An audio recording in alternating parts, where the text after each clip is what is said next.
Welcome to the Foxhole, ladies and gentlemen. Say howdy. Oh, Jack, hi! I ran to go throw my pants away. I finally took them off. I finally found the energy. This is a professional operation, chat, I promise. How you doing, chat? Hi, Typing. Say howdy. Hi, Viking. Hi, Darkros. And hi, Marku. How are you, my friend? Good to see you. See you all once again. Did you yell say howdy? Is that what you said? I said say howdy. Because you always say howdy after I do my thing. Like, by the way, chat, I'm actually I'm writing scripts for Rosa and I. What? Oh yeah, remember when I very first told you that I plan on having like little tiny like 20-30 second sketches during the front bumper, essentially. Yeah. And then like a little thing of like getting to Foxhole and stuff like that. I actually started writing those. Yippee! Yeah, so oh man, believe it or not, I do try to make this show a little bit better every now and then. But I am very glad to see you all here. We got a ton. Well, not a ton, actually. We have a pretty normal amount of news. It's just that it's heavily weighted towards plane crashes. We're going to spend like half of the time talking about plane crashes this episode because there have been a ton of plane crashes in literally the last like 4 days. There have been like 3 high-profile crashes in just the last 4 days. That's wild. Yeah, it's pretty insane. Like, I was talking to my parents about it, and you know how like it's like a really sad state of affairs, like back when like school shootings became kind of like a normal part of American life, and people kept like, "Oh, you're talking about that school shooting. I'm talking about this school shooting." Yeah. And that's like, oh man, that's a really sad state of affairs when it comes to school shootings. When you're saying that kind of stuff, that's what happened. Yeah. I did that with my parents talking about plane crash because I was talking about DC and they were talking about another one that I didn't even know about yet that happened in Philadelphia. Yeah, dude. I was like, what? The point. Yeah. It's reached. What is happening, dude? Like, how would the hell? Like, I don't remember. Like, it seems like pretty much since this show started, like I have been covering at least like a plane crash on almost every episode. It feels like at least like every other episode. I feel like I'm covering a plane crash. I remember like we had an episode recently where we were like, okay, this is like the craziest like string of high-profile plane crashes that I've seen happen in like a week, and we covered like 4 or 5 of them. Yeah, there was 2 minor ones that happened on a runway that didn't like hurt anybody, and then there was like the Kazakhstan missile strike, and then on top of that was the really big crash in South Korea. Yeah. And then now we have just like another 4 plane crashes within the last 4 days. Yeah, it's like what the I can't. It's insane. It's so insane. Like ever since I started like doing this stuff, it's like all of a sudden like maybe I should just cancel the show, chat. Maybe that's the thing, like because it all happened when I started doing this show. So maybe if I stop doing the show, the planes will stay in the sky. Helmsman's skyboat. My skyboat, yeah, plot twist. Energy out of all the planes. Skyboat. Skyboat. The skyboat. Yeah, it's called an airship. This is the skyboat theory. You fucking pleb. Go and write about it on 4chan. You uncultured swine. Be like, hey, skyboy. Oh no. They're going to call me Skyboy now. Now that you did that. Skyboat Gate, chat. Skyboat Gate. Yeah, it's me. I'm actually like I have a cloaked skyboat that is actually just randomly firing upon ships among planes in the sky. I acumen. Oh my god. But anyway, before we get into that, you had a very a very hectic week. And we did something together this week, didn't we? But I'll let you talk about it. So go ahead. Sunday, I was supposed to work on D&D, but I felt like shit, so I didn't do that. So on Monday, I also didn't work on D&D. Surprise. But what I did do Monday is it occurred to me. I could do like a shitty stream late in the afternoon, or we could drive down to fucking Miami. Because why not?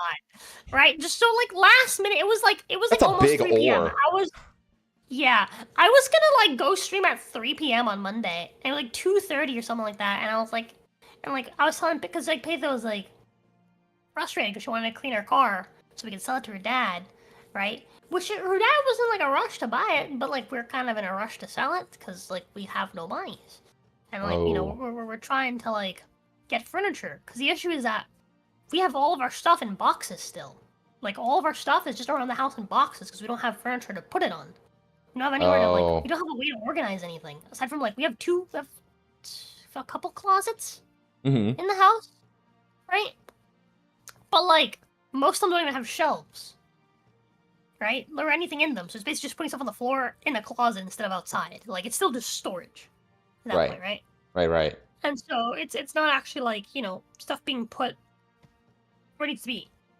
And so we want to sell the car so we can use the money to buy furniture, right? That's what we wanted to do. But it was raining on Monday. And it was gonna be cloudy and like rainy for the whole fucking week. And then it hit me, right? Because I was telling Paytho last time we drove to her parents' place, we were on the way back, that before we sold the car, I kind of wanted to take a trip down to Miami. But we didn't plan to take a trip until March. Right? Now I wanted to get a trip down to Miami because I wanted to use her car to pick up my drawer. Right? It's a big heavy drawer. But I've had that drawer since I was a child. I was a baby. Like I've had that drawer literally my entire life. She grew up with that drawer, chat. She's small enough. I literally, yeah. That's not even a joke. I remember I hid in that drawer once. But yeah, I've had the drawer since I was like a literal fucking baby. The drawer has a dinosaur, it's like sticker thingy on like the front of it. So like back in the day, like when like parents would decorate rooms, they'd have like they'd sell these like rolls of printed tape that you could basically tape around the entire like top of the walls, right? Like all the way around. Oh yeah. I know what you're talking about. Yeah, I know what you're talking about. But yeah, I don't know either. So my dad did that for my room, right? He painted my room like baby blue and like a cute green to match. It's just like a decorative tape. Yeah, and then he put that decorative tape around the top of the walls all the way around, right? With dinosaurs on it. 'Cause I love dinosaurs. I was like, what kid doesn't like dinosaurs? And then there was a little bit extra, right? So he cut a piece of it off and he shoved it on the front of my drawer, and it's there forever. Like that shit does not come off. When we were like repainting my walls when I wasn't like basically an adult, when I was like older, like an older teen, and I wanted to repaint my walls and I painted them brown, we tried to take off the tape, it did not come off. So we just painted over it. which leaves like a little outline of it does. Yeah. Where it used to be, yeah. Yeah. Or what still is. But like it's impossible to hide that little minute amount of relief of the pattern. But yeah. And so like I was like, fuck it, this is a great way to kill two birds with one stone. Tomorrow, Tuesday, is gonna be sunny. Really sunny. Down in Florida. It's gonna be hot. Right? The rest of the week is gonna be kinda cloudy. Still like marginally sunny, but still, if we can go down there overnight and get there in the morning, I can take her car to go wash. I know some guys that'll fucking deep clean this bitch for cheap. And get ready to sell. Yeah, exactly. So, last minute, basically, it was like not even 3 p.m. We decided that we were going to drive to Miami. So we got some stuff we needed, right? Got, whatever, right? We got ready. And then we drove down there. We left to go drive down there at like 7 p.m. This is kind of wild because you're not like driving like all the way to like what? 3 in the morning, something like that. No. We left at 7 p.m. We got there like 8 a.m. Because the drive is like 11 hours, right? But there's also like you have to stop for gas. Mm-hmm. It's like an hour's worth of stops. Yeah. And so, but yeah, so we drove middle of the night all the way to Miami, so we can get my drawer, and then while we're at it, clean the car. And so we got there, right? We took everything out of the car, and then we went to go get the car washed, and these guys like deep cleaned the car for like $140. Because this thing was nasty. Like, I understand, Patho got this car used, dirty, and never took it to go have it cleaned. Oh my god. And she's had the car for like 2 years. She's been stewing in someone else's goo for 2 years? What the hell? Yeah, nasty car, dude. Surprised she didn't get pregnant beforehand. Well, yeah, absolutely fucking gross. Like there's litter, like crumbled litter inside the car. Like there were it was just dirty as hell, dog. There's cobwebs. I found a spider in there once when we were driving. Little dude hanging out. But yeah, so we took everything out, threw in the trash, and then we took it to go have it washed. And the guy looked at it, he was like, oh yeah, it'll depend. For a big car like this, it could be like, $50-$60, right? Okay, can I see how much? Like that's like, yeah, like 40, 50, 60 minimum, depending, on how dirty it is. And then I asked him, like, what's the max? And he was like, oh, it depends on how dirty it is. And I was like, can I take a look? And I was like, yeah, go for it. He opened the door and he was like, oh, what the fuck? Oh, that's bad. That's bad. And I was like, that's why I asked you what's the max. And the Peter was so embarrassed. But yeah, I was like, yeah, that's why I asked you what's the max. He's like, oh, this is a lot. I'm gonna need to ask the boss. So they had to wait for the boss to come by. Right? No, I think they called him. They called the boss, right? They sent him pictures of it. Then the boss gave them a price, and I was like, all right, cool, I'll be back. So, because they asked us, at first the guy was like, this could be as far up as 200, right? If you want to do the deep clean, because they have this shampoo they use to basically get everything out of the cushions. You got the cushions clean as hell. And they go in, dude. They hot steam bath the cushions with the shampoo, and they vacuum the whole thing, and they dry it for you, and they polish it the whole 9 yards, dude. Nice. And so he was like, yeah, I was like, oh, this would be 200 now, right? But then they were 140, and I was like, fuck it, do it. So yeah, fuck it, we'll do the, because Pizza didn't want to do it. She was like, oh, it's too expensive, and I was like, nah, dude, we're gonna sell it to your dad. I want it to look like it's fucking new. Yeah. And so we dropped 140 to have it cleaned, and it took a while. It took several hours. I assume you guys just don't need the 2 cars. You only need the 1 car. Yeah, kind of. It'd still be nice for us to have 2 cars, because she's gonna be working, and she's gonna be working an hour away, 2 days a week. Oh. I don't like the idea of not being able to go wherever she is. Mm-hmm. If something happens. Okay. I'll be able to go help her. And she also doesn't like my car, so we do want to buy another car down the road, but not right now. Okay, you're just gonna have to grin and bear it for a few months before you can. I'm probably gonna be taking her. I'm probably gonna, like for those 2 days of the week that she has to drive an hour to work. I'll probably just go with her those days. Oh, that's a good idea. Then you can drop her off. Oh yeah, that's a good idea actually. I'll drop her off. It's fuck it. It's an hour away. I'm just gonna hang out there. Well, she's doing her shift. But yeah, and just do evening streams those days. But what was I gonna say? But yeah, they fucking cleaned it. Patho was surprised. She was like, "This doesn't even look like my car anymore." For context, apparently the car is supposed to be a graphite black, so like a dark gray black. The car just looked like it was gray. Just that dilapidated. Yeah, we'll say it's just dirty. It's just really fucking dirty. They washed it. They pressure washed it. It still has specks on it that just don't come off. Mm-hmm. But for the most part, it's wow, you're right. That is a dark gray. like graphite black color. Huh. Huh. But yeah, it's actually clean, and yeah, That happened. That happened to me when I finally got my headlights cleaned, and I was like, "Oh, that's how they're supposed to look. They're actually supposed to like emit that much light. Wow." Yeah.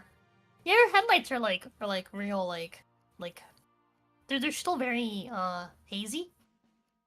Oh man, I don't know how to actually fix that, but whatever. It's fine. Get new headlights. It's your dad's problem. But anyways, yeah. But while we were there, right, coincidentally, my cousin, who lives in Tampa, just happened to also be in the area. And he told my sister, like, man, you know, if only Rosa were here. So my sister called me and she was like, hey, what you up to? And I was like, oh, I'm just moving some stuff because we're heading back up to Bama tomorrow. I just came here for a day. And she was like, wait, you're in Miami? And I was like, yeah. And she was like, oh my god. We're gonna come visit. Oh my god!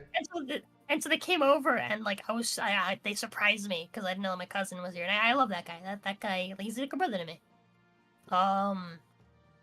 So yeah, we ended up just chatting for like a bunch. Petho was feeling nauseous and sick, so she like went to bed. My mother and grandmother immediately pinpointed that she might be pregnant, but didn't say anything. And then Petho was like, I'm in the mood for sweets, and I was like, okay, well, if you eat the food, because you didn't want to eat, if you eat some food, we'll go get ice cream. So we went to get ice cream, like, as a group. Like, me, my cousin, both my brothers, both my sisters, and Petha. Went to get ice cream. Which is nice, because I've never done anything with both my sisters and both my brothers. Yeah. So yeah, that was real nice. And when we came back, like, Petha was still feeling kind of nauseous. And like asked my mom if she had any like nausea medication. And just so happens my mom uses the same nausea medication that Petho does. Oh wow. Which is funny because we were thinking about like asking my stepmom to like prescribe us some so we can pick it up here. And my mom just gave us a bunch of it because she had like tons of it. So she like, gave us a bunch of it. But yeah, she handed her the nausea medication. She was like, "Oh, here you go, though. I don't know if pregnant women can take it." Oh god. Yeah. Oh man. Like, yeah, I don't want to say anything, but like, you know, you've been feeling nauseous all day and you're craving sweets. But yeah, so that happened. We came home the next day. And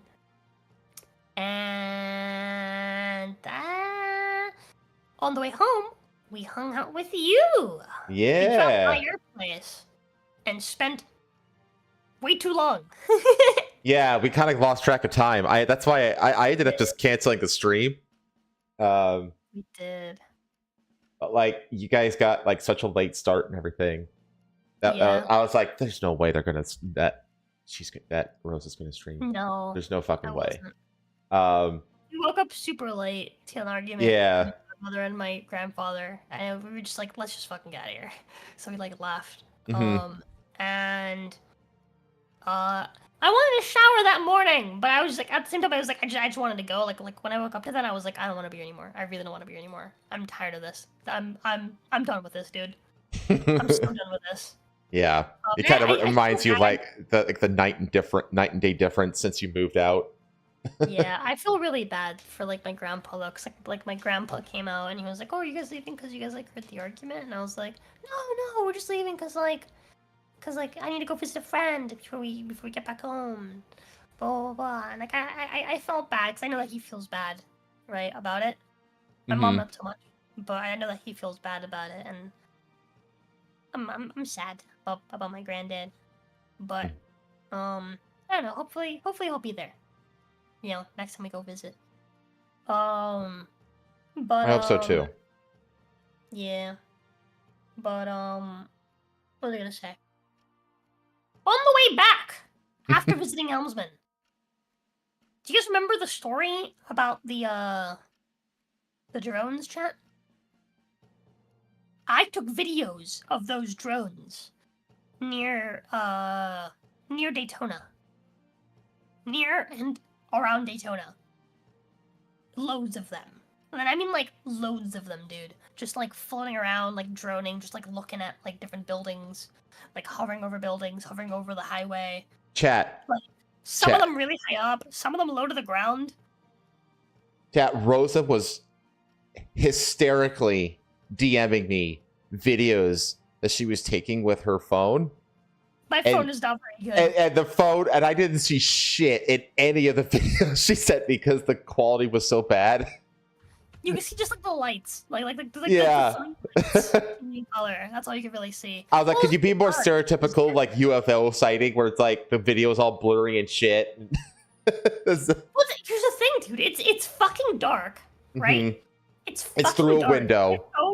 It's through a window, and my phone does not have good like picture quality. Yeah. Maybe there's better picture quality. There was one that I think if I'd recorded, you would have definitely seen it perfectly because it passed right overhead. Like I'm telling you, like it passed. I think it was right after one of the ones that I sent you.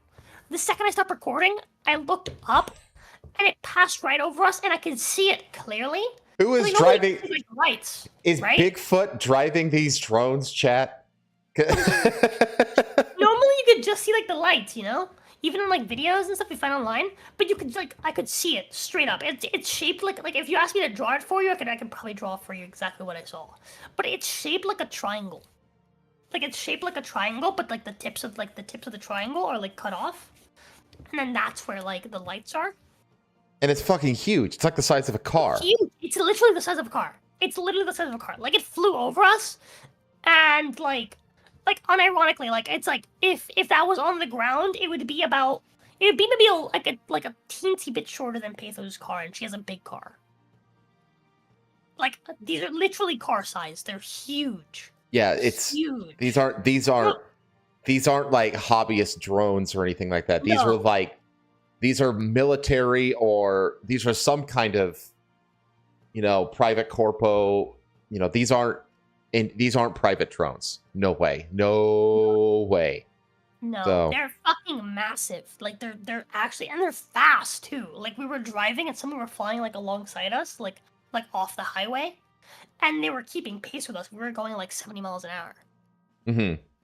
It wasn't until they like veered off into the direction that they we left them behind. But bro, they're big and they're fast. Like if someone told me like, oh yes, this is the technology they were testing for flying cars, I'd be like, I believe you. Yeah, it's like those. They're probably faster. They're probably faster than those flying cars that they have in Dubai. So. Yeah, dude, fucking wild. It's fucking wild, dude. Any Zergan government doing it for some unknown reason? Maybe.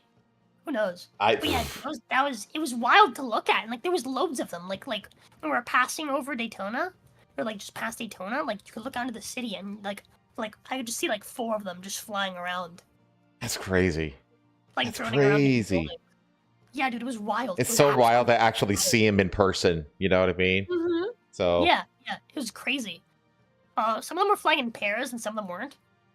Like some of them were like flying like on their own, and like it was like for like a huge stretch of land. Like it was like from like well south of Daytona to like well north of Daytona, but it was like around like Daytona area. That's crazy. Oh yeah, she came to my house, Viking. She showered in my house. That's true. That's true. I needed a shower. Yeah, I was saying this before. Like I wanted a shower like when I woke up in the morning before driving like back up to Alabama. But I wanted to leave my fucking house ASAP. And like I told Paith I wasn't sure if we were gonna go because I felt kind of gross. And like I was like, and like it was all like it's like we were late. I felt pretty gross because like I knew we were gonna shower. And I honestly like at that point like I was just like I don't want to be here anymore. I want to be home. Like I just felt super uncomfortable being at home. And so I was like I was like kind of frantic. Like I just want to leave. Like I was just grabbing everything, throwing in the car. Like let's just go. Like I can't believe I used to like. This was like my daily life for like the last pretty much my whole life really was that. Yeah. And it's like wow. I was saying, like imagine like waking up every morning to this. And your whole life. No, I cannot. And it's just like, dude, it eats away at you. It completely drains you for the entire day when you wake up to an argument between family first thing in the morning every morning. Mm-hmm. Like there is not a day where you're like, oh, I'm up and I'm ready for the day. Because every day right off the bat you're just like Yeah, you're Just, gonna like, start off in a bad spot, like by default. Yeah, exactly. And so like every little bad thing that happens just keeps eating away at you throughout the day. Like, it really sucks. Because like, you're starting every day in the ditch. But yeah, so like comes in a little spot with a shower. Yeah, they stopped by, and then we grabbed like dinner, and that's when we lost track of time, and I had to cancel stream. Yeah, you told us too. It was like 6:30, and you were like, "Oh, it's getting pretty late," and we're like, "Yeah, we should go." And then another hour passed, and we're like, "We should really go." It's yeah. 7:40. And I was like, "Whatever, it's okay, it's fine." I was like, "No one watches my streams anyway. It's not a big deal." On the way back, we passed by this one gas station where like the dude was like new and he was just sitting outside, and like I told Petha that we only needed to get like I think $40, $35 worth of gas. Yeah, I said 35. That's $35 we should fill the tank. She said no, do 40. Right? Because we got gas at the previous place, and it was like I think we spent like 40 or 45. Right, to fill the tank. So we took longer, and I was like, no, like look at the tank. I'm pretty sure 35 will do it. And so fine, we got 40. Went outside, started filling it, and the tank filled at like 35.70 or something like that. She's like, oh, you're right, 35 would have done it. And I was like, you see, but you'll listen. She started yelling at me that we're gonna have a domestic right then and there. A domestic. As the guy was coming outside of the fucking the gas station, and dude was so chill. He was like, "That's between y'all and the law." He's not wrong. Yeah, that's funny. But yeah, we had a good time on the drive back. Oh no, I forgot. A truck driver tried to kill us. Oh yeah, I remember this. You made a pretty good Twitter post about it. Yeah, a fucking truck driver tried to fucking kill us. Like, for context, chat, right? Imagine I'm driving on the left lane, right? There's a truck driving on the right lane. There's an exit, like, 1.2 miles ahead. I want to change it to the right lane, but I don't want to be behind the truck. Mm-hmm. So I speed a little to get in front of the truck, and then I change lanes with a good bit of space. And instead of the truck driver, like, slowing down, he speeds up to try to close that gap and ram into you. So I start speeding up and being like, what the fuck? Why is this dude on my ass? Fucking maximum overdrive, motherfucker. Dude, the guy tried to go into the other lane, speed up, and then turn back into me to try to, like, basically, like, pit maneuver me. Oh my god. If I wasn't looking back and being like, oh fuck, and, like, hit my fucking, like, the accelerator, like, hit the fucking pedal, I would have noticed, and he would have just fucking, like, just pitted me off the road before the exit. Shit. It was fucking scary, dude. So I hopped off the exit, and he tried to do it again, but I slowed down completely, so he'd have to get past me, because I know that he can't slow down as fast as I can slow down. So I slammed the brakes so he'd get past me, and then I shifted, like, all the way to the lane and stayed the fuck away from him, until I felt there was, like another truck between us, and I sped. I sped past them, leaving him, like, way behind the dust. But that shit was fucking horrifying.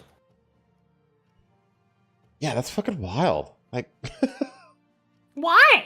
Yeah, like, seriously, like, and the thing, it's like, you do that kind of shit, you lose your job, like, forever. You know what I mean? Like, why? I don't know. Like, some people, man. Yeah, dude, people are fucking psychos, man. But, Pot meat kettle. No, I'm just kidding. But yeah, we eventually got home. No issue. And then what, Thursday? Right? Yeah, you got home Thursday in the morning. Yeah, basically. It was like 3 or 4 in the morning. Right. And then Friday was yesterday. And we went out to go get furniture. Furniture. Yeah, dude, it's been just like busy, just super busy I know. the entire fucking week, man. Yeah, you've had like the days are blended together kind of week. Did I stream something when I came back? I don't think so. Did you stream Thursday? Yeah, you streamed Thursday. I did? Yeah, you streamed Thursday. Isn't that the day I drove back? No, I didn't stream on Thursday. Well, Did you got home at like 4 in the morning. Yeah, you streamed at like 9 or 10 o'clock at night or something like that. I think Thursday? didn't you stream the demo to? No, that was last night. Was that last night? But you did something with Jazz. You did something else with Jazz before that. I played Code Vein. That's what there it was. you go. That's what it was. I played Jazz on Thursday. That's what I Yeah. did. Yeah, that's exactly what it was. Yeah, dude, it's just been like, it's just been super, super busy, dude. But yeah, Thursday, me and Pay were like, I think we were like organizing stuff. We were like taking stuff, like moving stuff around and shit. Mm-hmm. I was taking out trash most of the day. I remember that, like the morning we were just taking out just loads of trash. But yeah, it was just like super, super busy day. And then played some Code Vein with Jazz. And the next day was furniture day, right? Friday. We spent all day, just, going around grabbing furniture. Mm-hmm. I still am in pain from all the furniture I left, especially that fucking table, dude. We got a really cool table. Have you seen it? Yeah, I have. It's really cool table. It's really fucking heavy though. And it was the first thing we picked up, so by the time we're at the end of the day and we were like tired from moving shit, like after we like moved everything else back into the house, it was the last thing to move, and it was just me and her dad, and it was such a pain to bring it into the house. Because both me and her dad are short. We're both like 5'2", 5'3", right? And so like we're not the weakest people in the world, but it's still like it's hard to get it off the ground. If that makes any sense? Like, yeah, you can't get the leverage. Yeah, it's hard to get the leverage forward to like really lift it and be able to move your legs. Yeah. Like, have space to move your legs, so having it just flat against your leg. And so it was fucking rough. But we got it in. And I'm in pain. Thumbs up. And we played Kazan, and I had a good time. I'm really fucking sick of Sekiro likes. I'm really fucking sick of them. God, please. Wait, Sekiro what? People that Sekiro likes. People that make Souls games. Quit it with the fucking imposter systems and the fucking like quick time parries. Stop it. Stop it. Stop it. Oh, is this like the Zerker demo that you played? Yes. Oh. Stop it. Please. But still, the game looks really cool. It looks really cool. So. I want a Souls-like that has the combat of like the Arkham Dark games. Souls 2, please. Somehow Like, the Arkham games, that'd be fun. Yeah, like I want an Arkham style combat system, but it's like got like the difficulty and like the gameplay progression loop of a Souls-like. That would be fucking amazing. Yeah, I have several issues with the Kazan game. The first one is the fact that it's again a Sekiro. Like, I'm fucking sick of it. Stop it. No more. No more. We've had too many. Back to back. Yeah, if I want to play Sekiro, I'll play Sekiro. The second thing I don't like is that basic fucking combos are locked behind a skill tree. Kind of like Stellar Blade. Like, just give me basic combat and let me unlock cool weapons rather than having, like, no weapon variety and then just having to unlock combos for the weapons. It's not particularly intriguing.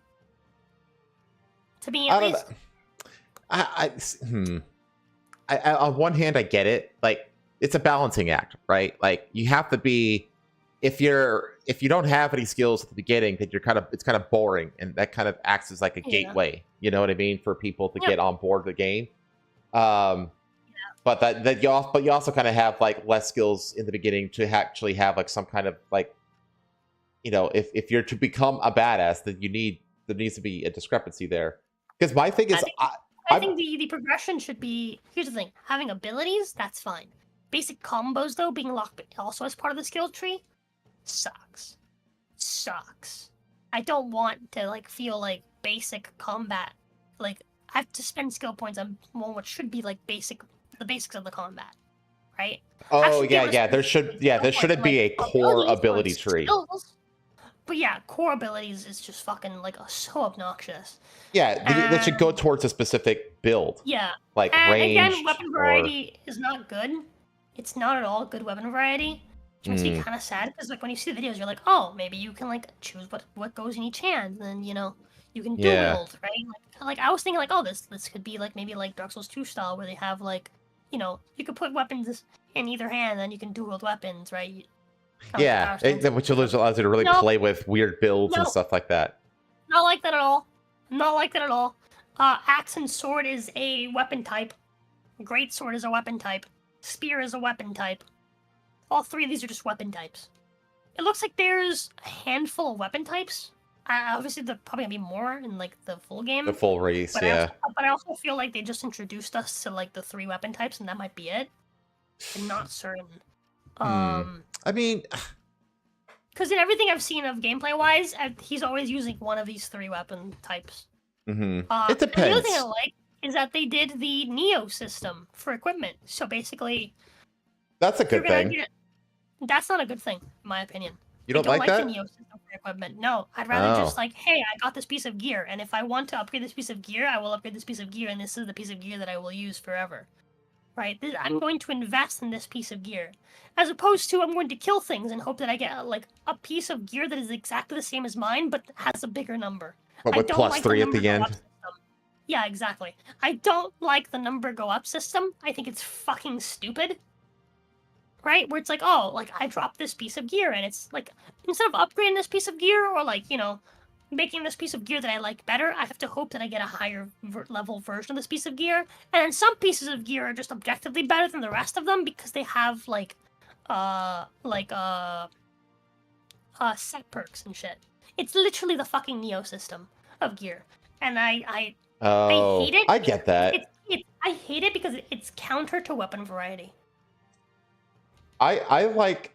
I'm trying to think of a game that does this, but like a game where like I don't. Number one, I don't like just like randomly finding weapons like that drop off of enemies that are better than the weapons that you have.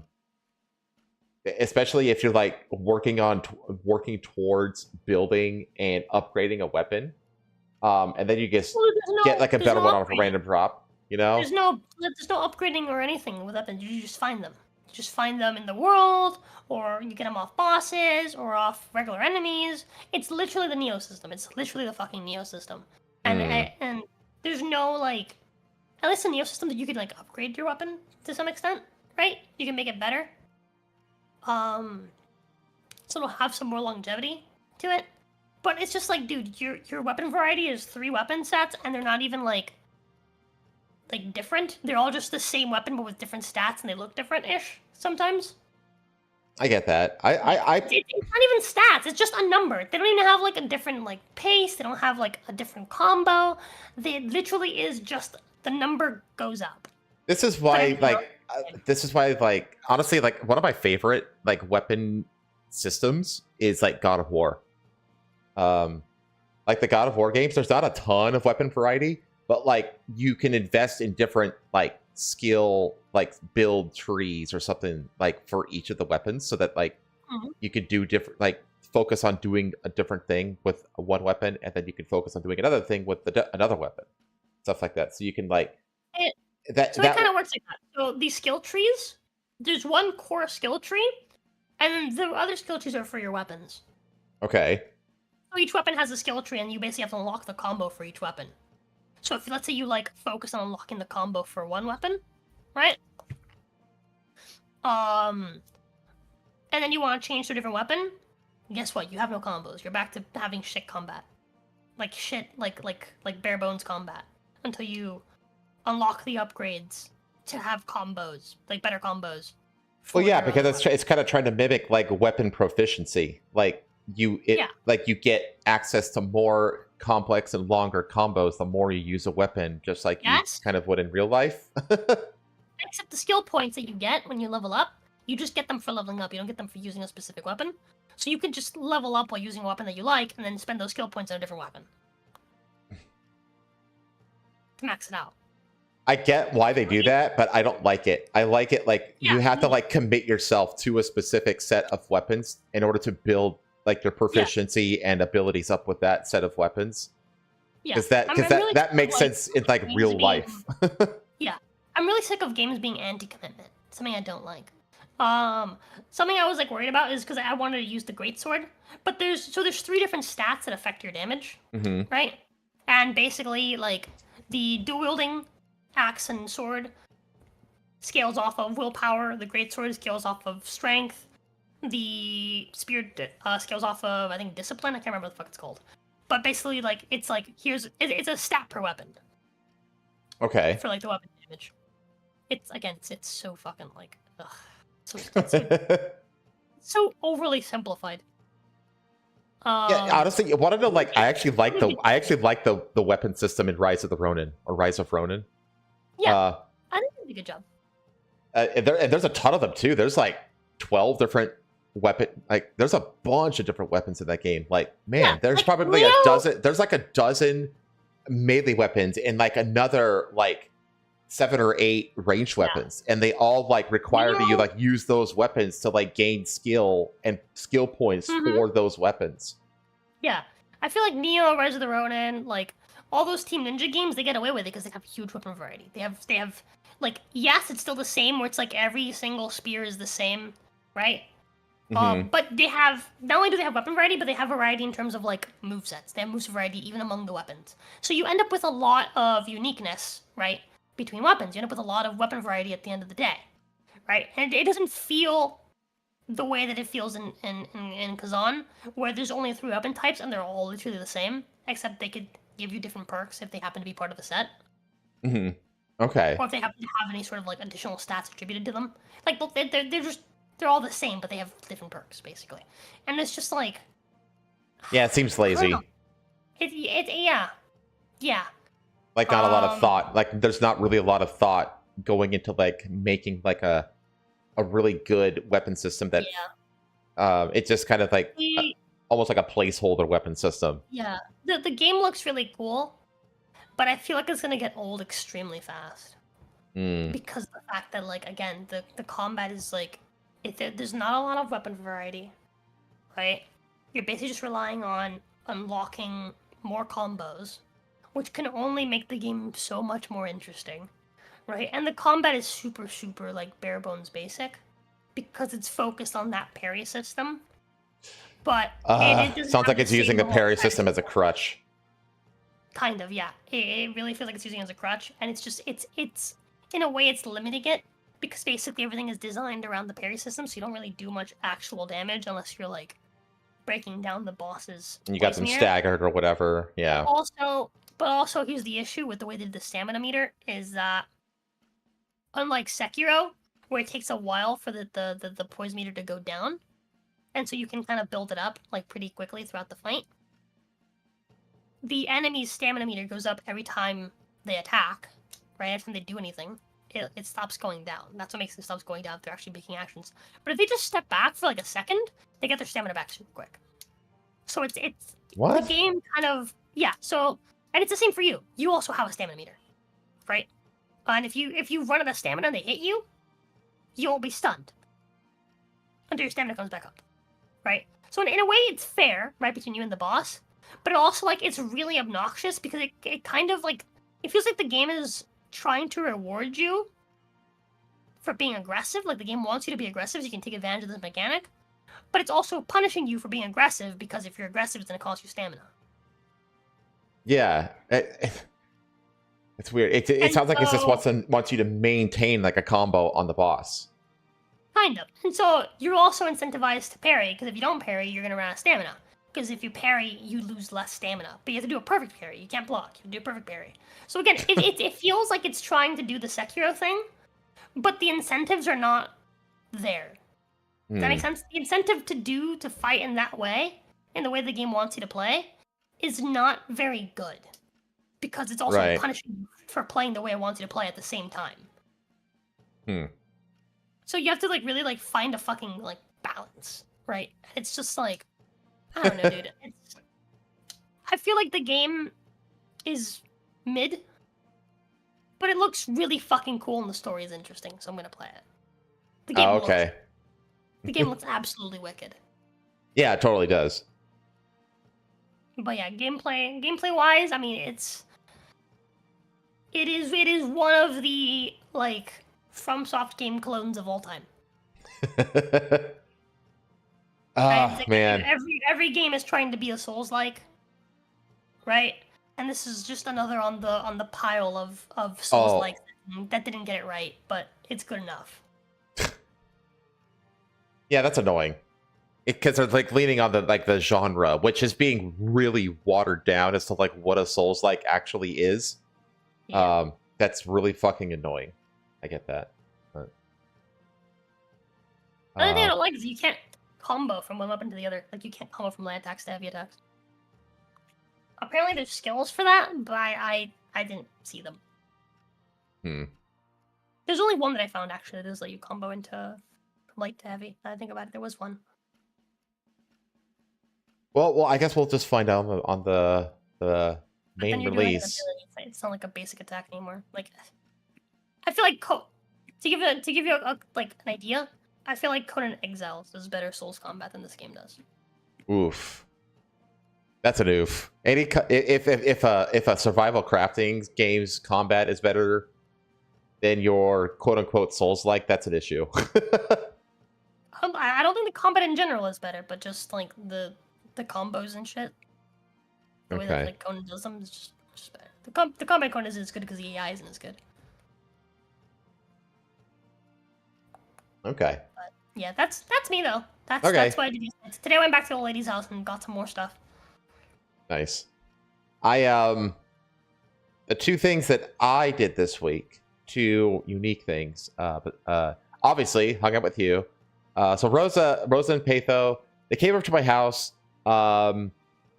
She met my parents as well, because my parents are with me right now. So sweet. They cleaned themselves up, and then we went out for lunch/dinner. We got there at lunchtime. We left at dinner time. Yeah. And then sent her on her way. It was a lot of fun. And yeah. And besides that, I played the Ninja Gaiden 2 Black that just dropped out of nowhere. And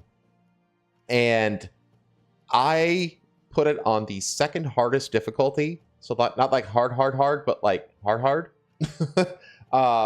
Thinking that it would be like challenging, because it's been a solid decade since I played any of those Ninja Gaiden games. Gaiden? I think it's Gaiden. Yeah, Gaiden. That's the Japanese way to say it. Yeah. And it was easy.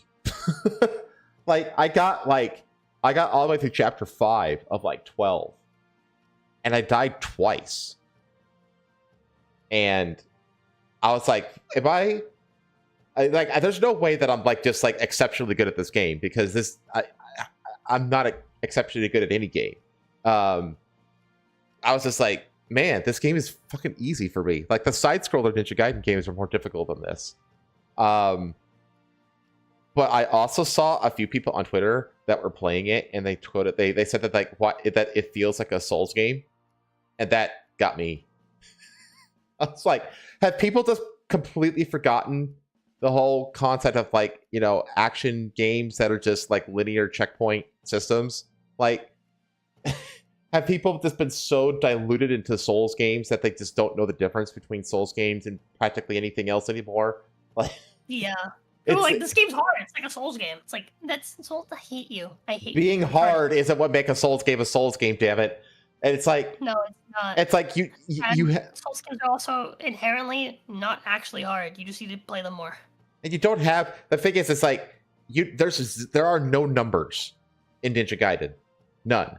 Like in terms of stats, there are none. Okay? You have a life bar, you have a key bar, or like dots or whatever. And then you have like, yeah, you can level up the weapons, but it's basically just you level it up like a couple times, and it just like, it's just stronger. It doesn't tell you like it now deals, 5 more damage than it used to. No, it's not like that. It's just stronger now. You're going to have an easier time killing enemies with it now. That's it. It's not, there's no numbers, there's no builds or anything like that. It's just as a straightforward, linear, action, checkpoint, progression combat game. That's what it is. It's really simple, but it's a really simple idea that is executed extremely well. Like, one of the things that I forgot about that game is the fact that every single weapon in the game feels fantastic to play. because like there's your normal dragon sword. There's like the staff. There are the nunchuck size, which is like take like a scythe blade and stick them on the end of nunchucks, and that's one of the weapon. It's called the Vigurian flail. It's like it'd be absolutely impossible to wield this thing in real life. Like you would kill yourself like immediately if you tried to use this thing.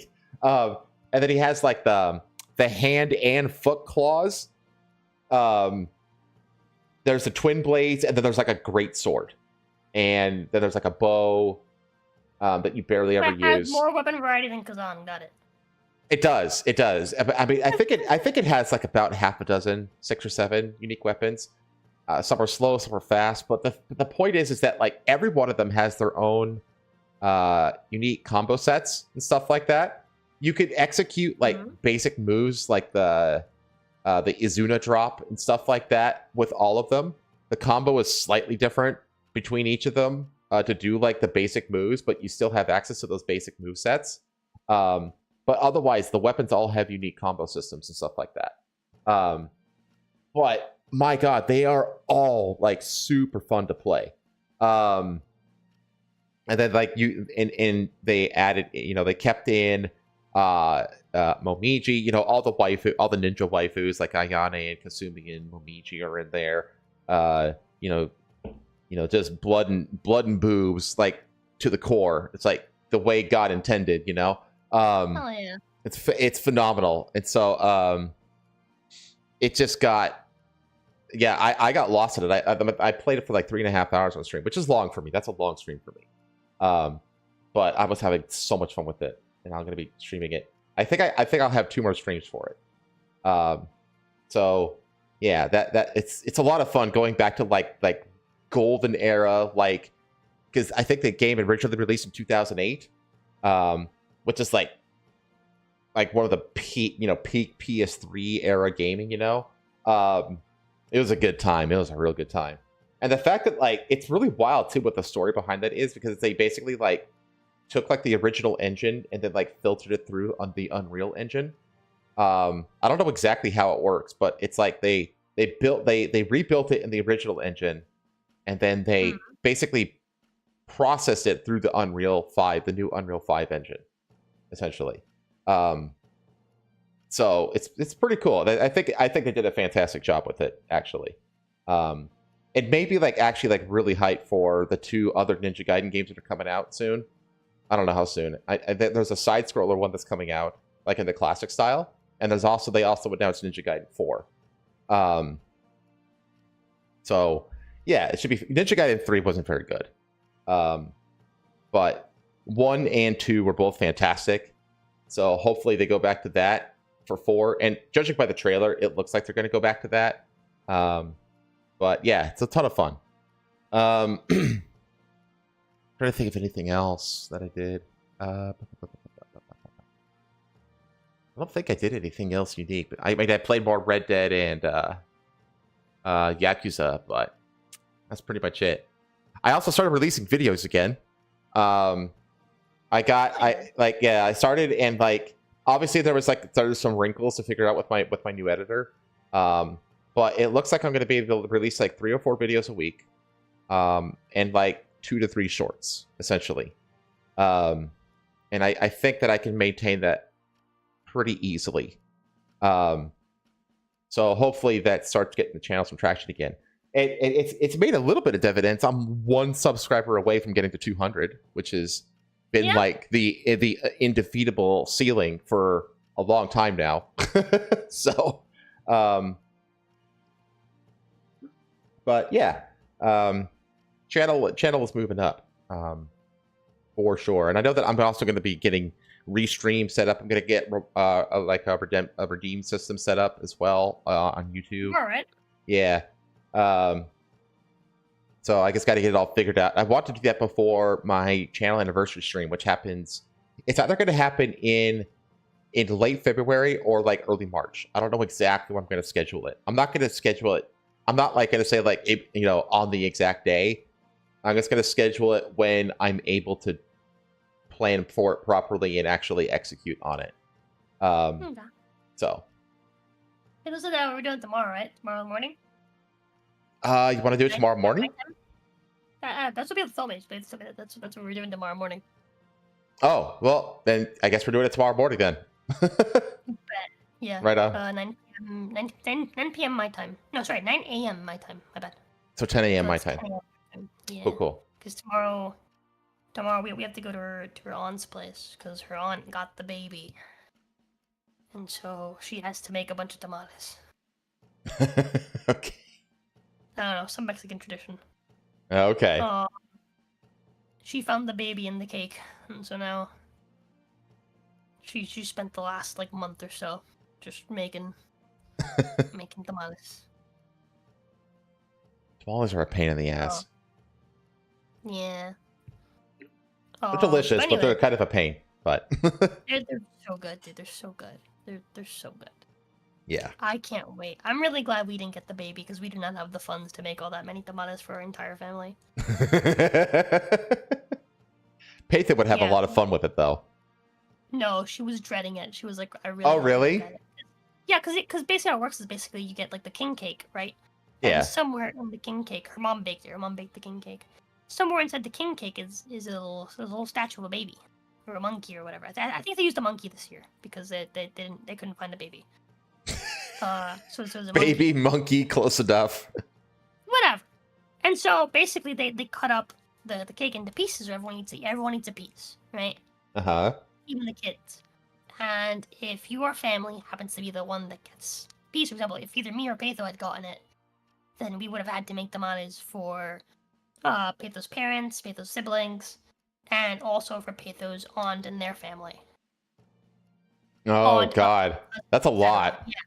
It's a lot of fucking tamales. It's been like 100 or 200 tamales. Oh, my God. I can't remember. I think it was 200 tamales.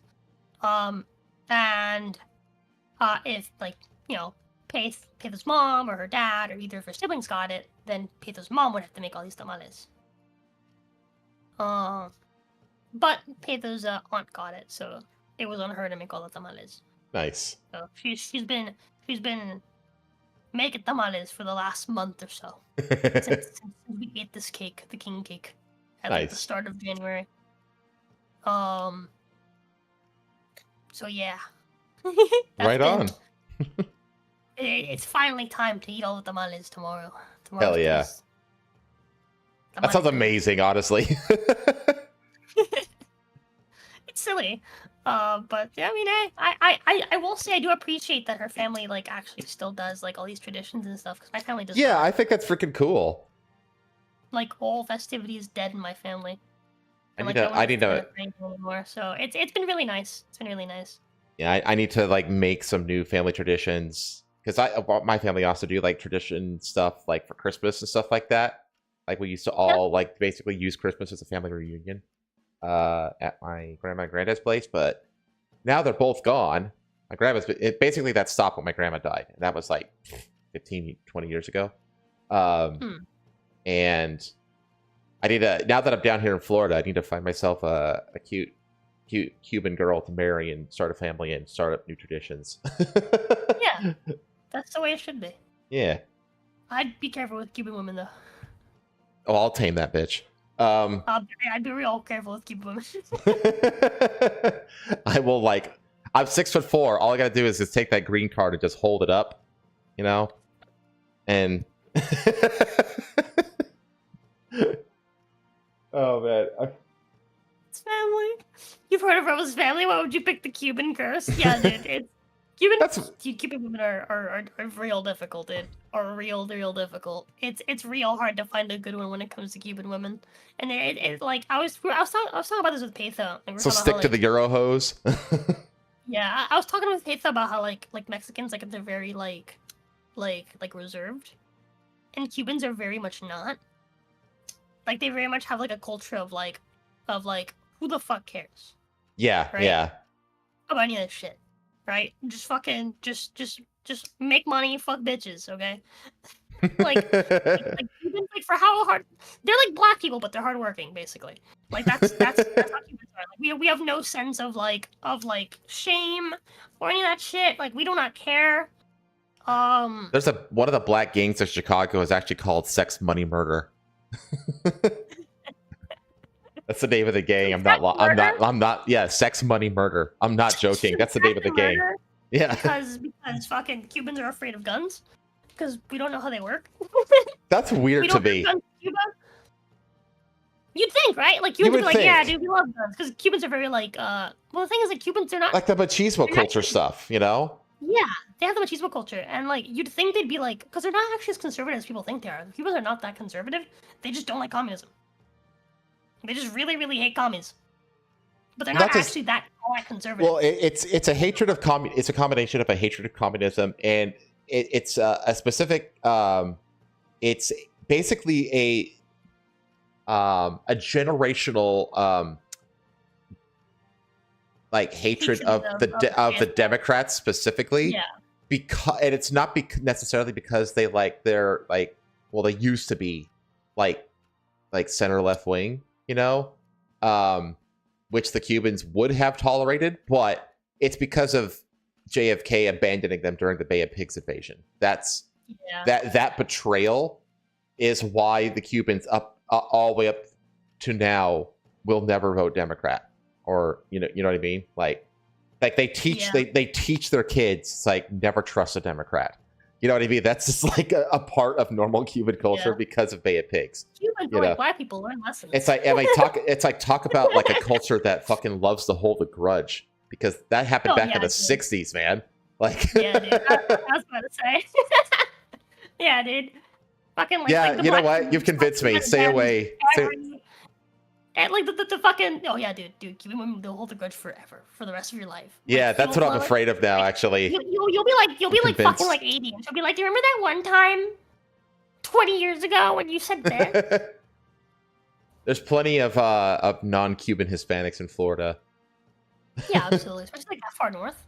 Yeah, exactly. I mean, I live. Also, like, I live in a really touristy area. I mean, Florida in general is a really touristy area, but like, I basically live on the Space Coast, which is like East Central Florida, essentially, because I'm like an hour away from both the Kennedy Space Center and Cape Canaveral. I'm actually going to try to live stream. There's I found a site that gives the schedule of Elon's rocket launches at Cape Canaveral. There's one scheduled. There's actually like several across this last week, but there's one scheduled in late February that's supposed to do it's to deliver some NASA stuff to the space station, I think, but it's supposed to do a takeoff and the catch. You know, the famous catch. Yeah. It's supposed to do that all within like a span of like 12 to 15 minutes. And so I want to actually try to I'm going to go with my parents, and I'm going to try to live stream that. Dude, hell yeah. And see if I can get that live on film for you guys. Because like I had no idea where I was moving. When I moved here, on film. I had no idea that that's where I had moved before, because I bought the place and then I found out that like, oh, it's like an hour north of me. Holy shit. I mean, because the thing is like the first manned mission to Mars may very well launch from Cape Canaveral. And if that's the case, I will make it a mission to try to see that in person, because that's like, you know, pivotal moment in all of civilizational history right there. Yeah. And if I could see that in person, that would, oh my God, that'd be one of the most amazing things ever. Dude, if that happens, you need to come down with me and see it. Yeah, like, I'm done. Yeah. That's a good tip. Dude, like, you want to talk about witnessing history? That's witnessing history. So anyway, I think that's it for the weeks. We're already more than an hour in. Let's switch over to the news finally. Yippee! And we're not going to bury the lead. There again, we talked about it at the very beginning. There was yet another like string of super high profile plane crashes that all happened at the span of the last like 72 hours. It's kind of insane. The most infamous of which was the Midair collision that happened on approach over the Potomac, on approach to Ronald Reagan Airport in DC, over the Potomac River. And this is the clearest camera footage I've been able to find of the actual incident. And what you'll see here, there's two videos. And they both show the collision, and you can see both of the helicopter and the plane like fall into the river. So I'm just going to play this.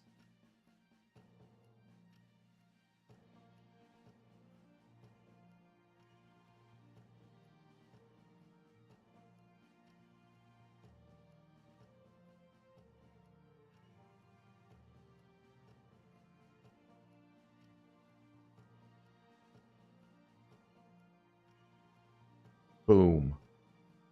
That's insane. This is actually even more clear. Boom.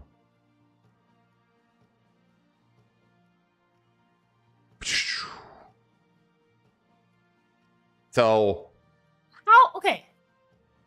So I've heard people talk about this, and like how apparently it's because they only had like one controller, and blah blah blah, and like basically the same person was managing.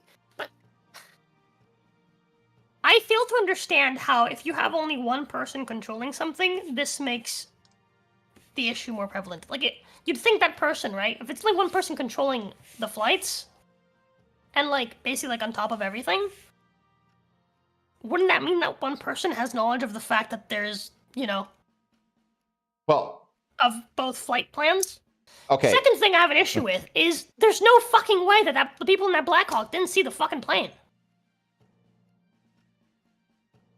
It's okay. There's a fuck ton of armchair quarterbacking happening right now.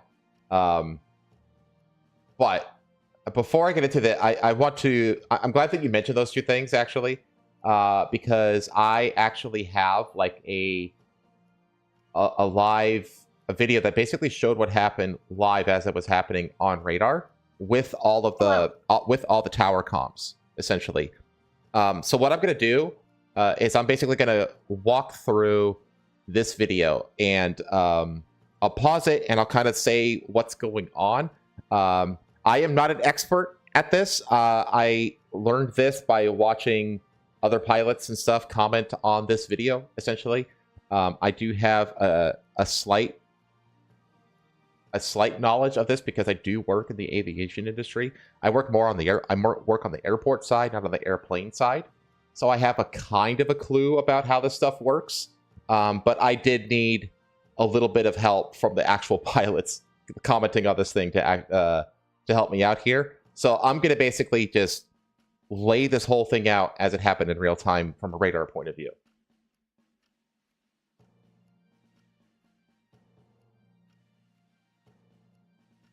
So that JZA is a departing flight.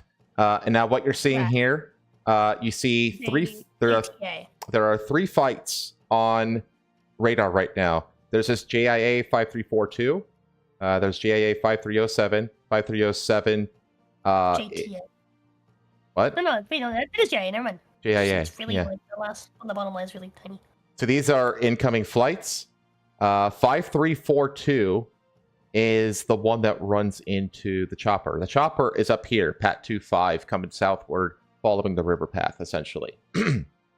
Now, if you see zoomed in here, is the airport. So this north-south line here is runway 1. That's where they're coming in for approach. DCA Tower is, but you see here, TWR's Tower. And it's acknowledging American 3130. 3130 is south, just off the radar screen right now. It'll show up in a few seconds. Now, when he says slow to final, that means he's basically slowing down to be at proper speed for landing approach. Now, he's talking to 3130. The tower is talking to 3130 because he's already talked to 5342 about this approach. I'm going to hit continue here.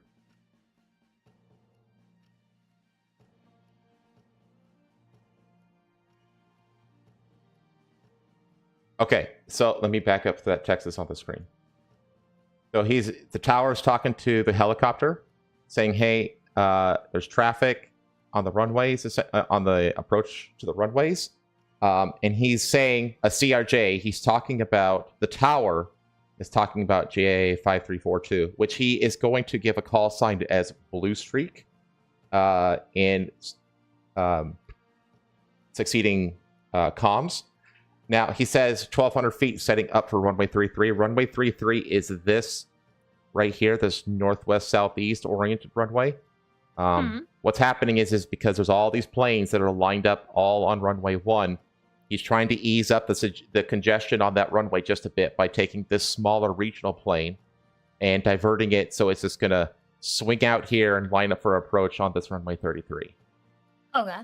So he basically said, could you divert to runway 33? He's doing that. I'm thinking for the sake of decongesting runway 1 a little bit. And it's a small enough plane where it can easily land on 33. This is a common thing that they do. It's a shorter runway, but it's going to be approaching at about 150 knots roughly. That runway's plenty long to accept that kind of a plane.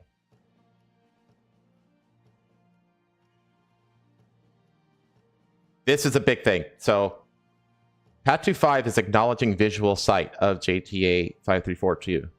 And he says request visual separation. What he's doing there is he's saying, I want responsibility for not crashing into the plane.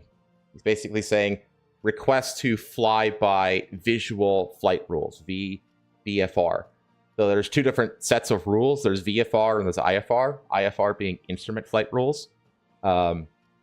So he's basically saying, hey, I have visual confirmation. I will maneuver to avoid as necessary. And that the tower immediately acknowledges it. So now the tower has basically approved the helicopter to take responsibility. So that's a big thing. The tower's like, okay, the helicopter is out of our hands. It's now on them, essentially.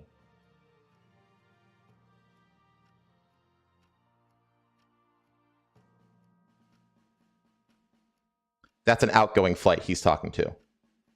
Okay.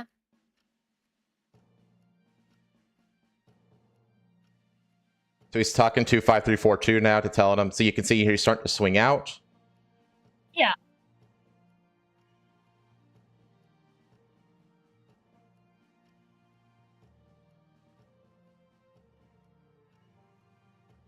Oh.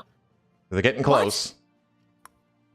So they're getting close. Now, again, the tower has basically given responsibility for collision avoidance over to the helicopter with the visual separation.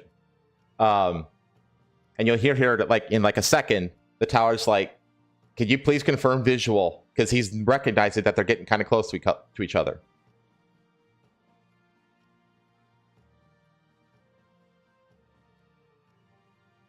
So you see him, he's saying like, hey, getting kind of nervous. The tower is saying, get the fuck out of the way. Yeah. It's like, pass behind him, don't pass underneath him, because this helicopter should be at 200 feet maximum, and it turned out that helicopter was at 350, 400 feet. It was twice as high as it should have been.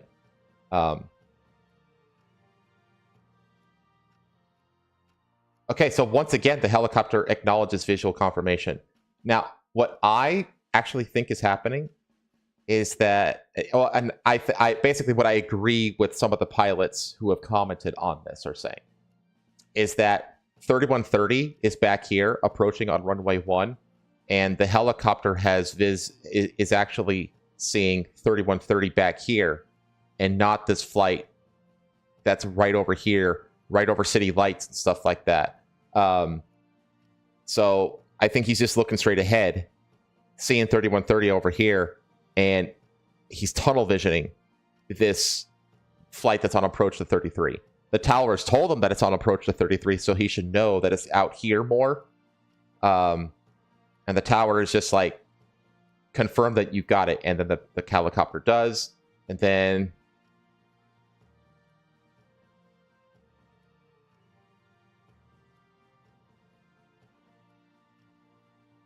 boom.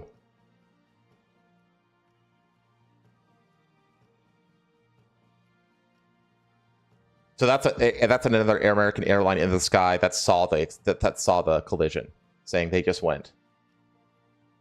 I see. So he gets me. He said that 3130 to clear. He's saying you're not landing 3130. Pull up, get up to 3,000 feet and circle. Yeah.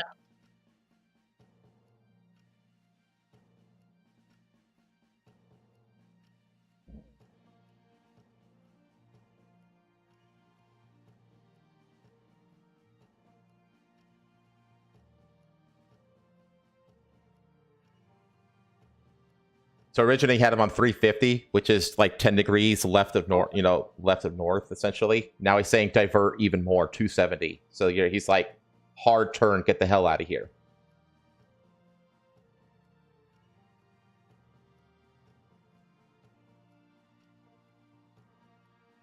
Alert 3 is a crash. MWAA is the Metro Washington Airport Authority. So every airport is governed by some kind of authority. In Massachusetts, it's Massport. A lot of times they're Port Authority. Like SeaTac over in Seattle is governed by oh crap, what is it called? It says Port of Seattle. That's it, Port of Seattle. And the one that governs DCA, it also governs a few other airports in the area, major airports like Dulles. Washington Dulles is another one that falls under MWAA jurisdiction. So now the governing authority is making announcements.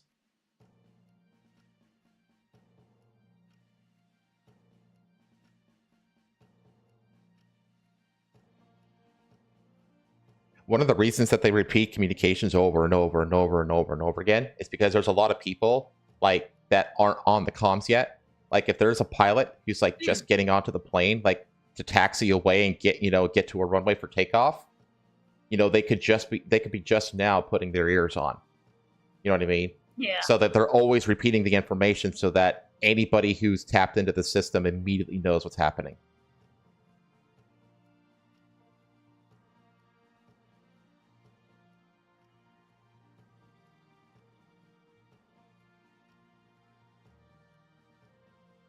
There's a little bit of fog of war here that you'll see.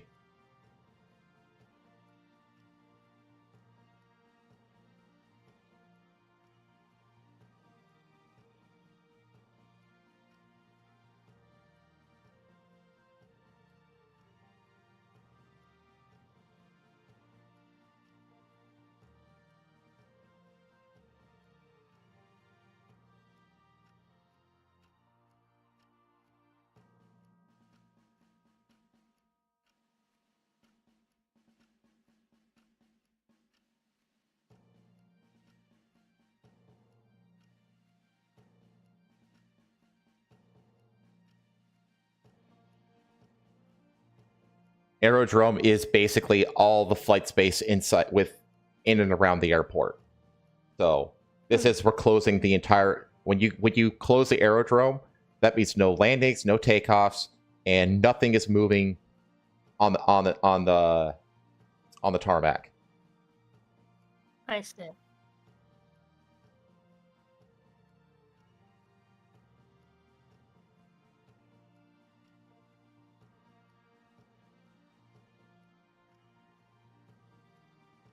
That's GND is ground. So now it's being passed over to ground operations.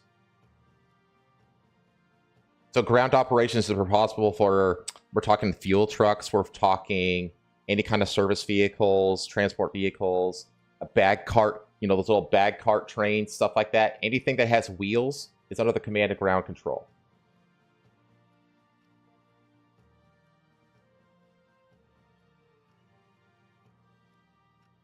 See, that Southwest flight, he just put his ears on, so he doesn't know what happened.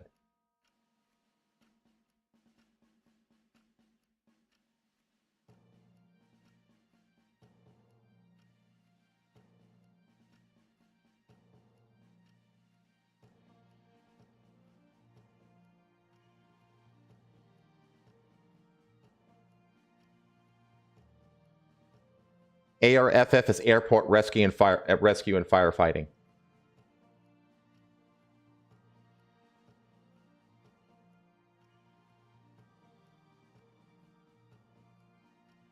Yeah, so that's ARF acknowledging that they have full access to do whatever the hell they want to do on the runways, essentially.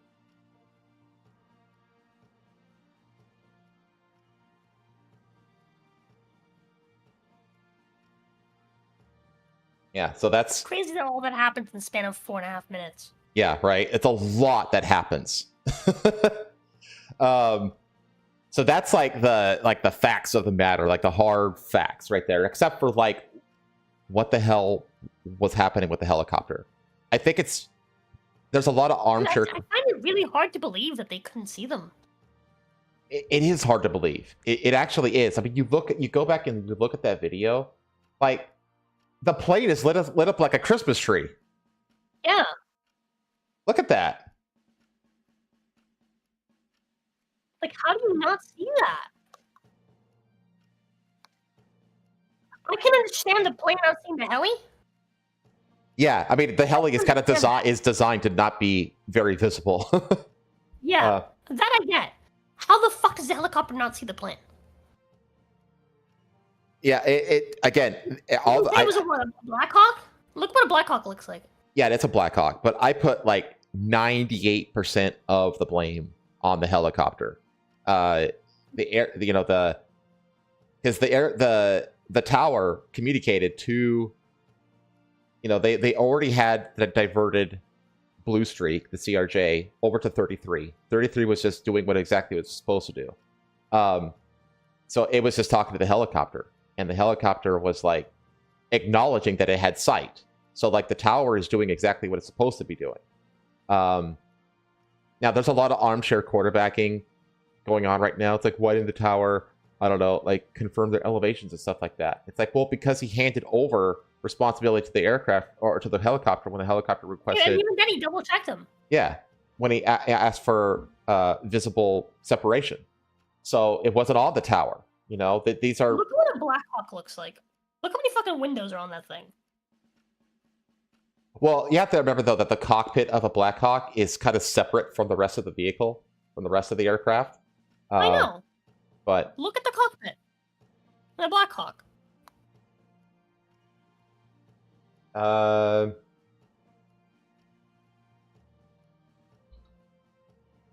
Black Hawk.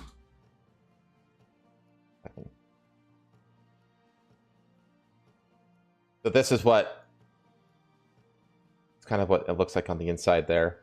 So they have windows on top, front, side, all sides. Yeah, all sides they have windows. And the thing is that the helicopter was a little below the elevation of the plane. And they also have these super expensive helmets that give them like 360 degree, penetrating radar that shows them everything that's around them. I mean, the helmets alone are like the helmet alone is like $800,000. It's like the super expensive thing.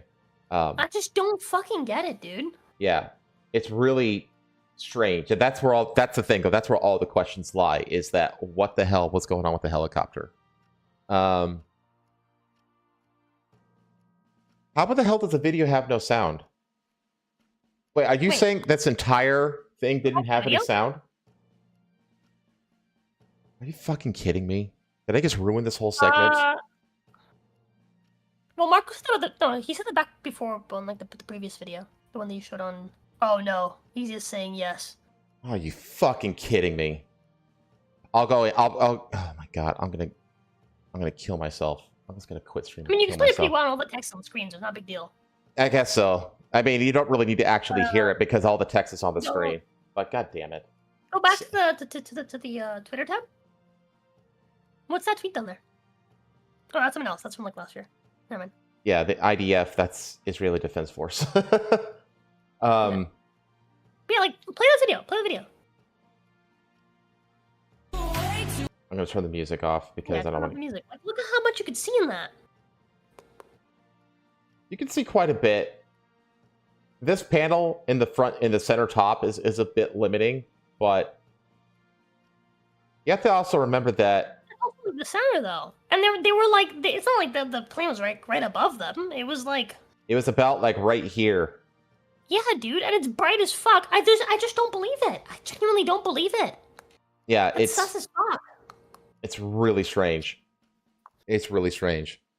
And the other big thing about the helo is that the standard, like the standard procedure for helicopters that are like military helicopters that are flying in the area of DCA, like along the river, which is a normal flight route for them, is that they can't go above 200 feet. And this thing was, even as it was coming down, like all the way from the beginning, all the way back here, when it was way up here, it was at like 300 feet. It actually climbed a little bit as it was coming towards the jet. So they were breaking that protocol severely.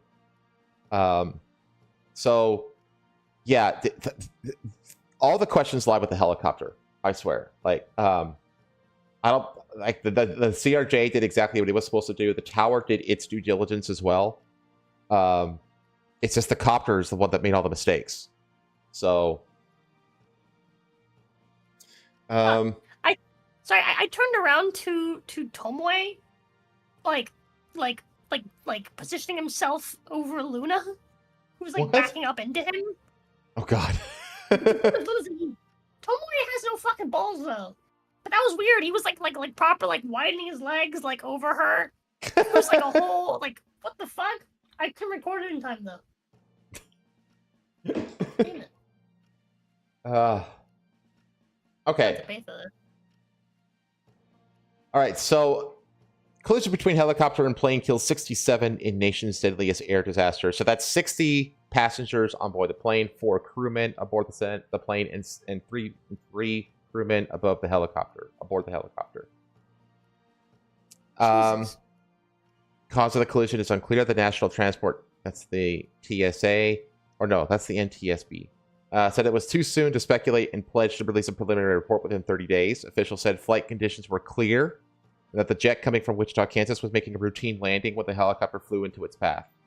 And that's the other thing. That's the other thing is that, like, the helicopter didn't run into the plane. The helicopter got right in front of the plane, and the plane actually hit the helicopter. And you could see that, too, in the video of them colliding. You could see that the helicopter flies in front of... helicopter and American Airlines plane travel toward each other. After the collision and subsequent explosion, the airliner can be seen spinning into the water. It's actually better in the first one. Over the Potomac from the left side of the screen. The American Airlines plane can be seen flying towards the airport before the... Yeah, you can see that, like, it flies in front of the plane, and the plane crashes into the copter. Yeah. Less than 30 seconds before the crash, ATC made contact with the helicopter, which said it had the aircraft in sight. It appears air traffic control had no communication with the jet. Well, it did. It had already given it its protocol to divert to runway 33, to approach on runway 33. They told it what elevation it should be at, 1,200 feet, you know, and at that point, you know, they're fine. That plane is, you know, going to land. So they don't need to talk to it anymore.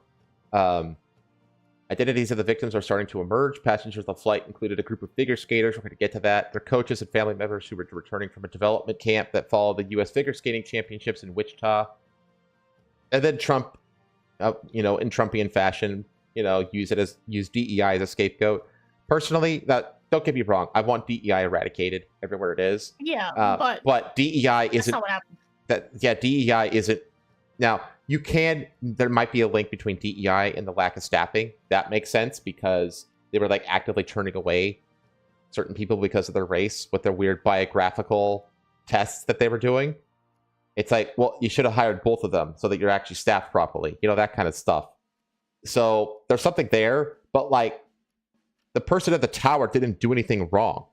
So no, you can't, I don't think that this accident is directly blamable on DEI. It's you're 2 or 3 degrees away to get there. Cockpit voice and flight data recorders have been recovered from the plane. NTSB investigators recovered the cockpit voice recorder and flight data recorder from the Bombardier CRJ 700 airplane involved in yesterday's Midair collision at DCA. Recorders are at the NTSB labs for evaluation. 2 Chinese nationals were among the victims. This is interesting. Chinese embassy in the U.S. said the 2 Chinese nationals were among the victims of the crash and will provide consular protection and assistance. And then they say that aviation experts have long worried that DC's congested airspace could lead to catastrophe, which is, it's true. DC has probably some of the most, if not the most, congested airspace in the world. Because, I mean, when you look at this, when you look at the map here, like, I don't know if you can see it on here, but like Arlington National Cemetery is right up here. And the Pentagon is right up here too. The White House is, there's the Capitol building right here. You know, so you can see like this is a really, really dense airspace. There, you know, there's military bases and all this kind of stuff. Probably one of the most complicated airspaces on the planet. This was a disaster waiting to happen, said Ross Amir, retired U.S. Airlines, the United Airlines captain and chief executive officer of Aero Consulting Experts. Those of us who have been around a long time have been yelling into a vacuum that something like this would happen because our systems are stretched to extremes. A different regional jet had to maneuver around a military helicopter at Reagan Airport just over 24 hours prior to collision. So just over 24 hours before Wednesday's fatal midair collision, a different regional jet executed a go-around maneuver when descending to land at Reagan Airport due to a military copter in the same area. Flight tracking sites and air traffic control logs show the Embraer E-175 was cleared to land at the airport's runway 19 and advised about a helicopter in its vicinity. It executed a go-around after its automated collision avoidance system ordered what is known as a resolution advisory to avoid nearby traffic, which put the aircraft at a proper alignment for landing. It landed safely minutes later. The military helicopter call sign Pat-1 was advised of the descending airplane. Flight tracking sites show the plane flew roughly 1,000 feet above the helicopter, a normally acceptable separation. That's another thing about the collision detection systems. I don't know what... I mean, I would think that the Black Hawk would have collision detection systems. Maybe not, though. I'm not sure. I'm not a Black Hawk expert anyway. It might not. It might use something different. I don't know. But I know that the planes do. And then we have, the DEI getting rolled back by the FAA.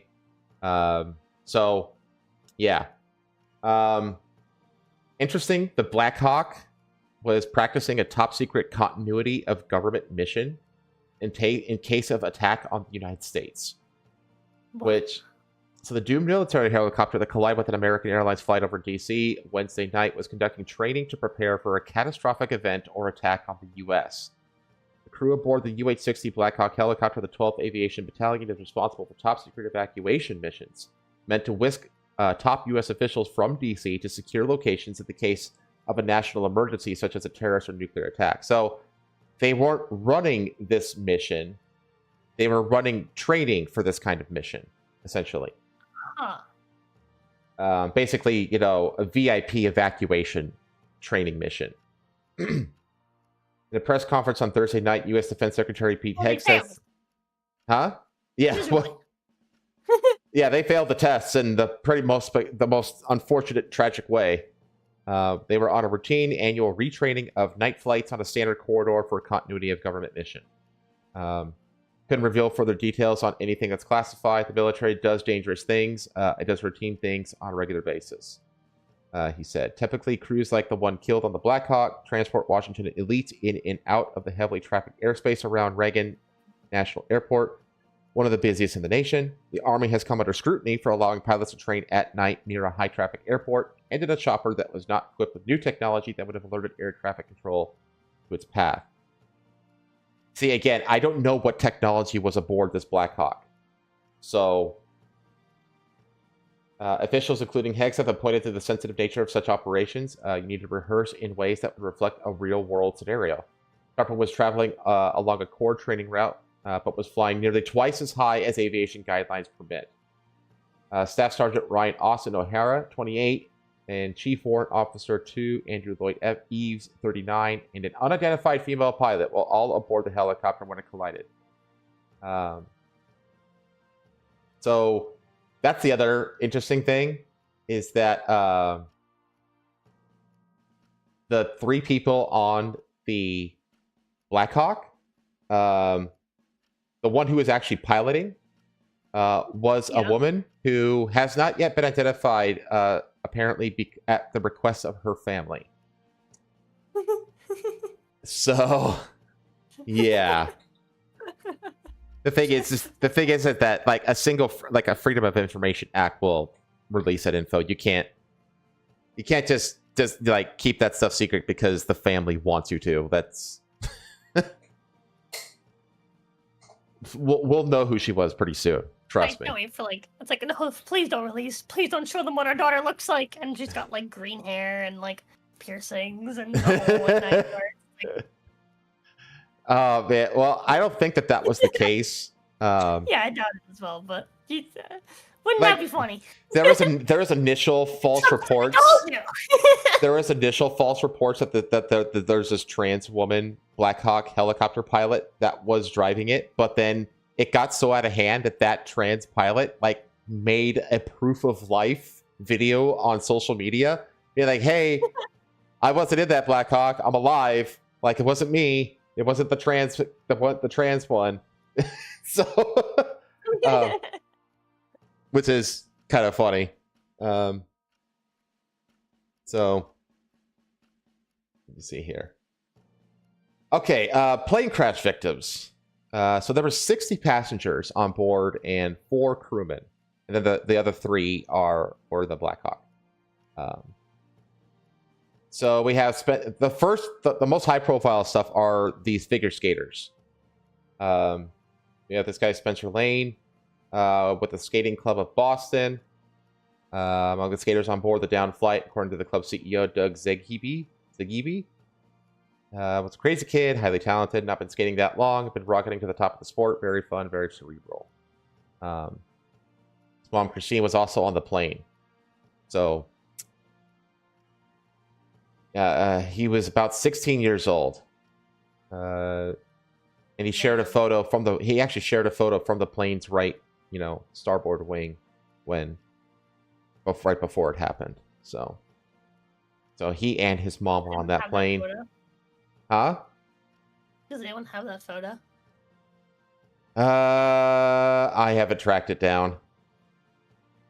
It's just going to be looking out into the lights of the city. It's not going to be anything special. So Jinna Han and her mom Jin Han, because that's the thing. Like, figure skaters are typically like teenagers, so they can't they can't do these things like without parental consent. So a lot of these figure skaters had at least one parent with them on the plane. So sad. Yeah. So Jenna was believed to be about 15. Also part of that Boston club. Jenna was just a wonderful kid, a great athlete, great competitor, loved by all. Her mom, Jin Han, was on board too. Both skaters' mothers were dedicated and always made sacrifices. Oh gosh. Evgenia Shishkova and Vadim Naumov. So these are the Russian-born coaches of those 2 teens. They were on board. So two coaches, 2 students, and one of those students' parents. Each. Yeah. Let's see. Both had qualified as sports instructors in St. Petersburg, Russia, and each had at least 20 years of coaching experience, according to their profiles on the Skating Club of Boston website. Also coach at the International Skating Center of Connecticut. Now, their son, Maxim Naumov, is also a competitive figure skater for the United States, but was not on the plane. He returned to Virginia on Monday after skating at the national championships. Kremlin spokesman Dmitry Peskov was among those to offer condolences. Unfortunately, we see that the sad information is being confirmed. There were other fellow citizens there. Bad news today from Washington. We are sorry and send condolences to the families and friends who lost those of our fellow citizens who died in the plane crash. Nina Volyanskaya, also a fellow coach, former skater who competed for the pre-91 Soviet Union. More recently, she was a coach at the Ashburn Ice House in Virginia. Club's general manager Rob Lorenzen told NBC Washington. Ina also had a lot of success internationally, achieving gold, silver, and bronze medals in various international competitions. Sam Lilly, that's one of the pilots for the jet. So proud when Sam became a pilot. His father Tim said, doing great in his career and his personal life. He was engaged to get married in the fall. Oh. It's so devastating to lose someone that has loved so much. Ryan O'Hara, one of the soldiers performing a training flight on the ill-fated Black Hawk helicopter, was Ryan O'Hara, a Georgia-bred father of a baby boy and graduate of Parkview High School near Atlanta. Ryan is fondly remembered as a guy who would fix things around the Reserve Officers Training Corps gym, as well as a vital member of the rifle team. Ryan leaves behind a wife and a 1-year-old son. That's fucking rough, dude. O'Hara was the crew chief of the helicopter, graduated from the high school in 2014 before going on to become an Army Reserve officer. Ian Epstein. What an unfortunate last name. I'm so sorry, dude. I know, right? It's one of those Hitler names, you know? Yeah. One of 2 of the flight attendants on board the plane. He worked for PSA Airlines, a subsidiary of American Airlines. It was a very heavy heart and extreme sadness at myself, along with our children, informing you that Ian Epstein was one of the flight attendants on American Airlines Flight 5342 that collided last night. They were landing in D.C. That's Debbie. That's from Debbie Epstein, his wife. Please pray for Ian and our family. Michael Stovall and Jesse Pitcher. Stovall was returning home from a duck hunting trip with a group of friends in Kansas when the plane plunged. 40-year-old father was a steam fitter and Baltimore Orioles fan who loved skiing and other forms of outdoor adventure. He left behind a wife and a son. A co-worker of Stovall's, Jesse Pitcher, 30, joined him for the hunting trip and was also on the flight. Asra Hussain, 26-year-old Indiana University graduate, sent her husband a final haunting text just minutes before the fatal crash. "We are landing in 20 minutes," she wrote. Oh. Wendy Schaefer, mother of 2 young children, who was described as always smiling by her friend at Fox News correspondent Bill Melugan. With great regret that I can confirm a friend of mine, Wendy Schaefer, lost her life in the American Airlines plane crash last night. A mom of 2 children, ages 3 and 1. That's so rough, dude. God, man. Her husband, Nate, added that she was not just beautiful on the outside, but was a truly amazing woman through and through. Livingston family. God, this is the whole family. Just Donna Livingston and her husband, Peter, along with their 2 daughters, Everly, 11, and Elijah, 14. Oh, my God. Girls were part of the Washington Figure Skating Club. Man. Final Instagram post, the sisters posted in front of the ice at the U.S. Figure Skating Championships in Wichita. Kia Dugans, former Miss Kansas contestant and attorney. She was flying into D.C. as she was preparing to be a law professor at Howard University in the fall. With heavy heart that Miss Augusta and Miss Butler County organization just learned that Kia Duggan's Miss Butler County 2014 and 2015 was a passenger of the plane that crashed last evening in D.C. Keep the rest of the family in your thoughts and prayers at this difficult time. He was top 10 finalist in 2014 and 2015 at the Miss Kansas pageant. We have Angela Yang, Sean Kay, and their teacher, Alexander Shasha Kirshanov. That's more ice skaters, and their coach. Can you imagine being like a member of like this ice skating thing that you like didn't go to, and all of a sudden your entire ice skating thing is just empty? There's just no one left. It's like just you and like whoever else didn't go. Like, how the fuck do you keep going? How do you continue to enjoy the sport after that? Yeah, exactly. Because now you connect the sport with like definitely the most tragic. Yeah, because all of the people that you knew that were part of it, that were like you competed against, that were like your, Yeah, and it's like the survivor's guilt, all that kind of stuff. It's all now associated with that sport. It's just we always use American Airlines when we go to competition. This time they go without me, and all of them are gone. Said Natalie Goodine, who's that's the coach's wife. So this guy's wife. Grace Maxwell, 20-year-old college student from Wichita, Kansas, was among the victims. Home attending her grandfather's funeral before she boarded the flight. Fuck, dude. Oh my god. Right, can you imagine being fucking Maxwell? Your dad dies, and then after the fucking funeral, your daughter dies. Your daughter dies on the way home. Dude, I blow my brains out. I blow my fucking brains out. Yeah, it's like Elizabeth Ann Keyes, 33, was traveling on the deadly flight. The Ohio woman was returning to D.C. from a work trip. She was just the best partner and so special, had such a sharp wit, and just really pushed everyone around her to be best version of themselves, said David Seidman, her partner of 6 years. She worked as an attorney in D.C. Co-worker Sarah Lee Best had joined the firm in November and served as a judicial law clerk for several federal accounts, including with Judge John Cronin and the U.S. District Court, the Southern District of New York, according to her profile. Andrew Eves, this is the other helicopter pilot that we have the name of. Eves became the second soldier killed in the Midair collision between a commercial flight and Black Hawk chopper in D.C. Mississippi Governor Tate Reeves posted online about the loss of military official Andrew Eves, who hailed from a small town in the Magnolia State. Mississippi is mourning the loss of Brooksville native Chief Warrant Officer 2, Andrew Eves. He was like the trainer. He was the one doing the training, essentially, on board this flight. Ellie and I are praying for the victim's family and first responders who are assisting. His wife, Carrie, wrote on Facebook, I'm sure by now all of you have heard the news of the tragedy that has occurred in D.C. My husband was one of the pilots on the Black Hawk. Pray for our family and friends and for all the other families that are suffering today. We ask for peace while we breathe. Jonathan Campus, let's see, it's one of the pilots. He was one of the pilots in the jet. His aunt said that he worked for PSA Airlines for 8 years, had wanted to be in the air since he was 3 years old. 34-year-old was raised in Brooklyn and now lived in Florida. I think he wanted to be free and be able to fly and soar like a bird. Campos received his pilot certificates at Embry-Riddle Aeronautical University in 2011. Then received his instructor certification at Epic Flight Academy. He was a skilled and dedicated pilot with an undeniable passion for flying.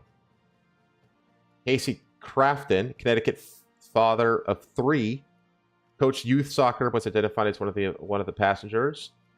Husband of Rachel and father to 3 sons among the passengers. Doesn't say how old they were. Montville Youth Soccer Club called Crafton a valued volunteer who helped to enrich the lives of those that he came in contact with.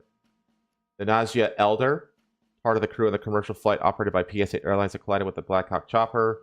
Great wife, great parent, great friend. Loved one, Brandon Payne said. She was very bright, very smart. She was an entrepreneur. This flight attendant thing was kind of like one of her dreams she wanted to do.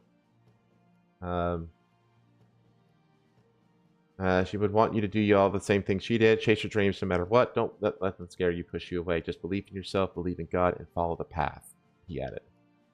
Second identified flight attendant. She leaves behind a husband and 2 kids. Lindsay Fields, biology professor. National Security Biology teacher said floods. The organization's president-elect was traveling to represent the NABT community and advocate for excellence in life science education.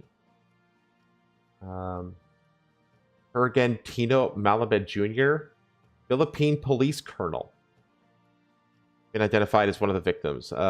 He served as the Philippine National Police Chief of the Supply Management Division. Vikesh Patel, longtime GE Aerospace employee. He was a maintenance, repair, and operations transformation leader. Had been with the company for over a decade. Having been named in his latest role in April 2024. Bob and Lori Schrock, married farmers, planned on flying into Reagan Airport before taking the train to meet up with their daughter Ellie, who is a junior at Villanova. Melissa Jane Nicondri of Brooklyn. Let's see. Today with her that, let's see. She was 28 years old. Imagine being in college, your parents come in to visit. Now they're just both gone. You're alone. And they're just gone. Yeah. That's the thing. Like, you just, like, left your parents behind for, like, probably the first time, really. And now they're just gone forever. My God. And then 4 other figure skaters of their parents. So we're back to figure skaters. Brielle Magdalena Beyer and her mother, Justinia Magdalena, lived in Virginia. The younger had just celebrated her 12th birthday 2 weeks before. Edward Joe, 16, and his parents, Cayenne and Joe from Fairfax, were among those on board. So that's like a whole family gone. Franco Aparicio, with his father, Luciano, as the 2 traveled. Corey Hanyos, who had stuck around Wichita for a special training session with the top 40 athletes, surprised those in attendance when he landed a triple axel in front of the coaches and scouts at the National Development Camp. Hanyos, 16, soon departed Kansas with his mom, Stephanie, and dad, Roger. So that's like another family gone. Flight crew and other skaters and shoulders. So, yeah, so there's still they're still pulling people out and checking manifests and stuff like that. There's still a fog of war over this, and this was published 2 days ago. So I'm sure there's more at this point, but I think we can move on. Yeah, we got plenty of other plane crashes to look at. Yeah, I mean, this is something to highlight how airports have had 19 near misses that could have been catastrophic this year, most since 2016. Starling report finds. So I said there have been at least 19 separate instances in which airplanes nearly smash into one another in the first 10 months of the year.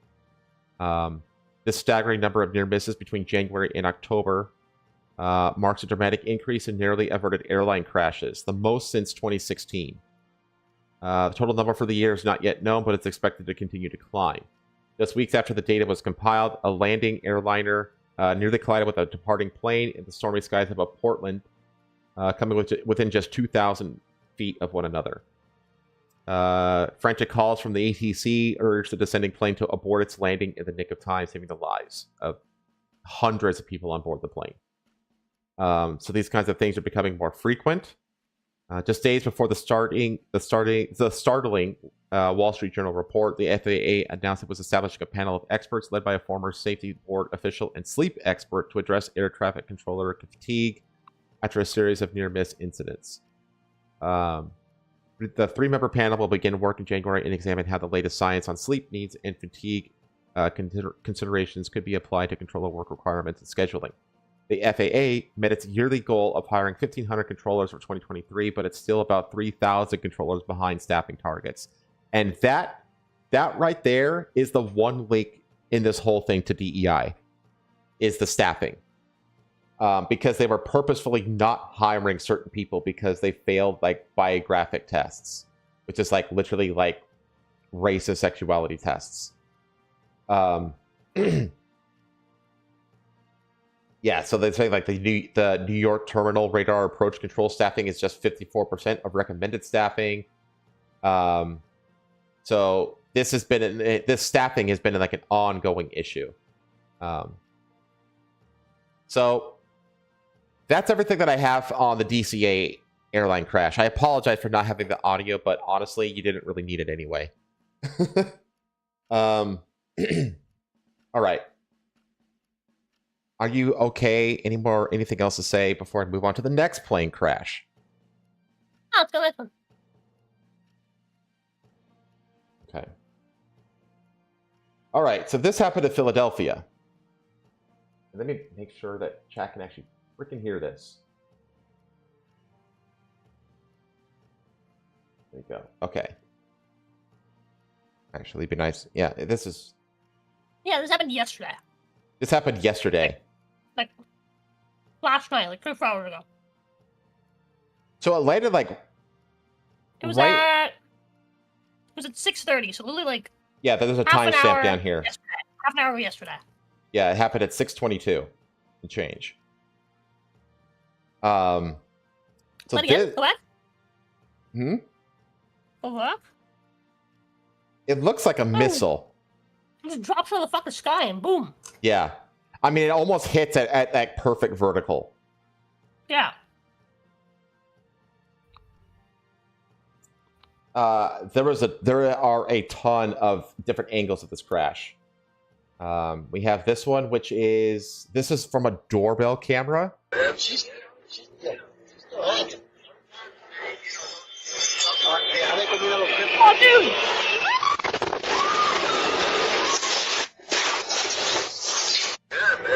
Oh, that shit hit so hard to the fucking color and the fucking camera. Yeah, right. It made, like it was such a big explosion that it made the camera Technicolor. There's this one, which is, I don't know where this is from. It's hard to say. I think it's from like a front porch, because I think this is like an awning to a window or something. Yeah.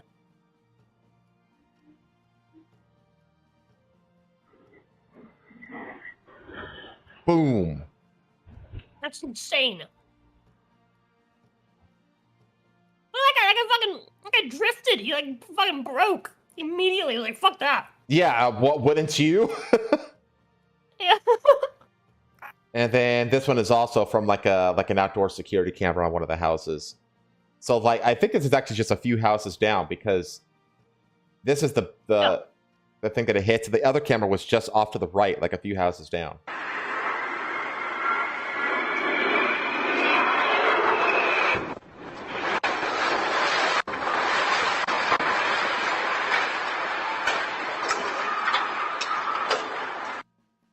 It's insane. And then after the crash, this is what it looked like when emergency vehicles arrived.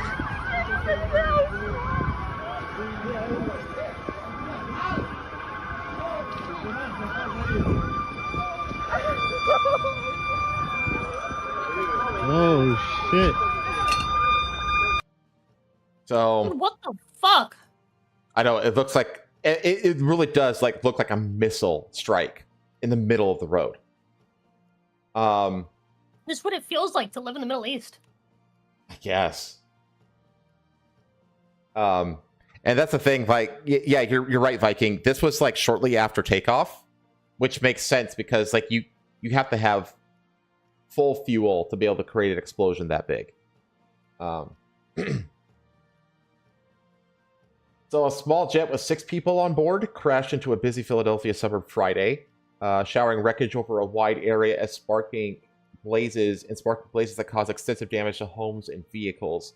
The aircraft, which the FAA said was a Learjet 55 executive aircraft, crashed around 23:30 GMT into the densely populated district of the city, packed with homes, shops, and busy roads. It is bound for Springfield Branson National Airport in Missouri, and had taken off from Northeast Philadelphia Airport. The FAA said in a statement, confirming that it would investigate along with the National Transportation Safety Board, the NTSB.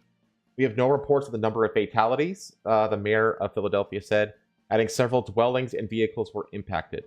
Governor Josh Shapiro, who the mayor said was heading to the crash site, said he was offering all resources as emergency services respond to the small private plane crash. We'll continue to provide updates as more information is available. Crash of the city on the East Coast came just 2 days after a passenger jet and military helicopter collided off Washington Reagan National Airport, killing 67 people and the deadliest U.S. air disaster in almost a quarter of a century. Yeah, the last time there was a mid-air collision in the United States was in 2009. So he says, and then Donald Trump posted that he said it was sad to see more souls lost in the Philadelphia tragedy, praising first responders and adding, God bless you all. The Learjet that crashed was an aircraft used to transport medical patients, according to flight tracking site FlightAware. Philadelphia's Office of Emergency Management wrote on X that there was a major incident underway and that roads in the vicinity were closed, calling on the public to avoid the area. Dozens of first responders were on the scene outside Roosevelt Mall, a strip mall in Northeast Philadelphia, while with retailers and food outlets. The police and fire department did not respond to calls for comment. A major response by the FFA and NTSB was already underway in Washington. The investigators on Thursday found the helicopter's black box. I think they pulled 40. This is all about the DCA crash. So that's kind of wild.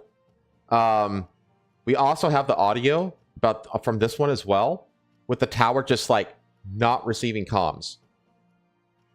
Like shortly after takeoff, essentially. So don't pay attention to any of the text around this. This is like conspiracy bullshit. Let's just listen to the comms. Medivac, med service 056. On That's as loud as it gets. Heading 290, runway 24, clear for takeoff, wind 25010. Medivac, med service 056, affirmative. On departure, turn right, heading 290, runway 24, clear for takeoff. So they're still on the ground here. Medivac, med service 056, contact Philly, departure 123.8. 123.8, Mike Tango Sierra 056 Medivac. Thank you, good day. Medivac, med service 056, northeast tower, contact Philly 123.8. Medivac, med service northeast tower. Medevac, med service 056, northeast tower, you on frequency? Medevac, Mike Tango Sierra 056, northeast tower, how do you hear this transmission? Medevac, med service 056, northeast tower. So they're losing comms at this point.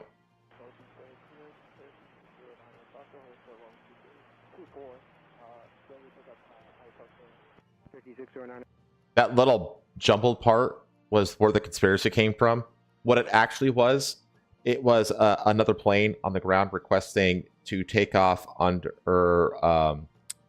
IFR, which is instrument flight rules. So basically, which is in opposition to visual flight rules. 8 Foxtrot, northeast ground, roger. Stand by one. I'll get back to you when I can.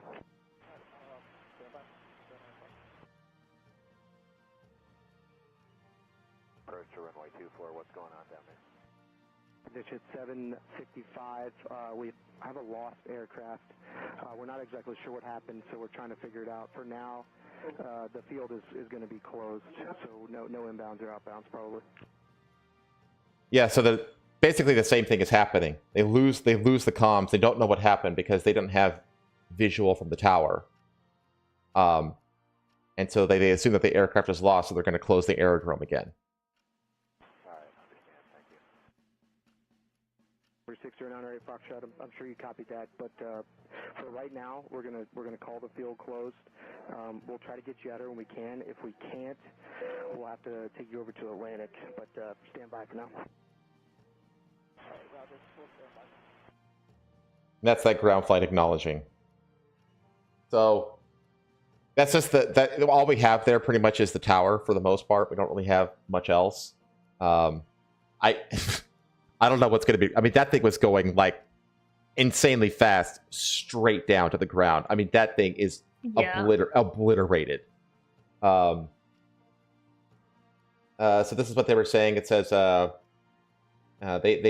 audio that said what's going on down there. One ATC can be heard saying, "We have lost an aircraft. We're not exactly sure what happened. So we're trying to figure it out. Field is going to be closed with no inbounds, outbounds." So it was Jet Rescue Air Ambulance, the company operating the plane, said that the aircraft was a Learjet 55 while departing from the Northeast Philadelphia airport around 6:30 p.m. There were 4 crew members and 2 passengers on the plane at the time: a pilot, co-pilot, physician, paramedic, pediatric patient, and her mother. So they were bringing a pediatric patient. That means a kid and her mom. And if the mom was there, that means that the kid is the one that was hurt or injured and needed to be air trafficked out to a different area. So they were all Mexican nationals, which is strange. I don't know what the passengers and the pilot and the co-pilot and the physician and the paramedic. That's another piece of the conspiracy. People are thinking this was like a cartel hit, that this was some kind of cartel hit. Because they were all Mexicans, which I don't know about that. If the cartels are going to pull off a hit, they're not going to. This is not the way they're going to do it. FAA confirmed that there were 6 people on board the plane, and then we have. Let's see. Patient was a Mexican national who was in the U.S. for life-saving medical treatment. At the end of treatment, she was released to go home. So this was. They were going back home, is what it was. So they had been treated and they were going back home. John Anderson, a retired pilot from Philadelphia, told Fox News Digital that based on the video of the crash and the way the aircraft struck the ground, the likely cause was a takeoff stall. Plane was out of the cruise control. It was not controlled flight into terrain, which means it was like they were It was on purpose, yeah. Yeah, exactly. They well, not just on purpose, but they weren't able to like control glide down to like a suit like in the safest way possible. Like they had zero ability to do anything essentially. May have been a mechanical malfunction of the stabilizer, elevator trim, or even a load shift rearward within the cabin.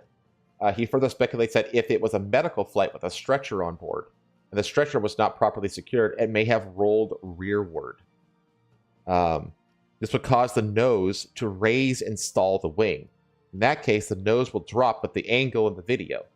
Because it was right after takeoff and the initial climb, I would say it was likely as a swing stall. There could be a number of factors that would cause a stall. Could have been a runway trim, malfunctioning stabilizer. Friday night's disaster comes just barely 48 hours after the DCA crash.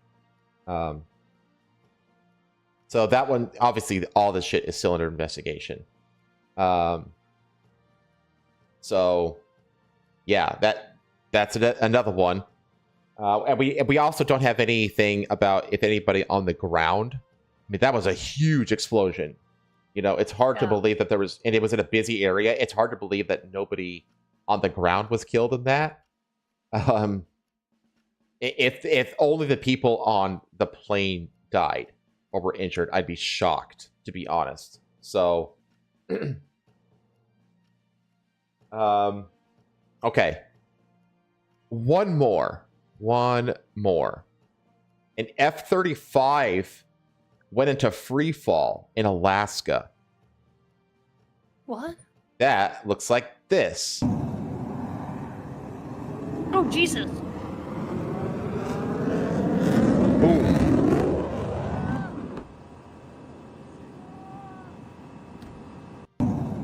And you can see the pilot ejected safely. Yeah. But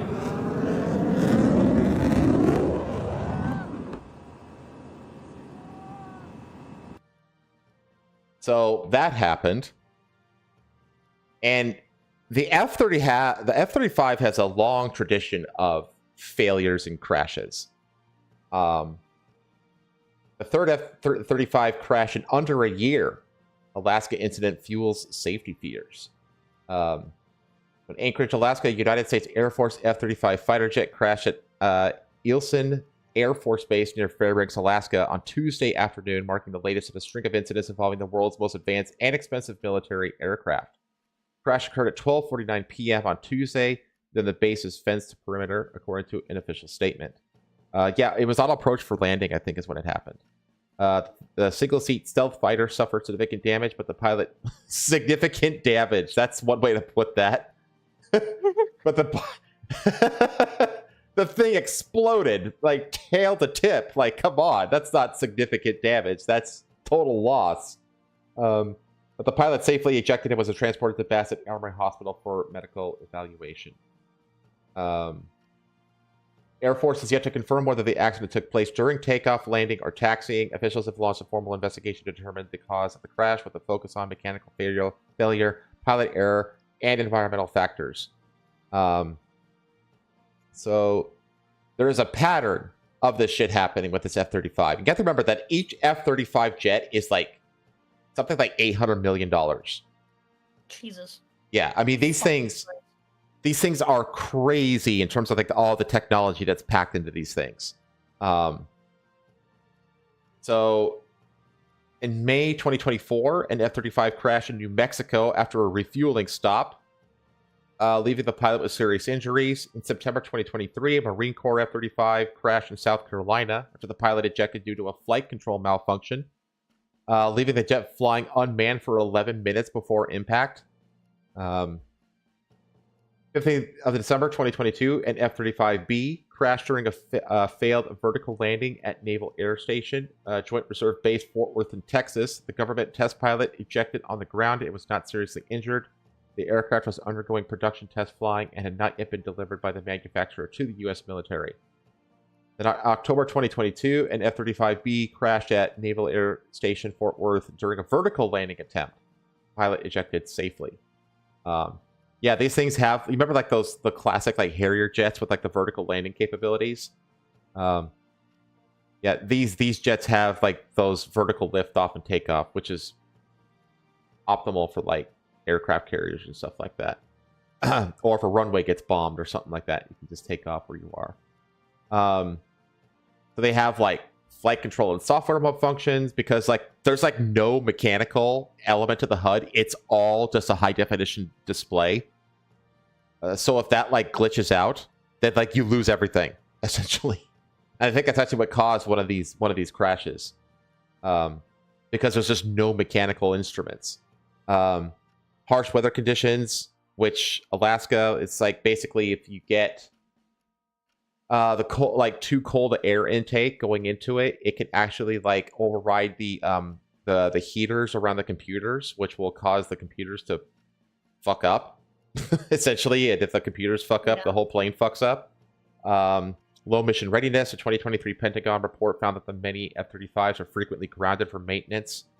And ejection seat risks. Investigations have raised concerns about the Martin Baker ejection seat system, which is critical for pilot safety. So, yeah, it's just another in a long stream of F-35 failures. So much so that Elon Musk has called the F-35 builders idiots and favors drone swarms. So he stated the head up of the Department of Government Efficiency slash federal spending with a salvo of messages on Musk's own Twitter. So he said, meanwhile, some idiots are still building manned fighter jets like the F-35. And honestly, he's got a point. Because that's the thing. It's like 99.9% of errors that happen on board planes are human error, I would say. And the way that these F-35s are built, there's not a lot of redundancy on board these things. Like I said, like no manual instruments. So you have no backup if a screen glitches out. The computer goes out. These kinds of things. You think of like a vehicle, like, you ever notice that like modern vehicles break down more often than older vehicles do? Like if you maintain and keep like an older vehicle, it'll break down. You'll have to take it to a mechanic less than like a brand new vehicle a lot of the time. And that's because just new vehicles have so many fucking bells and whistles. It's just more shit that can break. And that's kind of what the F-35 is. Where it's just like there's so many bells and whistles on this thing that there's so many things that can break. So he says Doge versus stealth. In a post on Sunday, Musk commented on a video showing a formation of hundreds of small drones, saying that meanwhile, some idiots are still building manned fighter jets like the F-35. Yeah, so this is the drone swarm he was talking about.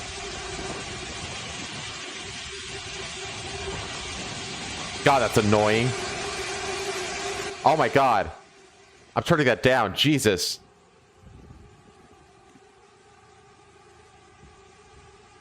Yeah, I can stick a little 9mm handgun on each of these things. The fuck?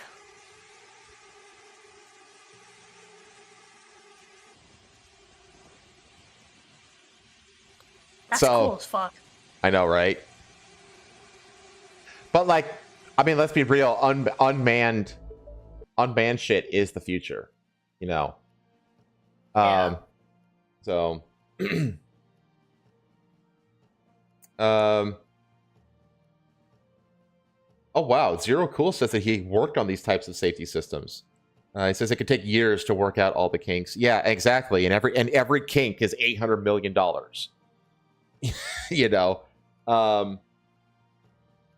Vehicles have so much electronics that regular mechanics don't even handle it, and you have to send it to the engineers at the production plant. Yeah, that's like so many more repairs required you to send the car back to the manufacturer or go to a manufacturer repair depot, essentially. And it's kind of like putting your mom and pop mechanics out of business. My dad ran into that, but my dad was smart, and he actually spent the time to learn all the electronics on newer vehicles. So he actually became like a specialist in the electrical systems of cars. So he was able to stay in business with that. But a lot of mechanics are losing work the more and more advanced the cars get, because you have to be certified, to be a mechanic. And Most mechanics don't want to have to go all the way back to school again just to learn all the new shit. And so they lose business as a result of that. They don't want to keep themselves up. Because it costs money and time, and yeah. But let's see, the F-35 design was broken at the requirements level because it was required to do too many things to too many people. This made it inexpensive, a complex jack of all trades, master of none. Success was never in the set of possible outcomes. And manned fighter jets are obsolete in the age of drones anyway. We'll just get pilots killed.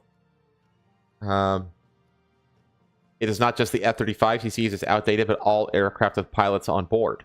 Crewed fighter jets are an inefficient way to extend the range of missiles or drop bombs. A reusable drone can do so without all the overhead of a human pilot. The fighter jets will be shot down very quickly if the opposing force is sophisticated SAM or drones, the surface-to-air missile, as shown by the Russia-Ukraine conflict. Fighter jets do have the advantage of helping Air Force officers get laid. Drones are much less effective in this regard. This is an arky son of a bitch. His anti-F-35 rhetoric reached a high point with this. Some U.S. weapon systems are good, albeit overpriced, but please, in the name of all that is holy, let us stop the worst military value for our money in history, that is the F-35 program. Yeah, and the thing is that like the F-35 has been receiving this criticism for a long time now. It's kind of been like a DoD spending black hole. I see. Pretty much since its inception. It's got a lot of criticism, and I wouldn't be surprised if Doge basically makes a successful case for it to be just scrapped. I would not be surprised. Yeah, the program is estimated to be a decade behind schedule and $180 billion over budget, and still struggles with reliability, maintainability, and availability, according to the Director of Operational Test and Evaluation's annual report. That's damning. That is absolutely damning. Critics say this is simply that it rumbles on because the investment and lack of alternatives makes it too big to fail. But more than thousands of the jets have been delivered, and the F-35 has been used successfully in combat. Training exercises and simulations suggest that the F-35 is highly capable, with one report stating that in realistic testing scenarios, it killed enemy aircraft at a ratio of 20-1. Or quote-unquote, how the F-35 can single-handedly destroy an air force. Needless to say, the argument about whether the F-35 is overpriced and overrated or unfairly criticized is as loud as ever, as you might expect for a program expected to top $1 trillion. Jeez. Musk did not engage in much discussion of why he sees the F-35 as flawed, but did comment on the limitations of the stealth design, which makes it hard to see on radar. I mean, it's a special paint.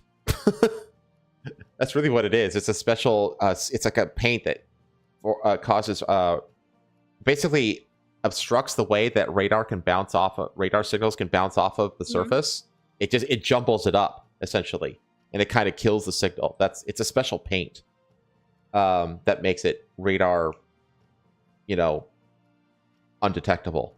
It is laughably easy to take down fighter jets. Stealth means nothing if you use elementary AI with low light sensitivity cameras. They aren't invisible.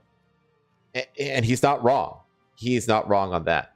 But you fly at night. Who knows? Some question the sweeping statement and follow-up suggested that Musk was really talking about thermal imaging cameras, infrared search and track, in fighter speak with added AI. The benefits of limitations of stealth technology are a huge and active field of discussion. It would be wrong to state either that stealth is dead or that it is essential. It might at least be worth noting that Russian stealth aircraft have not featured in the current conflict, and their stealth attack drone failed catastrophically. How well or badly the F-35 would fare in a similar war is another matter. Let's see. As a recent piece in Mother Joe's noted, about half the discretionary budget, the spending that Congress approves each year, goes on defense, with more than $840 billion handed to the Pentagon at the 2024 budget. Remember when I talked about those third rails that Doge is going to have to touch? Yeah. Yeah.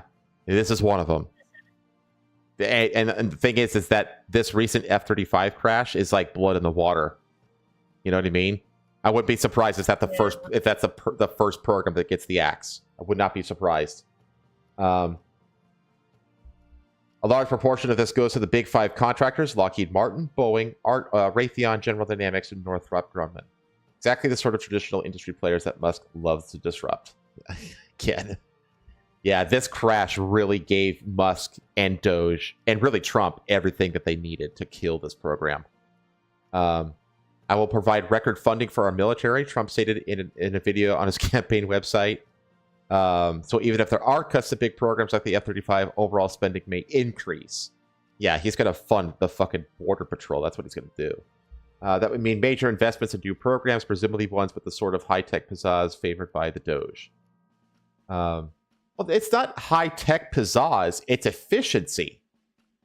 It's things that actually produce results that are worth the money spent on it. Yeah. It doesn't matter if it has pizzazz or not. Drone swarm battles are coming that will boggle the mind.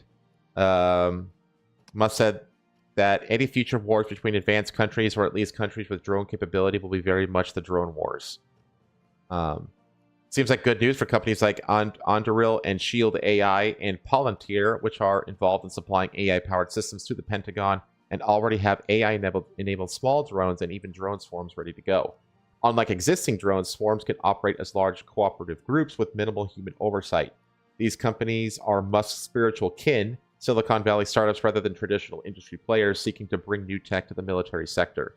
And they may find that the wind is shifting their way. I absolutely agree with that. I mean, to what extent large numbers of small, low-cost drones can augment, replace, or supersede traditional air power remains an open question. Whether they will still be as affordable when made by American contractors is equally important. But the evidence from Ukraine suggests drones will play an increasingly dominant role in future wars. Yeah. So, yeah, I think that, honestly, of all those four things, what were the four things? They were like, it was Social Security, pork barrel spending, interest, and military. And I'm pretty confident the military budget is the first thing that's going to get cut into. There'll be programs like this, and honestly, I think a lot of it will be overseas funding. Yeah. So, all right. Do you have I sent you a couple things. You did? Okay. I sent you a couple things. What'd you send me? One of them was a Twitter notif, because God knows my Twitter notifs always on point. And the other one was an article. I was looking up I feel like I remember there being like another plane, a fourth plane crash, but I couldn't find anything on it. So. Oh, did they identify the female pilot? Yep. Oh, look at that. Look at you. Army identifies helicopter pilot Captain Rebecca Loback among 67 killed. Okay. Female Black Hawk pilot excelled in everything. Female Black Hawk pilot who was co-piloting the aircraft when it collided with the passenger plane. So she wasn't even the main pilot. She was the co-pilot. Yep. So she wasn't even. I mean, yeah, like the joysticks in like a craft like that are going to basically mimic each other, like a driver's ed steering wheel. But she wasn't at the helm here. Was a driven and hardworking officer who was made for Army aviation. The Army officially identified the pilot as Captain Rebecca Loback, 28, one of the three-person crews inside the UH-60 Blackhawk. The Army released the names of the other two soldiers on board the Blackhawk on Friday. Loback's name had been withheld at her family's request. CNN previously reported Loback was co-piloting the Blackhawk at the time of the collision on Wednesday evening. A statement released Saturday by the Loback family called her a bright star who is kind, generous, brilliant, funny, ambitious, and strong. Let's see here. Is there any kind of information? They're all just basically giving her all kinds of praises at this point. Does it tell how many flight hours she had? Because I know the other two had like hundreds and hundreds and hundreds of hours. Okay, here we go. Ryan O'Hara had Chief Warrant Officer Andrew Lloyd Eves, 39. Eves was the instructor pilot on board and had about 1,000 flight hours, which that's a lot. That's a lot of flights for a helicopter, because helicopters don't have, huge ranges of flight like planes do. So 1,000 flight hours is it's not like a massive number of hours, but it's a lot. Let's see. Run hero graduated. Responsibility expanded as became teaching other crew chiefs how to properly execute crew duties at the back of the Black Hawk. Okay. Tell me that he had a date night planned. The briefing promptly ended.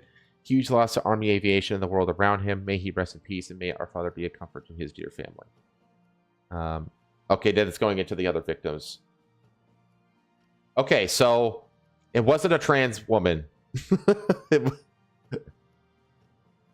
And it doesn't look like it was. I mean, it doesn't even seem like it was actually her. It seemed like it was the pilot, not the co-pilot. She was the co-pilot. So I'm also gonna send you some videos of the some real close-ups of the explosion.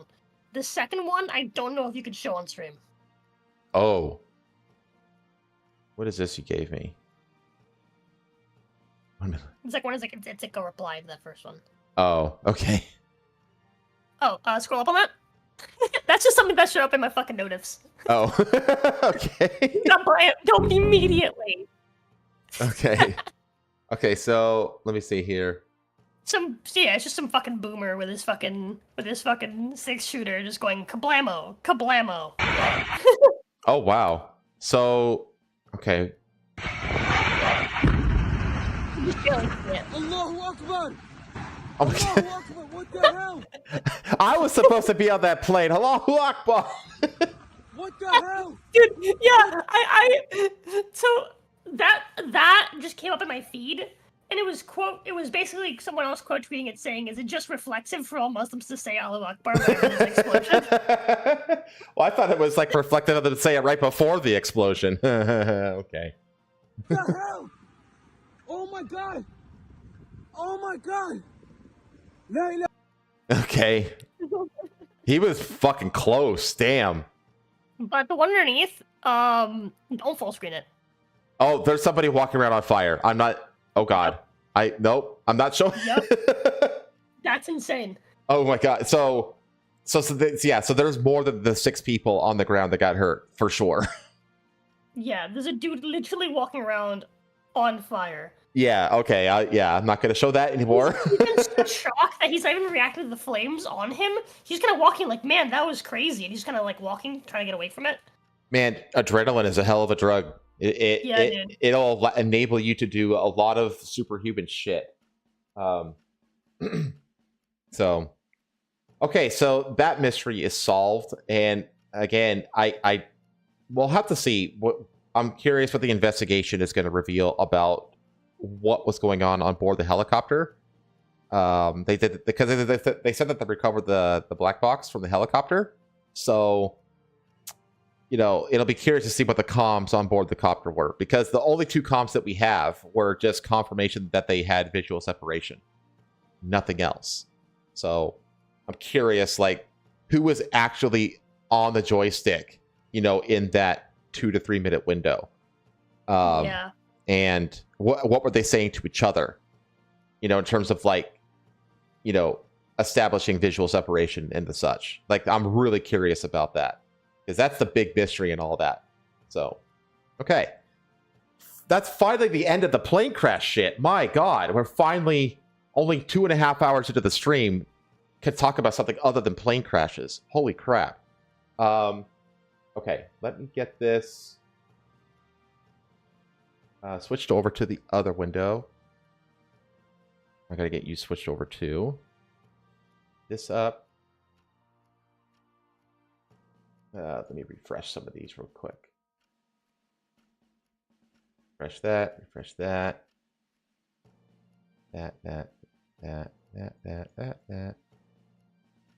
Okay, cool. All right, let's do a little bit of tech news.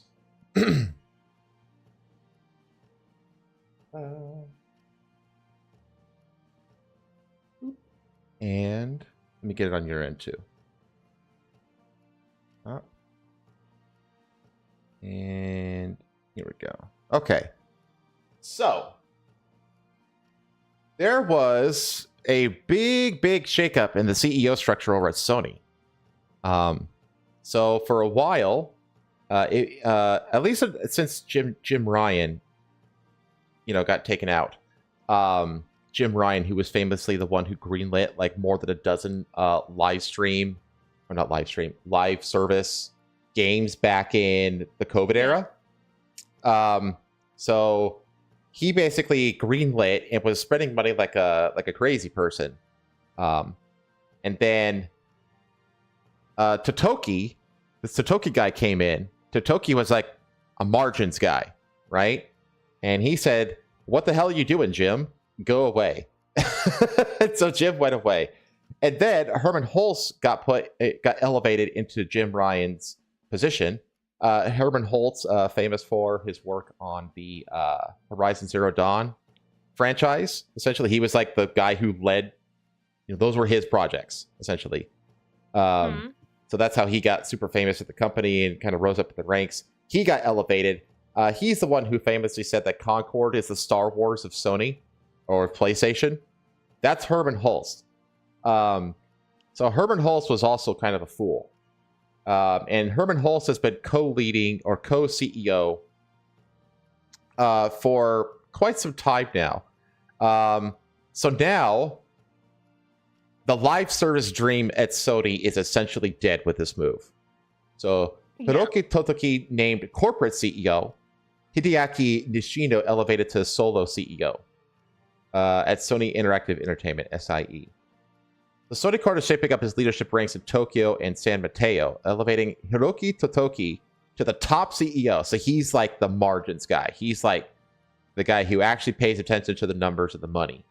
While Hideaki Nishino takes the reins of Sony Interactive Entertainment as the sole CEO of the unit that houses PlayStation.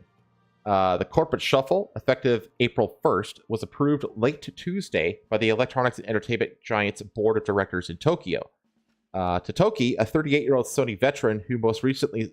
God, dude, can you imagine? I'm 42. This guy is 4 years younger than me, and he's like the CEO of Sony. Like, damn.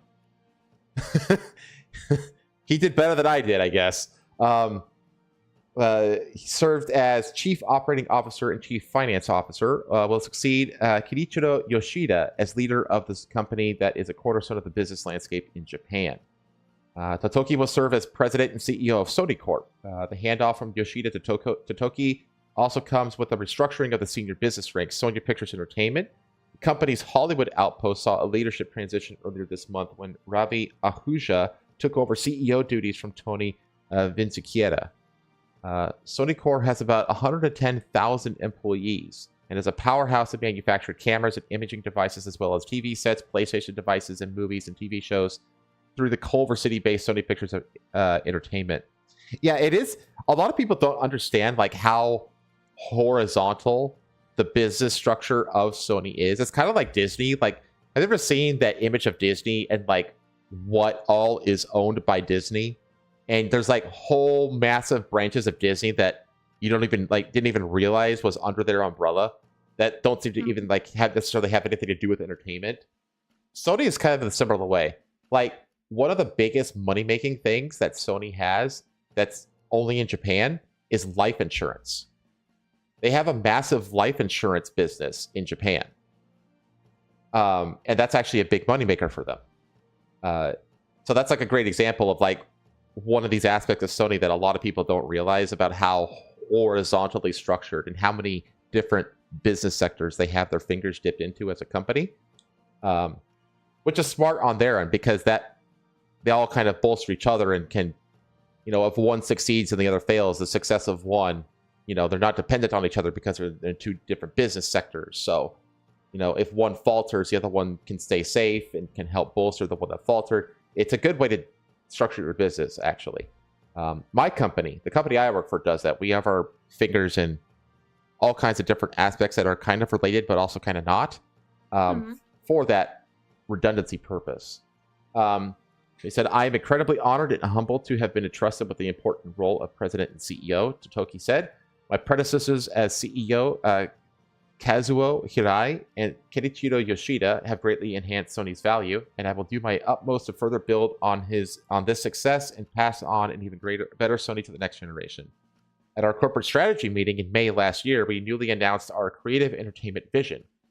which outlines where we want Sony to be in 10 years, with our purpose as the guiding principle.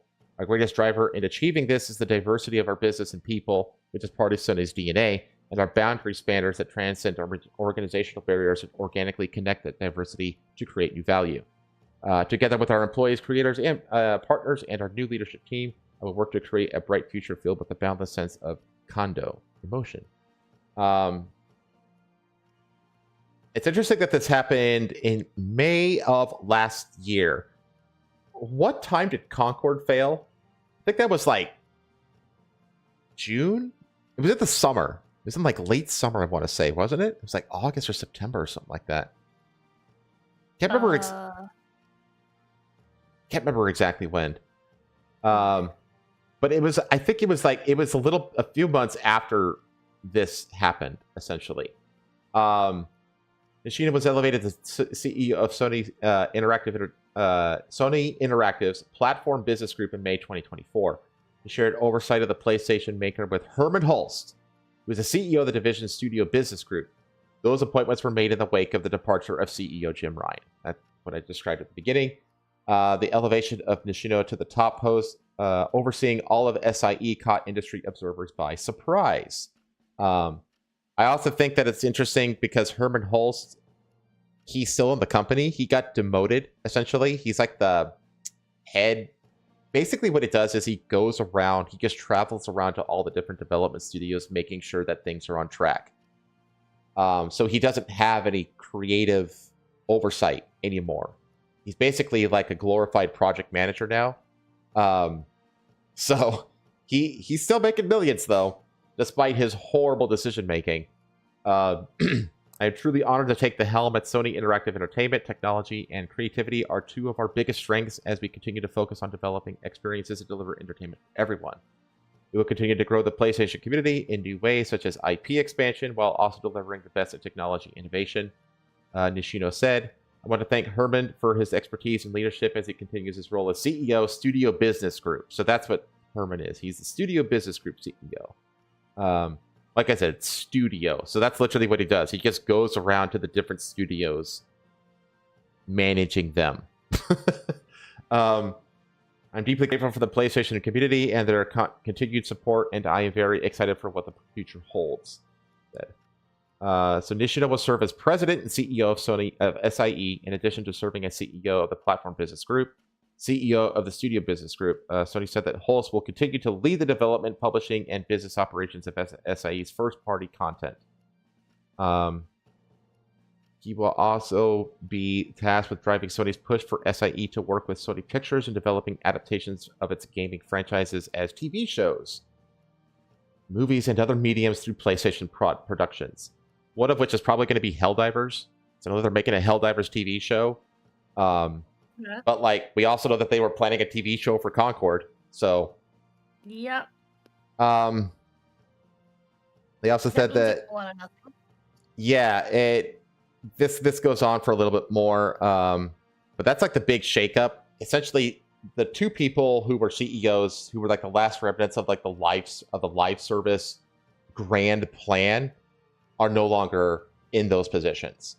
And it's also interesting that now with Herman gone, that the company is back fully in control by Japanese people, which I think is good.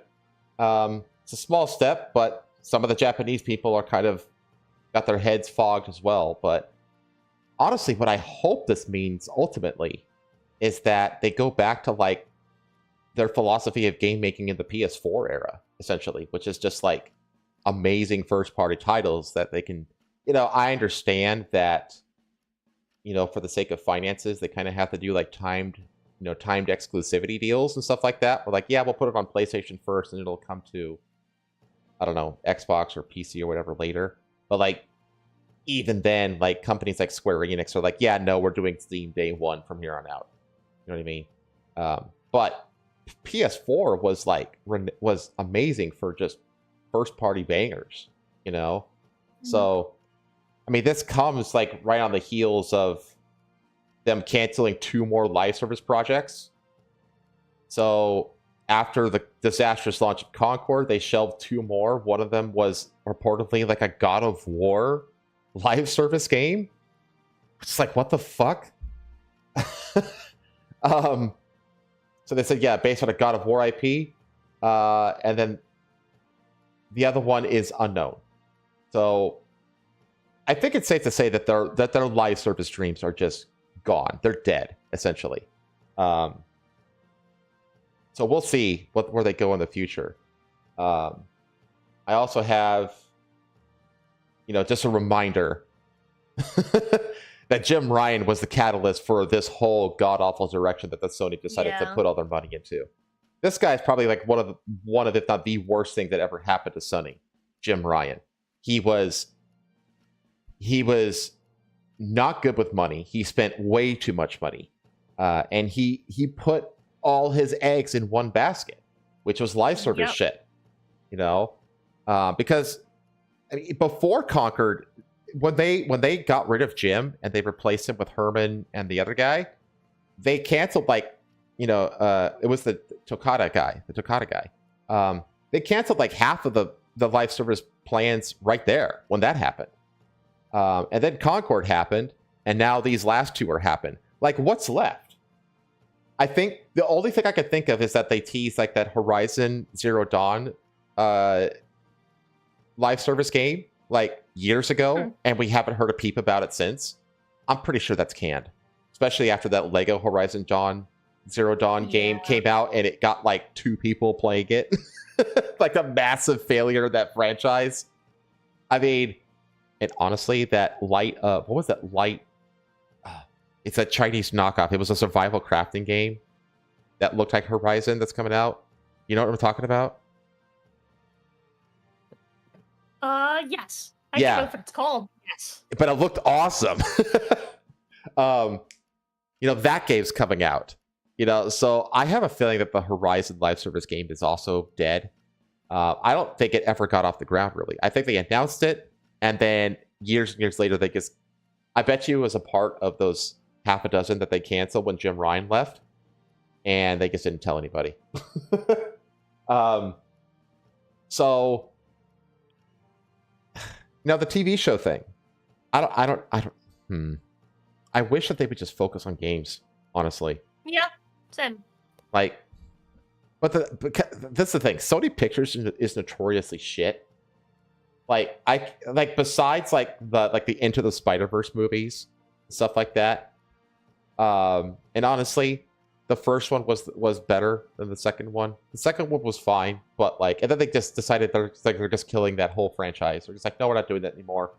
Then they did Madam Web and all sort of really, really awful shit. Because the whole thing about Sony and Spider-Man is that they have to consistently release Spider-Man related IP projects.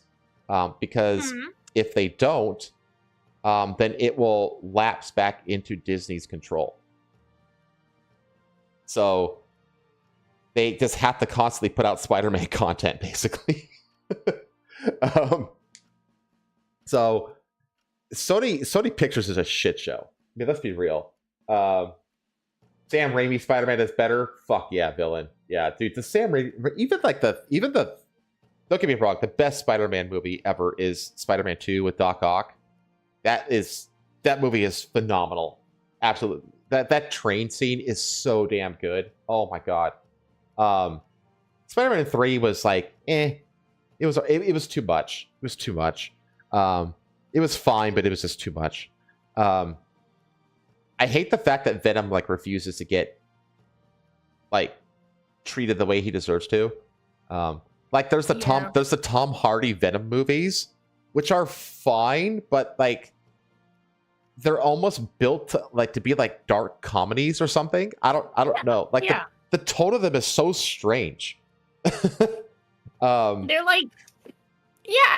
kind of remind me of Deadpool. Yeah. In a sense. Yeah, kinda. Or they're funny, right? Because Venom's funny, Tom Hardy's funny, right? But there's always some dark, horrible thing going on. Mm-hmm. And I will say I'm a sucker for stories about self-sacrifice. Oh yeah. And that's what all of those are. All of them are stories about self-sacrifice. All 3 of the movies. Oh yeah, I actually like the Venom movies. I don't think they're awful, but I just feel it's it's one of those characters that's really difficult to get right on screen for some reason, I guess. I don't know. I don't know. Every medium of entertainment has its positives and negatives, and it's just some just serve certain kinds of stories and certain kinds of characters better than others, I guess. But but yeah, I mean, the thing is, it's like besides like they got a couple hits with the Spider-Man. They have, you know, the Venom movies actually did all right financially. They weren't like mega smash hits, but they made their money back. You know, they met their own budget, but it's like, that's not what investors want. Investors don't want to make their money back. They want profit. So Sony Pictures is kind of a shit show, and I wish that like the games would just be games and not have like, oh, we need the game to be like workable into a television show. You know what I mean? Like that on its own like kind of forces games to be like narrative driven. And it's like you just came out with Astrobot. You know? Astrobot isn't narrative driven. Like and that game did incredible. You know? So it's like the game should be games. And if they happen to work as adaptations into television shows or any other medium, great. But it's like when you're like planning from the onset, like Concord did, like Concord wanted to have television, they wanted to have comic books, they wanted to have novels, you know, and the game, obviously. It's You're like trying to run before you can crawl. Yeah, exactly. It's like that's what it feels like. It's like these grand IP plans don't work. Like it has to start from a place of passion. You know what I mean? Like it has to be a passion project. And then if that passion project happens to get popular, but this is what Star Wars was. You know, George Lucas didn't, you know, expect anything massive out of Star Wars. So, you know, and it just happened to turn into it. It got to the point where he was like, I don't want to do this anymore. It's too big. It's too much. And so he just retired because he was like, yeah, it was my passion project. He famously said that he sold it to white slavers. You know, that's a famous quote of his after he sold the IP to Disney for like $4 billion or whatever, you know. But that's the thing though. It's that like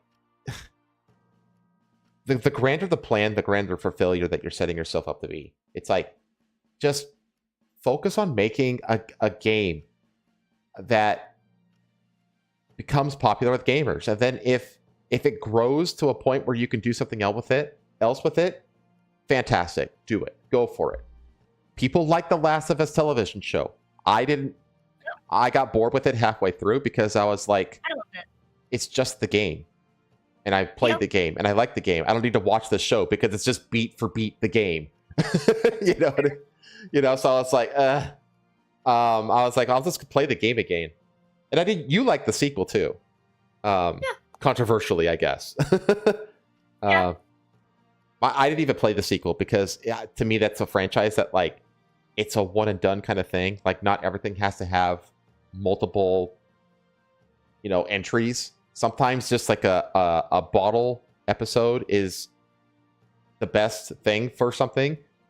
Like, remember when we watched Warrior together and we decided that the best episode to introduce people to that show was the bottle episode that had that had nothing to do with the rest of the plot. Sometimes stories like that just work on their own, and that's all they need to be is just that one story, you know. Even if they gave you slightly less the copier problem. Well, I mean, there's some stuff that they de-emphasize, but they also really expanded on some other things. So that, you know, that's the show. People generally like the Fallout show. You know, that was for the most part positively received by people. You know what I mean? So it's like, if it happens, it happens. Go for it. But you need to like stay true to the medium of video games first. You know, that's just my feeling. And I don't know. Maybe these Japanese guys, because that's the thing. One of them is a more creative guy. The other one's like a money guy. Like the money guy is like the top guy now, I think. What is it? It's let me see here. Yeah, Totoki. Totoki is like the top guy, and he's like a money guy. So I could definitely see him like looking back at the last 4 years, be like, okay, Jim Ryan and Herman Hulse, they basically spent all this money chasing this live service bullshit. You know what he might do? He might pivot to gacha. Maybe. He could do that. But you know what? I play a lot of gacha games these days. I find them relaxing. Not everything has to be like a super hard, challenging game, you know? Yeah. But we'll see. We'll see. I think that this is a positive thing. It's just a shame that the live service thing had to crash and burn to the degree that it did for this to happen, for them to finally course correct. It'd have been nice to see like maybe one live service happen just to see. But I guess that did. I guess we did get that. We got that in Concord, didn't we? That's the one that they released. It's like, wow. That's a bad. Oh, yeah. Mr. Cornell says that he doesn't feel bad. It's like, I get that, and that's the thing. It's like these days when it comes to these video game companies and stuff like that, it seems like harsh realities have to be just that harsh for them to get the fucking message. Yeah. So. Okay. This is a fun one that just came across my radar right before we started the stream. Love and Deepspace to double as a period tracker. So. Yeah, I saw that. You know what Love and Deepspace is? I have a general idea. I know it's like a women's like fucking like dating sim. Yeah, exactly. It's like a women's dating sim essentially, and yeah. It's insanely popular. Like, I swear, dude. Like women flick the bean. I don't think people understand. Like, dating sims have been around for women before they've been around for men for a long time. Oh, Harlequin romance novels have been those are dating sims. Yeah, like women have been all over this for forever. This is not like people are like, oh man, you know, like the women they're out gooning us now. It's like, no, we've never come close, boys. We've never ever come even remotely close to gooning as much as women goon. Goons, yeah, like, women are the queen of gooning. Like, what do you think they're doing? Like when you come home from work, why do you think the dishes aren't done? You think she was like, what do you think she was up to? She was gooning. They have. More likely than not. Well, that's the thing. Like, you have to remember that women have multiple orgasms. It's like, you don't think they're gonna take advantage of that? Like, yeah, dude. Can you imagine if guys could have multiple orgasms? Like, we'd all be drowning in cum right now. A bit of practice. You can do it. Get the. I'm not going into details on that, but get that. That's doable. What is it called? The refractory period. Get that down to 0 or close to 0. So as part of the upcoming version 3 Love and Deepspace update, Paper Games and Infold will add a period tracker of all things to the game. Caleb will also appear as a new romance option. You know what's funny is that I'm pretty sure, and you look this up, but I'm pretty sure that Infold is also the company that does the super adorable Infinity Nikki gacha game. That's all just based on like super extravagant. I think that's Infold. Correct. Yeah. Okay. So they are the people that own the Nikki franchise. Yeah, which is like.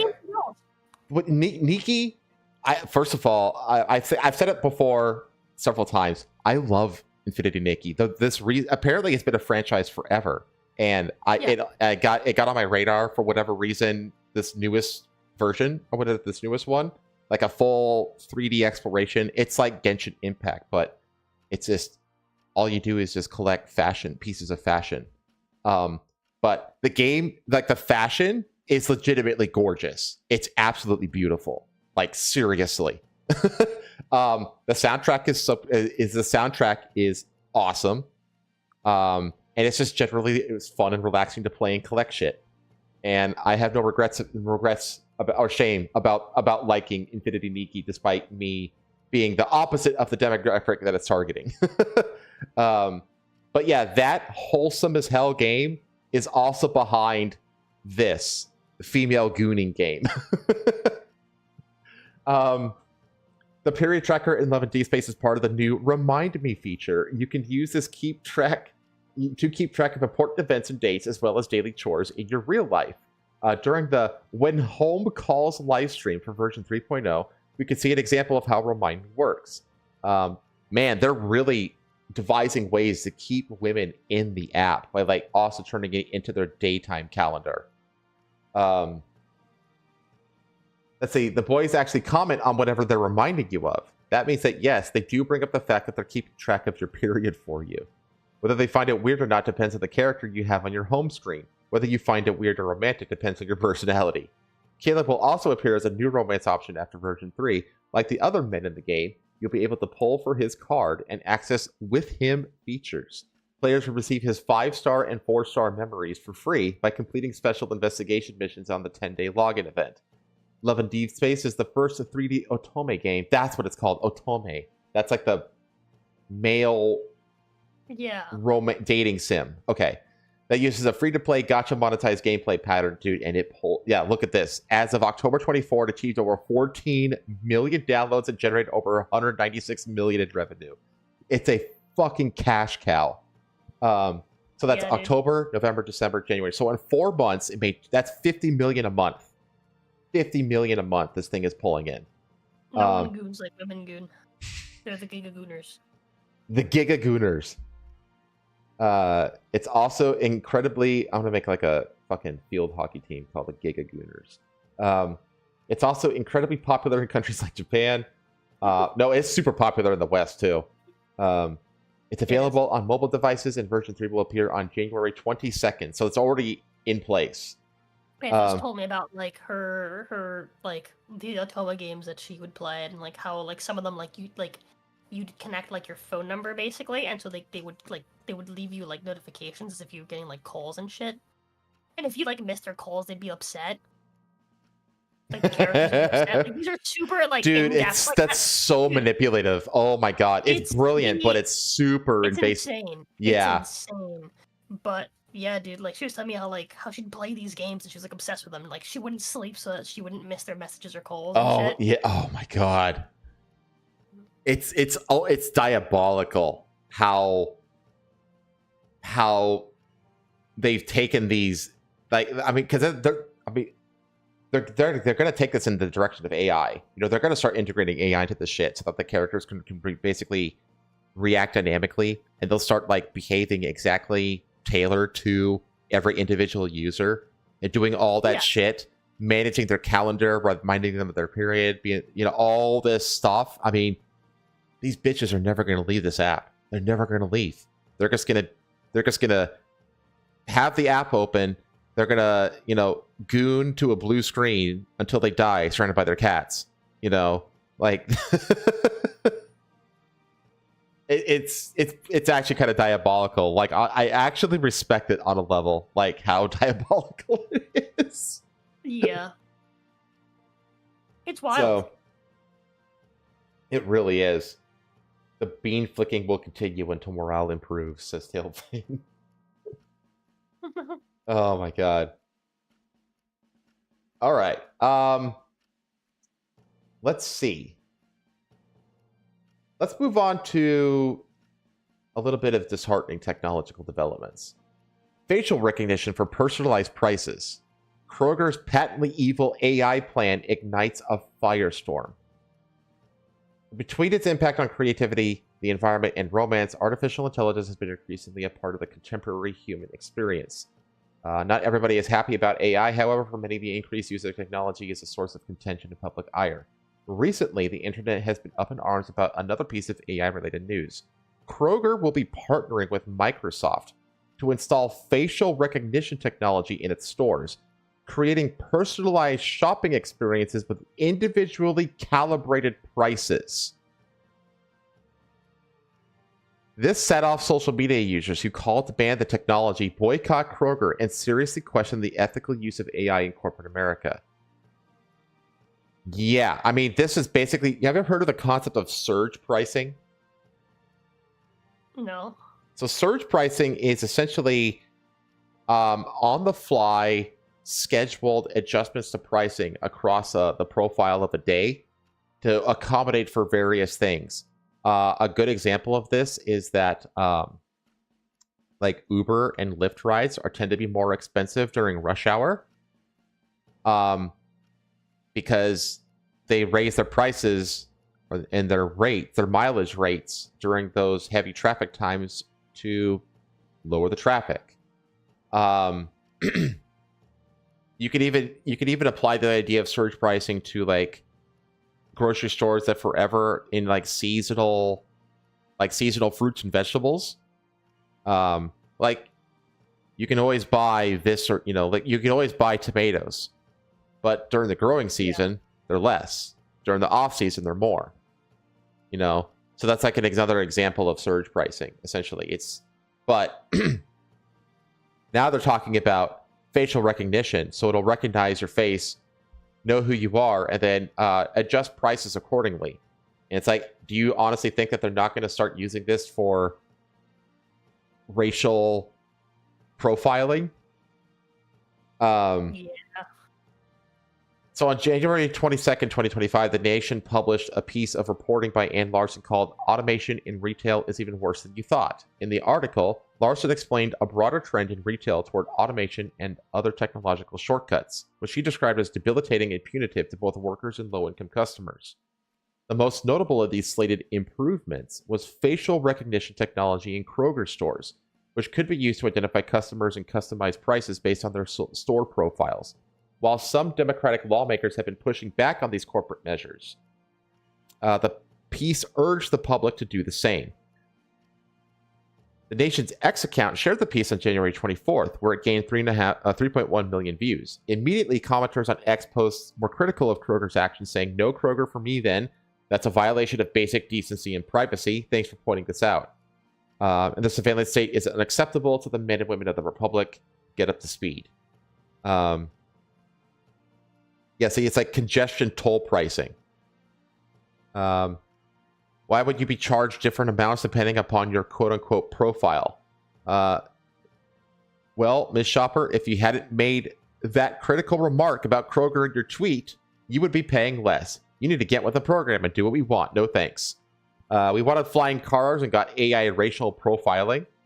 The news-inspired reaction on X and Facebook as users discuss the logistics of AI use and the negative impact on the U.S. marketplace. Recommended a lawsuit or some type of legal action in retaliation for Kroger actions, and accused the store's AI detection of being both classist and racist.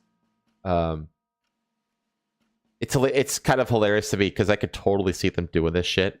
And it's like, this was a Daily Dot article, which is like a far left, crazy leftist article. But like, yeah, I get it. I'm kind of on their side. I'm pretty much on their side on this one. This is fucking insane and it shouldn't be allowed. Some users pointed out that this is not the first time Kroger has pursued advanced technology for financial gain. In 2018, the chain first partnered with Microsoft to introduce digital price tags, a screen-based method of displaying prices in stores so that employees can change prices throughout the day with ease. The measure came under criticism by lawmakers, saying it was a type of surge pricing used to gouge shoppers during times of highest product need. In late 2024, Kroger collaborated with AI company Intelligence Node to increasingly tailor prices to shopper experiences. This development was again criticized by Democratic lawmakers, most notably Senators Elizabeth Warren and Bob Casey. Warren and Casey co-wrote a letter to the chairman and CEO of the Kroger company, Rodney McMullen, raising concerns about how the company's collaboration with the AI company. Later, Warren said that the corporate greed is out of control and urged consumers and lawmakers to fight back, a fight that seemingly continues to this day. I mean, you got me you got me agreeing with Pocahontas, Kroger. That's how bad you've gotten. What? Yeah, I can honestly see surge pricing being outlawed in some level. But the thing is, it's like, how do you draw that line? Like I used the example earlier of like seasonal product availability, because technically that can be construed as surge pricing. So where do you draw that line? I mean, I would draw the line on it's based on the AI, the profile that the AI gives you upon recognizing your face. I think that's a pretty good line to draw it at. Yeah, this is just really scary shit.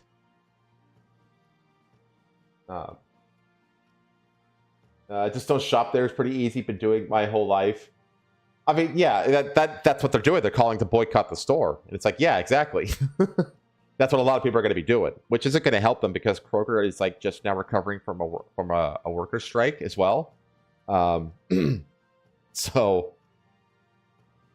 yeah, I think this is a good candidate to be like, okay, anything related to Kroger, I'm just going to avoid. But you have to remember that Kroger is a very big umbrella over the grocery market in America. So, NDA says that if the AI determines that the guy has a bigger dick than me, then he should get charged more. Oh my god.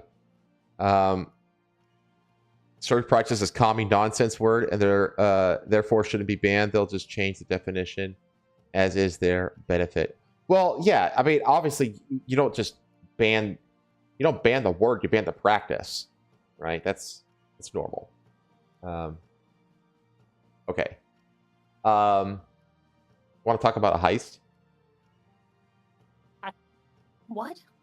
A heist? A heist. Uh-oh, what's this?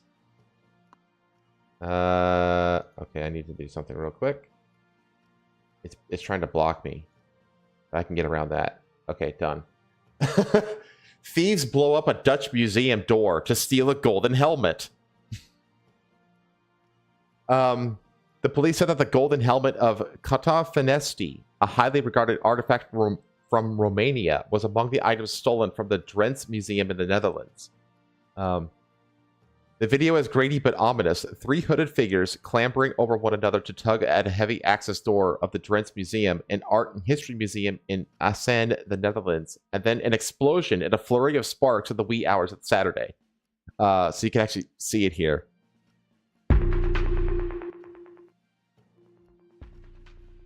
So, oh, come on. Get out of here.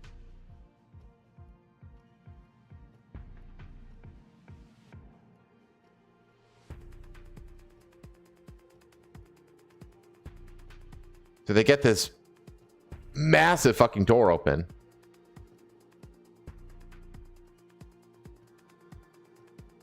I have no idea what that says. I mean, yeah, it's all in fucking Dutch or some. And there's the explosion. I think it basically said that that's where they were planting the bomb. Yeah. Yeah, so they blow this thing open and then they steal a bunch of artifacts out of this museum. Like classic Hollywood, Wild. yeah, classic Hollywood style heist. So it's going into the things that they stole here, which we're going to go over. Let's see. Yeah, this is a dark day. Yeah. What got stolen? Among the stolen artifacts were 3 golden bracelets and the golden helmet of Catafenesti, an elaborately decorated solid gold headpiece from the 5th century BC. The helmet, which weighs a little over 2 pounds, features large studs across the top of the head. It dates back to the ancient Dacians, who inhabited parts of the Balkan region. The helmet, which is well known in Romania and is believed to have been used at the ceremonies, depicts various scenes, including someone sacrificing a lamb. The helmet and several other golden artifacts were being displayed as part of a traveling exhibition from the National History Museum in Romania and had been on display at the Drents Museum since July 2024. While the authorities declined to attach a monetary figure to the stolen goods, Romanian officials have called their value incalculable to Romanians' culture. Neither representatives from the National History Museum nor officials from the Romanian Ministry of Culture could immediately be reached on Sunday. The Dutch police say that they are investigating a connection between the break-in and a nearby car fire. The thieves, they said, most likely set one car alight before escaping in another. A similar art theft happened in November at MVP Gallery in Oosterwijk, the Netherlands, when thieves used a bomb to gain entry to an art gallery and stole 2 prints of the American artist Andy Warhol.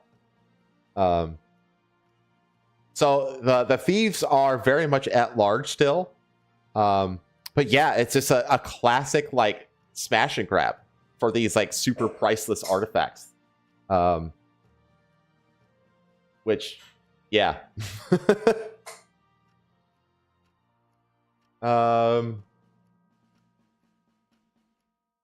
Let's see here. Okay. I don't really have much commentary on this. I just think it's funny. Okay, let's talk about the fat rapper. Who's this? Wait, what is... Yeah, this is the Daily Mail article. Plus-size rapper sues Lyft after driver refused to take her to take her over fears she'd burst his tires.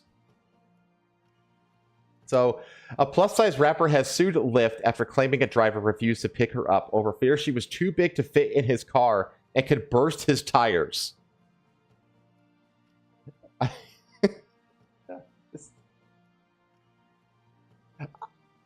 Dank DeMoss, that's a hell of a name, Dank DeMoss, 36, real name Dejua Blanding, filmed her interaction with the Lyft driver earlier this month, showing her arguing back and forth over whether she could fit into his vehicle. I could fit in this car, DeMoss said. You do have a good name, I have to admit. Believe me, you can't, the driver responded to the clip. Although the driver said he would refund her ride so Blanding wouldn't be charged for the trip, she sued the taxi service claiming she was discriminated against. I've been in cars smaller than that, she told Fox 2. I just want them to know that it hurt my feelings. After Blanding shared the video to her Instagram, many jumped to the driver's defense and said that she should have listened to his recommendation to order a larger XL. It's against the law to overload a car, one commenter said in response. The driver was very polite. He explained his valid reasons and even apologized. Try seeing things from another's perspective. So this is the quote-unquote rapper. She looks like just another one of those like obese black obese strippers pretending to be a musician. I want to know who these white guys are around her. I'm curious too. Like, why is this one got his arm around her? It's so strange. Oh God, this is traumatizing.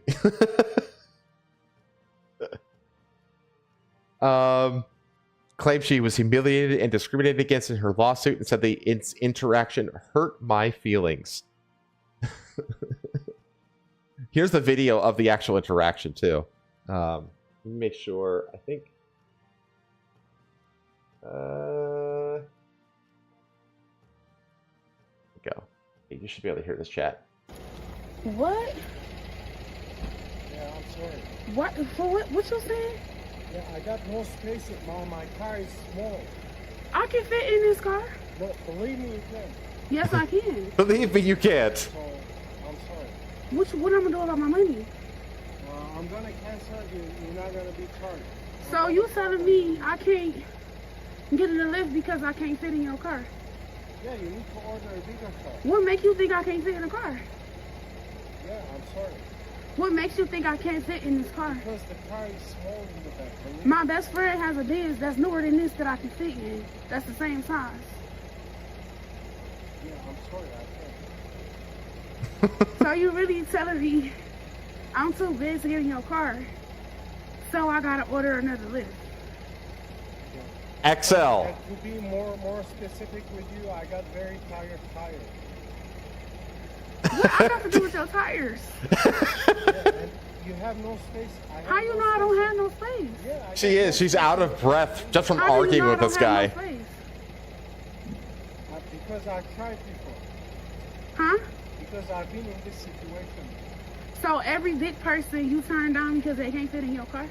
Yeah, because they need to order the Uber XL it's called. No, I don't never have to order Uber XL. Then I'm really sorry. What's your name? Abraham Travis. Okay. Nope. Okay, so that's the That's the interaction that happened that got posted onto Instagram. Yeah. In a video, it says, "Am I wrong, Lyft? What have I? Wait. Am I wrong, Lyft? What have you all got to say about this driver who discriminated against me? I just feel like you all treat big people like shit, like we don't belong here." The rapper filed a lawsuit against the Lyft driver, claiming she was unfairly treated, and said in her legal action that she suffered emotional distress and humiliation. She's the one who posted it to social media. Yeah. In her You suit, humiliated yourself, lady. yeah, like she's the one who posted this, and oh my god. In her suit, Blanding says that the driver pulled up in a Mercedes-Benz sedan, but locked his doors and tried to drive away when he saw her. When she confronted him, she says the driver told her she was too big to fit in his back seats and said his tires could not support her weight. What do I have to do with your tires? She was heard asking him in the clip. Blanding's attorneys Jonathan Marco and Zach Runyan argue that the driver refusing to take her constituted discrimination because weight is a protected characteristic in that. You're right. Those are her lawyers. Bitch. Look at this guy. This guy's got this face like, what are we doing Easy here? money, dog. Yeah, Easy money. Easy. Like it's such a smug, confident, like this is such an easy slam dunk case. Like she's female, she's black, it's in the bag. This is easy. And this guy's hugging her like, look at this. Look at my little cash cow. Isn't she cute? Where was I?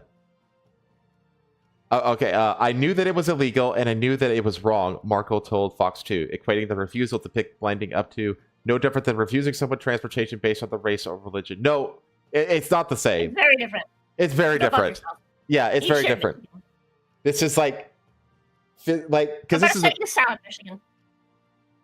Well, you have to remember that like these like passenger vehicles, like these regular passenger vehicles, they typically do have like weight limits of like 1,000 pounds.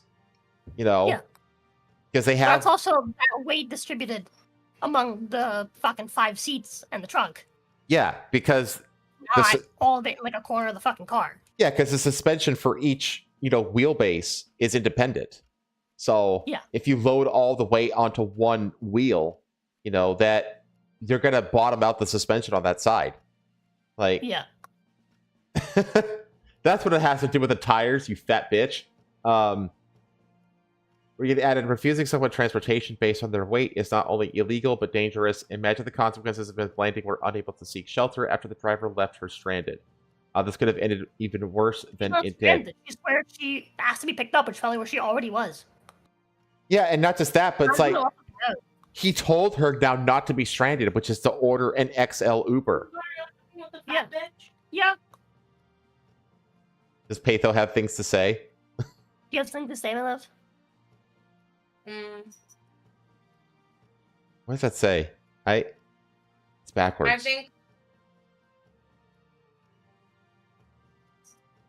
think the driver had every right to deny her a ride. 100%. Agreed.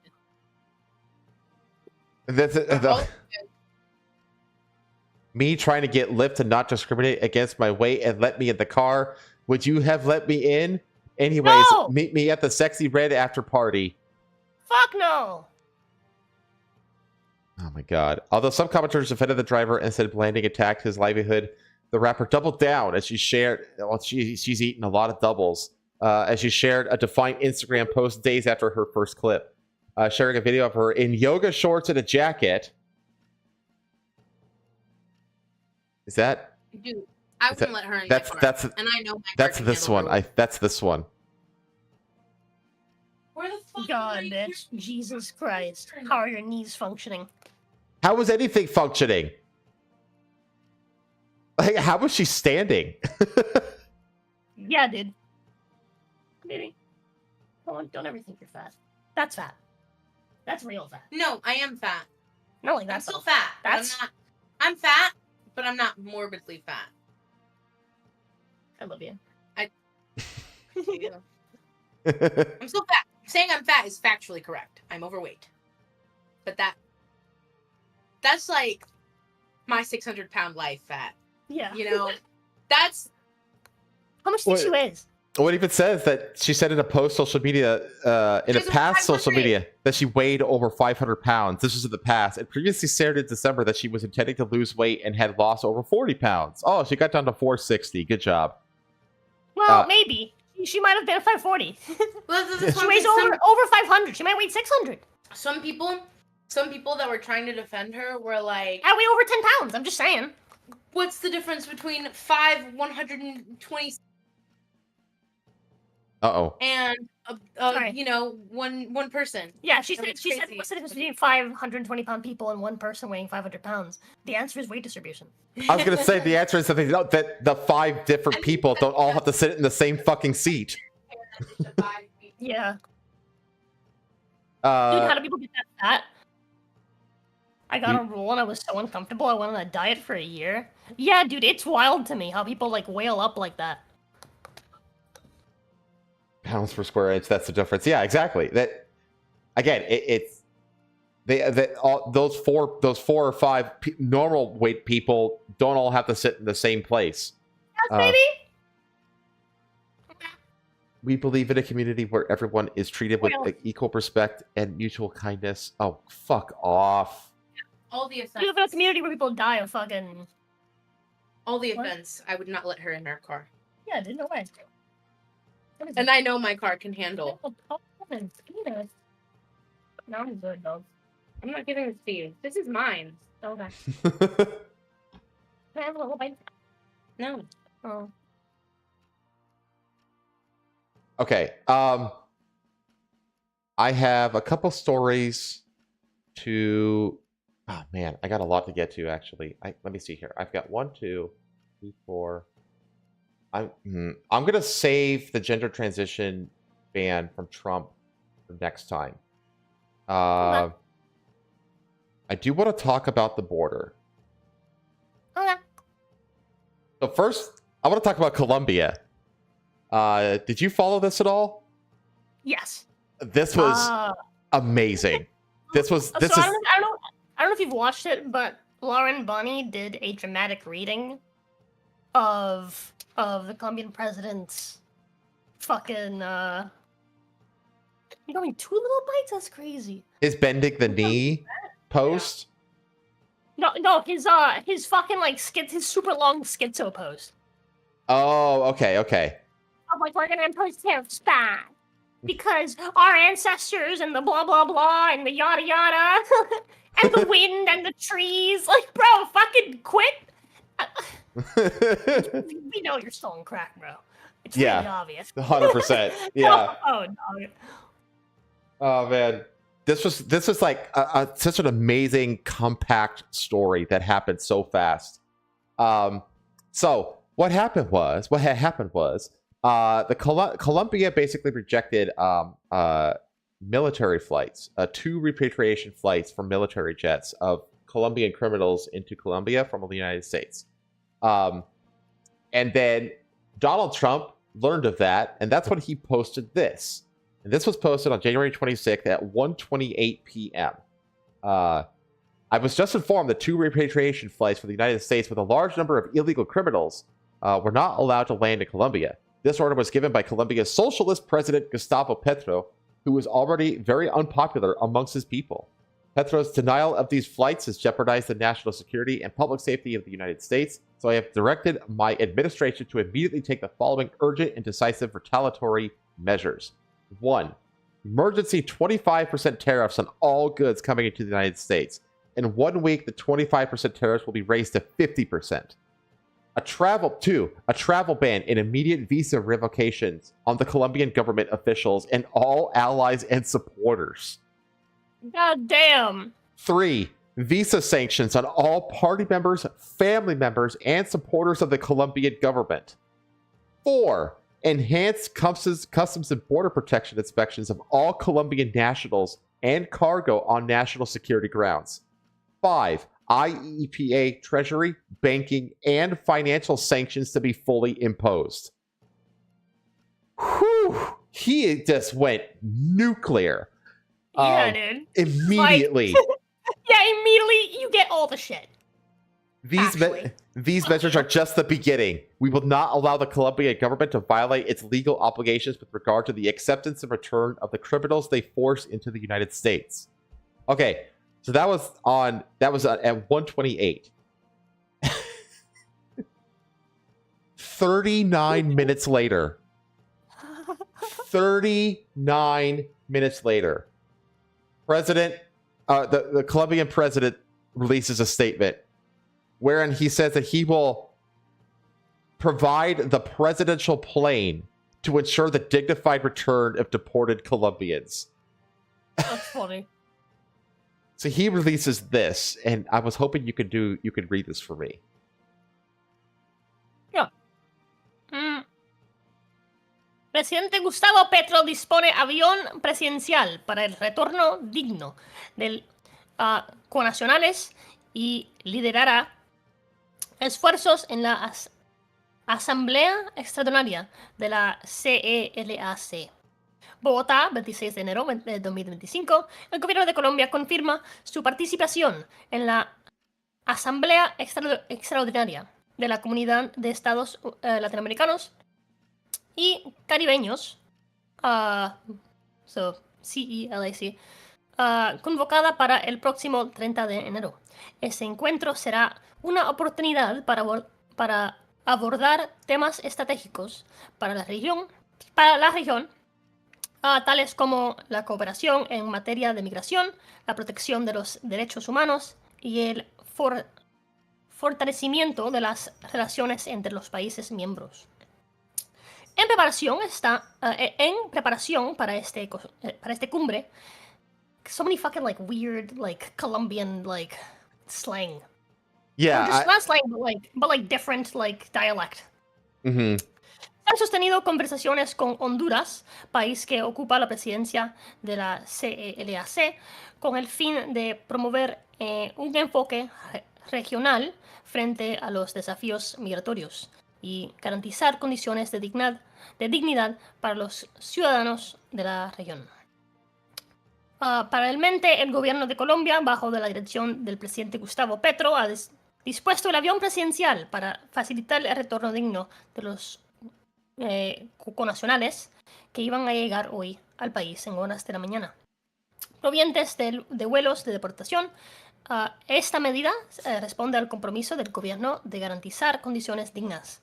De ninguna manera los colombianos, como patriotas y sujetos de derechos, han sido ni serán desterrados del territorio colombiano. Adicionalmente, el gobierno ha convocado un puesto de mando unificado sobre migración en el que participarán representantes de la Defensoría del Pueblo, la Cancillería y la Presidencia de la República.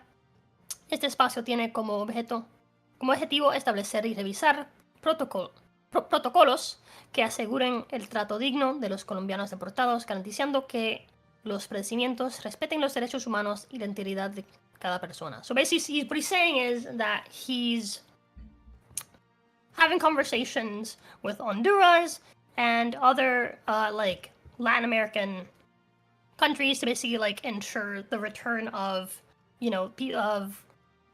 like their residents to their country with dignity and in a way that respects their human rights and their integrity. Okay.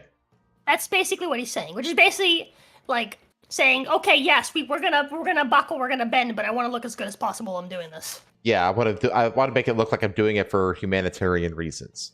Yeah, basically. Okay. Not because I fucking have to. And like I said, this happened. Will fucking die. Yeah, exactly. It's like otherwise, your entire country will basically be sanctioned into oblivion. Yeah. And then let's see here, and this is the same statement right here. I think it's funny. How like all these countries are like entirely like not entirely, but like very largely reliant on like money from exports. Oh right? Yeah, particularly into the U.S. too. Yeah, particularly into the U.S. and then they think they can fuck with the U.S. But also something else I think is funny is how like the Cuban president, not Cuban, the Mexican president and like all these like countries like, oh yeah, you're gonna like, you know, get rid of our people, our hardworking people who put the food on your tables and blah blah blah blah blah. It's like, well, why don't you want those people back if they're so great? Yeah, it's the whole thing about like, you know, why don't you want your people back to produce these things in your country and sell us more of it to make more money? Well, why don't you want them back?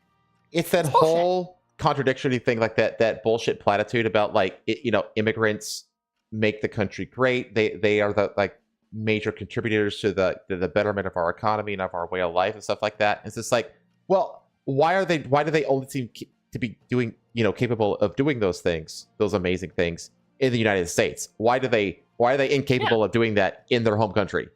Like, shouldn't they? Why don't you take these hardworking Mexicans back to your country and produce a bunch more shit and sell us all of it to make more money? Yeah, if these people are so fucking great and they're such an important backbone to America, and we're supposedly not gonna do this shit, isn't this an easy cash cow for you? Yeah, sure, we'll take all of our hard workers since yours are lazy. You're not gonna grow this stuff, and we'll grow all the stuff and then sell it to you. If that's the fucking case, then why don't you just do that? Yeah. If these people are so awesome, why don't you take them back? Why is that a problem for you? Why are you upset about this? Well, I mean, now obviously this case is talking about Colombian criminals specifically, but the greater argument doesn't make any sense about like how like, oh, these immigrants are the backbone of the country and they make America great. It's like, well, why do they seem to be incapable of making their home countries great? You know, because it's like these people, they're not fleeing from persecution or war or anything like that in South America. Now, you could make a case that some of them are, you know, actual refugees that are fleeing cartels and stuff like that. Like there are like legitimate like refugees. Yeah. You know, but my in-laws, like they had family members that were directly involved with the fucking cartels, and so because of that, they had to literally flee the country. For example. Yeah, that's a great example. You know what I mean? But the thing is, it's like these migrant caravans, they're not fleeing the cartel. They're literally just trying to like gain economic advantage or make their economic lives better. They're economic adventurers. That's what they are. Let's be real here. Yeah. And it's like, oh, they contribute their communities and all that kind of stuff. It's like, yeah, they do that, but you know what else they do? They take American resources and they literally just siphon it back to their home countries. Like a lot of these illegal immigrants and stuff like that, they live like on basically no margin at all, and every bit of extra money that they make in the United States, they literally just send it to their families back at their home countries. And then our country has to buy it back. Because they can't use that cash over there. They don't use cash over there. So they have to convert it into US. They have to literally sell our money back to us. It's insane. Yeah, it's absolutely crazy, like what is allowed to go on with this migration bullshit.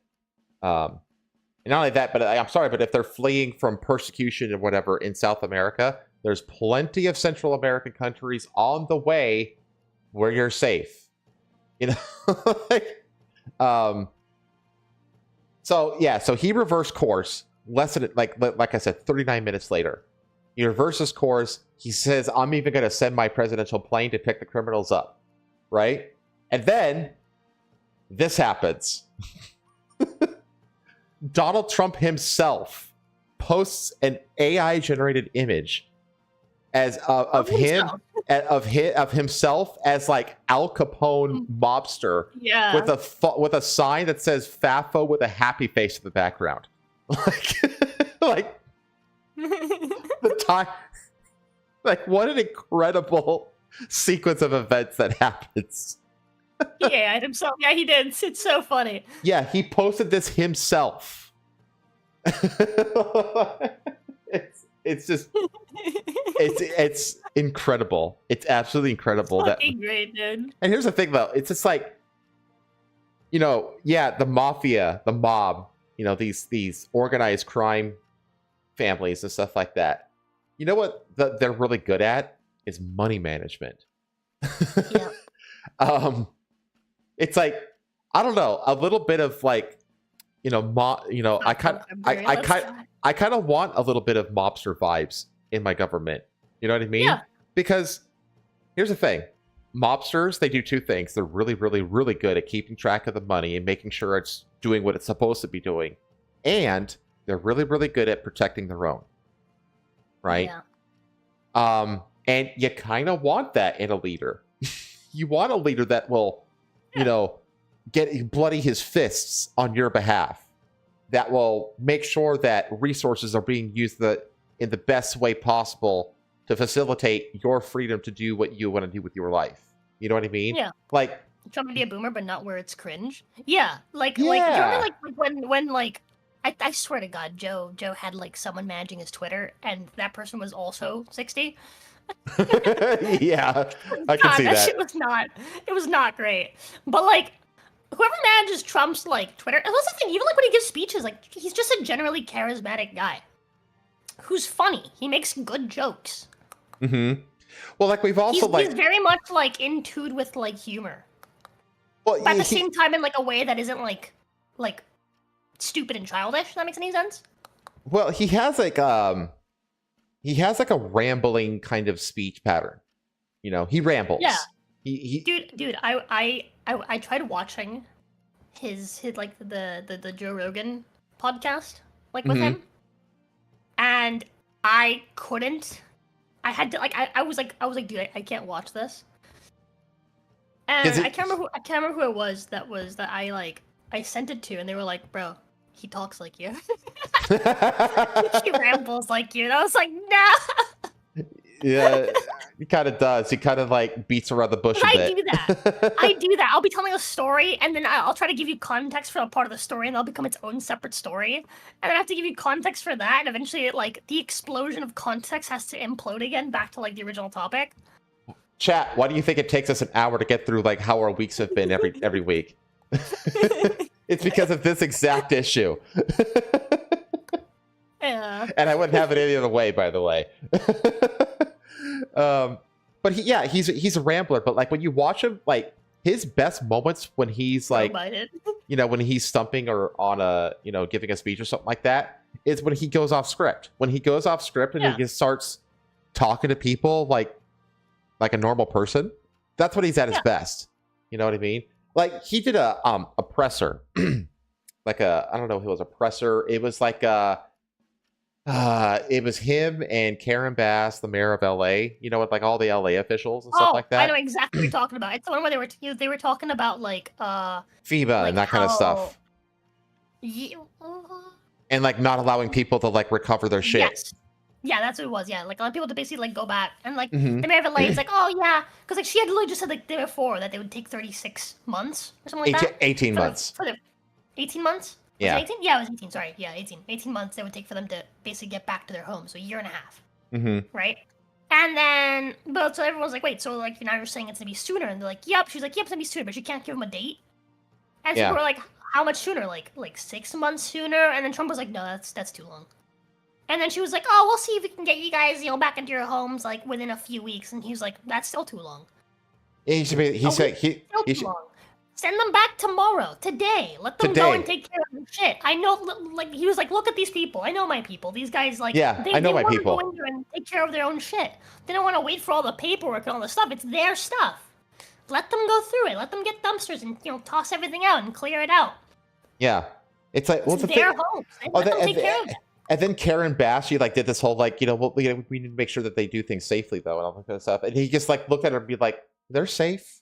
They'll be fine. It's like there's no fire. The fire's gone. What do you want? Yeah. Well, it's like, but what it really came off to me was like Trump is he wants to treat people. He wants the government to treat people like adults, and stop being like this helicopter parent of a government essentially. Yeah. He's just like, we'll do it for you. It's like let people. Yeah, it's like get it out of the people's way. Obviously, if something happens, then we'll go in and help them. But get the fuck out of their way.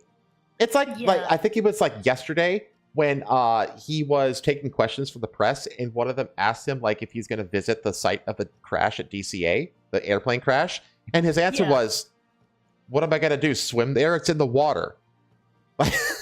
That was literally his answer.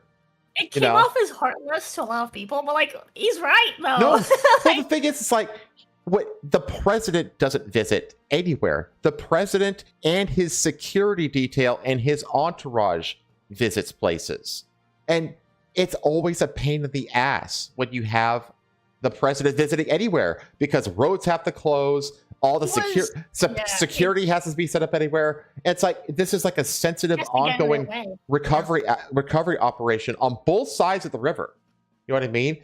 All he's going to do is be a massive pain in the ass, you know, and get in everybody's way. He's complete. Yeah, and like here's the thing: people can't say that he's heartless because even when he wasn't president, you know, when he didn't have all this whole like security detail and all this bullshit around them, he would go to like funerals and he'd go to all these things.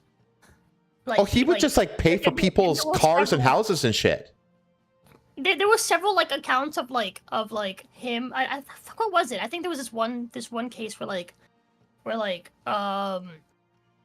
fucking Biden was going to like a party or some shit. No, was it Biden? No, that was Kamala. I can't remember. But like he was at a fucking funeral for like a soldier.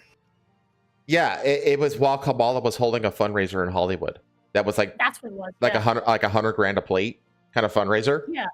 And he was at like a soldier's funeral or some shit like that. You know what I mean? You can't say that he's heartless because he's done this shit even when the spotlight wasn't even actually on him, right? It's just it's like you're saying, like it makes no sense for him to go. Like he would just get in their way. The thing is, like I don't like. I think that I wouldn't consider him kind. I would consider him considerate. Like considerate is a good word to describe him. Well, like he has like a hardened personality. But he's very considerate of other people's predicaments. You know what I mean? So this was just, but this, going back to the topic, this was just an amazing interaction. And it's, again, another example of, like, we have been so cowed by these mid-witted bureaucrats that we're not used to seeing, like, someone in the office who puts results ahead of the process. You know? And so to see that and to see it in action to such a it's such a drastic contrast and it feels like whiplash. Like, sorry, I had to step over a second because Peter wanted to give me some bread with raisins. I'm like, I don't want it. I was just crying. Yeah, but it's Cartel says that Trump isn't exactly firefighter fit. Yeah, exactly. Like, what's he gonna do? Like, what? It's like, get the hell out of the way. Let the recovery thing. Do it.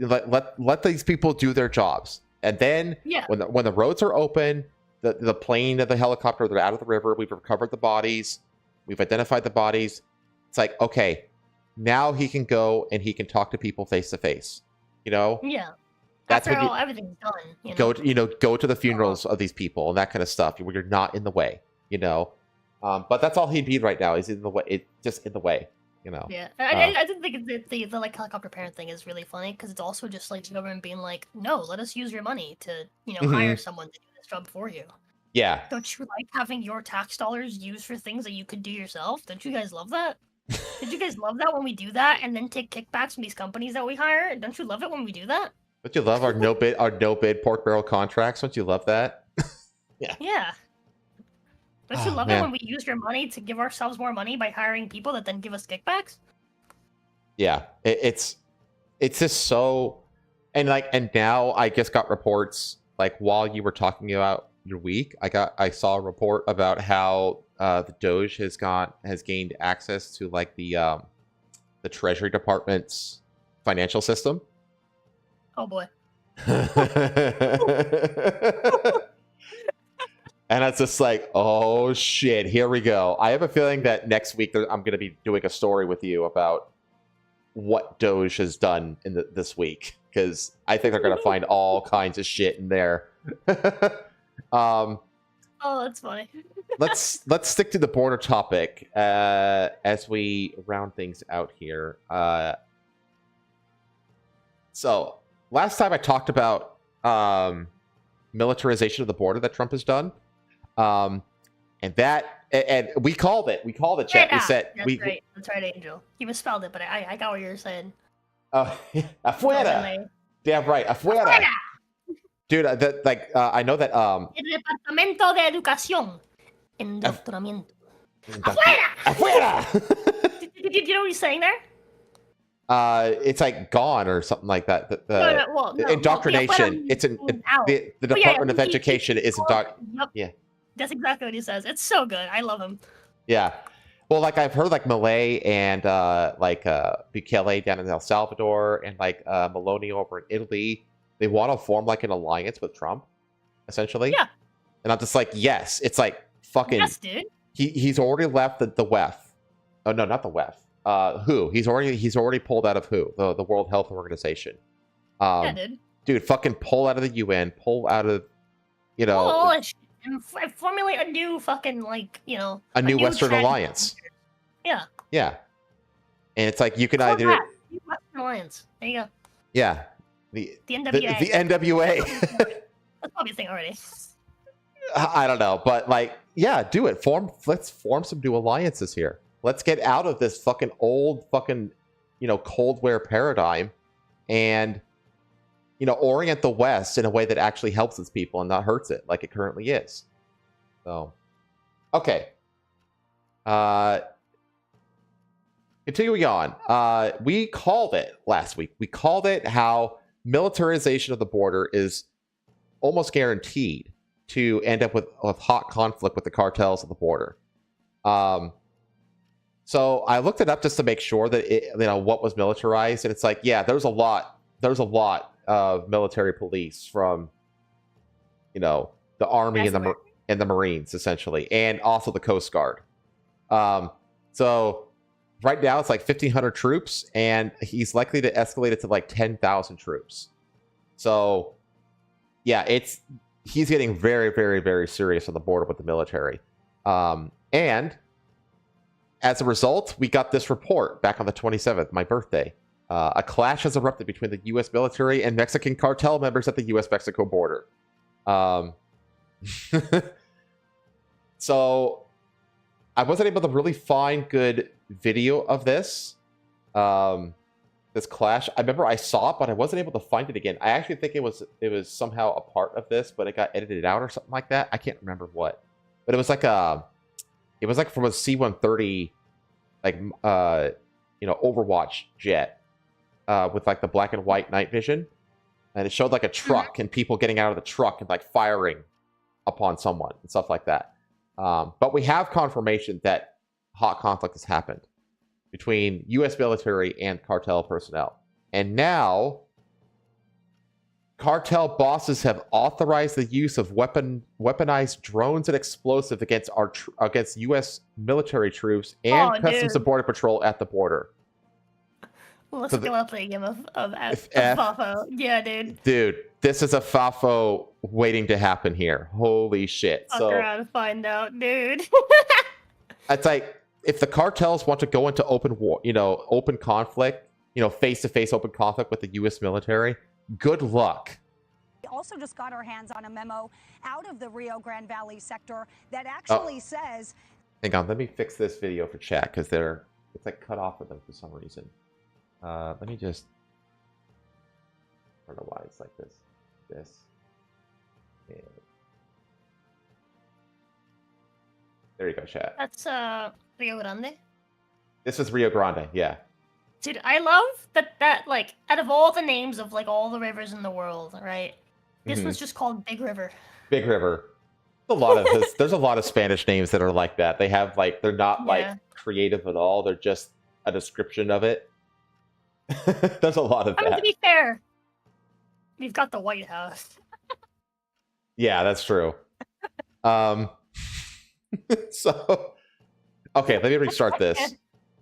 We also just got our hands on a memo out of the Rio Grande Valley sector that actually says that this is kind of crazy here, that the cartels authorize the use of weaponized drones, explosives against CBP personnel and U.S. law enforcement down there at the southern border. Now, they're actually being encouraged, of course, to remain cognizant and vigilant, but they're also being encouraged to use their long arms, Blake. I have never seen this in a CBP memo before. They say, wear your ballistic gear, drones? Yes. I love the guys like, holy fuck. Yes, they are saying, watch out for these weaponized drones. We've seen a lot of infighting with two different factions of the cartel down in Tamaulipas, that is on the south side of the border in the Rio Grande Valley.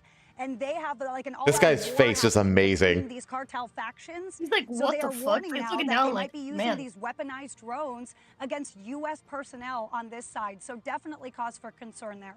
Wow. Yeah. So yeah, dude, his face is genuinely stunned. He's like, yeah, he's what like, the fuck? yeah, he's real. Yeah, this is his face, like permanently. It's stuck that way. He's like, real look? His mouth is He's agape. blinking. His mouth is agape. He's like just blinking like repeatedly. Like We've seen a lot of infighting with two different factions of the cartel down in Tamaulipas. That is on the south side. Like of the he border. can't believe what he's hearing. And they have like an all-out war happening between these cartel factions. So he's like looking over, like he's contemplating, like these what weaponized I drones know. against U.S. personnel on this side. So definitely cause for concern there. Yeah. So. Actually, when he says weaponized drones, listen to the shock. Oh listen yeah. to it. Yeah. Hey, God, when it comes, where is it? Where is it? Right here. So let me make it big again. BP memo before they say wear your ballistic gear, drones? yes, but they have your long He's arms. like, what? Excuse me, what? Like, so yeah, like, dude, shit's about to hit the fan on the border, and I'm here for it. I like what he's saying. He's like the camera's just there to show his reaction. I have also seen He this knows is what he said. He doesn't confirm. He just keeps talking. weaponized drones. Yeah. Now Yeah, I've also that's the face of a man that's thinking about the fact that we're about to start a war with Mexico. yeah, it Dude, really is. I've told Patha before. The only way that like the cartels in Mexico gets fixed, right, is just a full-on sweep north to south, right? Yeah. Last night we were talking about how like the president is like implementing this new like system basically to have like free college across the country. So people can finish their careers and stuff, and basically have options. So that they can basically starve out the cartels by cutting access to the youth, by giving the youth other options. If that makes any sense? Makes sense. That's a clever way. Yeah, that's a clever way. It's a clever, very slow way to eventually starve out the cartels, make them weak, and then make them easier to deal with. But I don't know if they're gonna have the time. Uh-oh. Tell me no more bread. What? Tell me no more. Tell me no more bread? Tell me no more bread. No more bread. You don't want to eat more bread? No more bread. Finish the whole thing. You want to eat the whole thing? But how much have you eaten? It was at the top when I grabbed it. You've eaten half of that? Editor, edit this out. Sorry.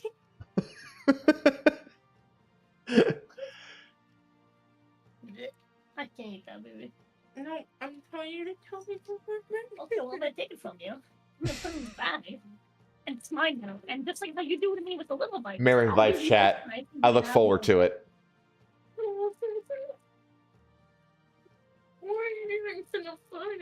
I'm gonna keep it here. I'm gonna keep it. That's my business. All right, get out of here. What do you mean? They're not gonna get it. Go away. It's not gonna hit it. You hit my little bites. But you know where the little bites are. Yeah, but I pretend like I don't. So I want you to go over there and pretend like you won't see it immediately every time you walk into the room. Go. Shoot. Is she crying? Yeah. Hey, though.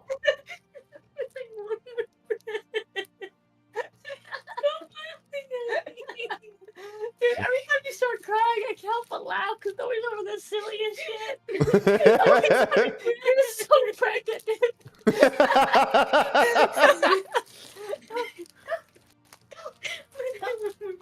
No, you can't have more bread, baby. You can't have any more. No, you're interrupting yourself. I'm sorry. It's okay. Give me a kiss. No. Okay, don't give me a kiss. Go, close the door. You asked me to take your bread away.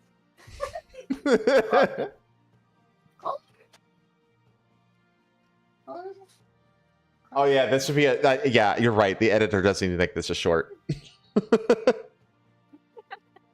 I can't hide you if you don't close it. That's what I'm gonna do, chat. Every time that Patho makes an appearance on the stream, I'm just gonna tell my editor to turn that into a short and make it. I'm just gonna make a playlist on the channel. I'm just gonna call the playlist "Married Life." It is every.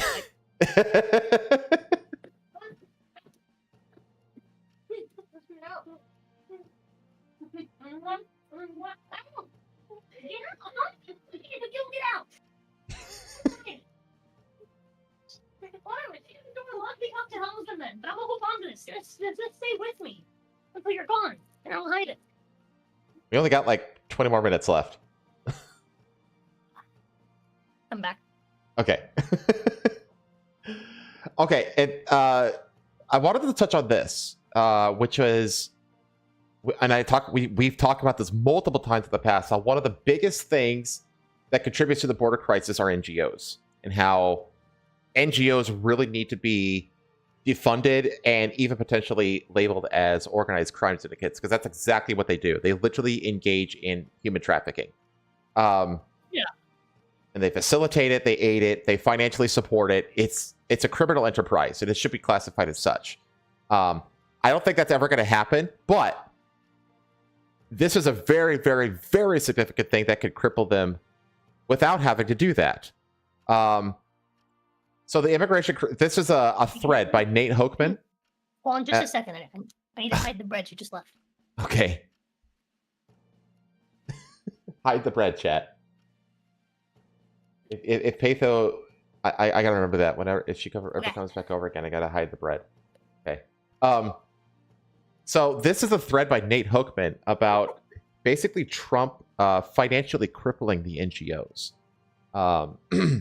Which is basically starving them from the source, which is an even better way to get rid of them or to get them to stop doing what they're doing.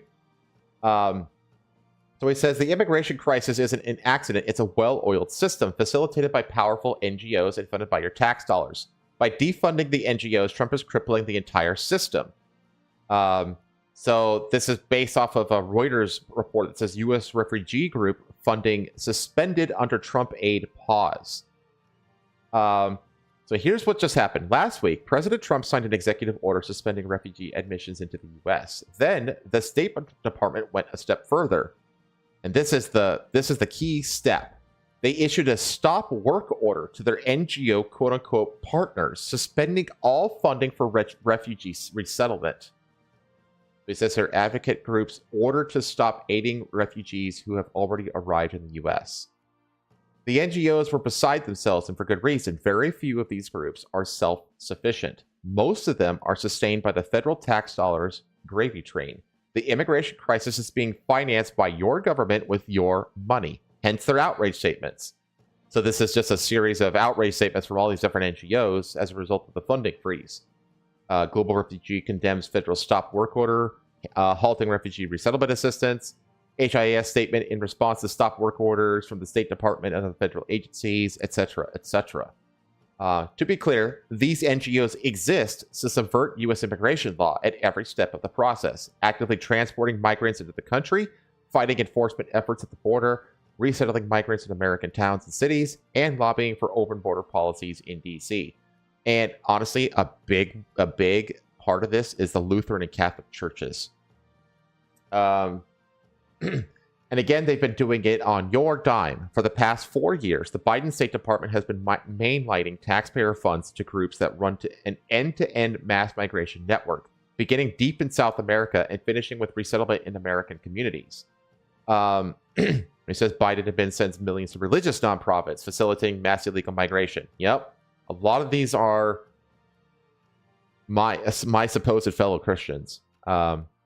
They provide, quote, humanitarian transportation to ferry immigrants up to our border, waypoints with shelter and medical services along the way, Spanish language maps showing the best route to the U.S., and legal services for immigrants to beat our immigration laws once they get here. This is fascinating how they have like these maps of how to get from South America all the way through Central and into Mexico and beyond. It's crazy. They have classes on how to do it. And then down here, again, Catholic Charities USA. I swear the Catholic Church is fucking demonic at this point. And money. They just give them cash cards, vouchers, and even just stacks of cash in envelopes. Tough to think of a more direct one-to-one redistribution. You pay your taxes, your government sends that money to the NGOs hand it to immigrants. You work, they benefit. Tens of these major immigration NGOs, known as VOLAGs, or voluntary agencies, have contracts with the State Department's Bureau of Population, Refugees and Migration, PRM, which provides them with the funding to resettle migrants in the U.S. These are the 10 VOLAGs in question. So the Church World Service, Episcopal Migration Ministries, Ethiopian Community Development Council, HIS, the global Jewish nonprofit, International Rescue Committee, Lutheran Immigration and Refugee Service, U.S. Committee for Refugees and Immigrants, United States Conference of Catholic Bishops, that's a huge one, World Relief, and Bethany Christian Services. So of these 10, you got 1, 2, 3, 4, 5, 6 of these 10 are overtly religious organizations. Most of these groups are only able to operate because of the federal government. Take the USCCB. In 2023, they received $129 million in federal grants for migration services. They spent $130 million on migration services. Their immigration activities are almost 100% taxpayer funded on a federal level. Or take the Lutheran Immigration and Refugee Service, which, unlike the USCCB as an overall organization, is exclusively focused on immigration. In fiscal year 2023, 96.65% of their revenue came from federal grants and contracts to the tune of hundreds of millions of dollars. Or take the Hebrew Immigration Aid Society. Same story, basically. If you're looking for the villain at the center of the immigration crisis, it's these guys. The refugee NGOs are a fifth column in American politics. Well, at this point, it's like a seventh, eighth, or ninth column. And they've essentially been acting as an extension of the federal government, but not anymore. This is a big, big win. So, yeah, this is a huge development that I didn't even really realize. I had no idea that the NGOs were federally funded almost to the tune of 100% in many cases. In which case, a funding freeze absolutely cripples these organizations. I have a feeling that the one of them that does this kind of bullshit, that I don't know how much money, but they're not listed here, is American Red Cross. They actually do this kind of shit too. Like, they provide medical relief at these waypoint stations. But yeah, basically cutting all federal funding, again, is falling under Doge. That's a huge way, because basically they're not even going to make it to the border for there to be a crisis at the border. You're eliminating the crisis altogether by basically drying up the funds that create the crisis in the first place, which is brilliant, actually. So, yeah, I thought that was an interesting thread that I was unaware of about the immigration crisis. Let's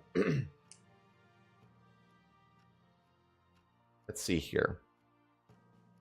And then we have this. The case of the radical Zizian vegan trans cult and the shooting death of a Border Patrol agent.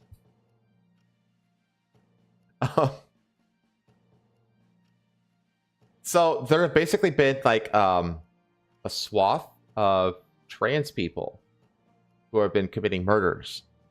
And apparently they're all linked to this weird radical leftist trans militant cult that have been killing across the country. So, yeah. So it was on the Canadian border where there was like a stop and search, and a member of this Zizian vegan trans cult killed the Border Patrol agent conducting the search.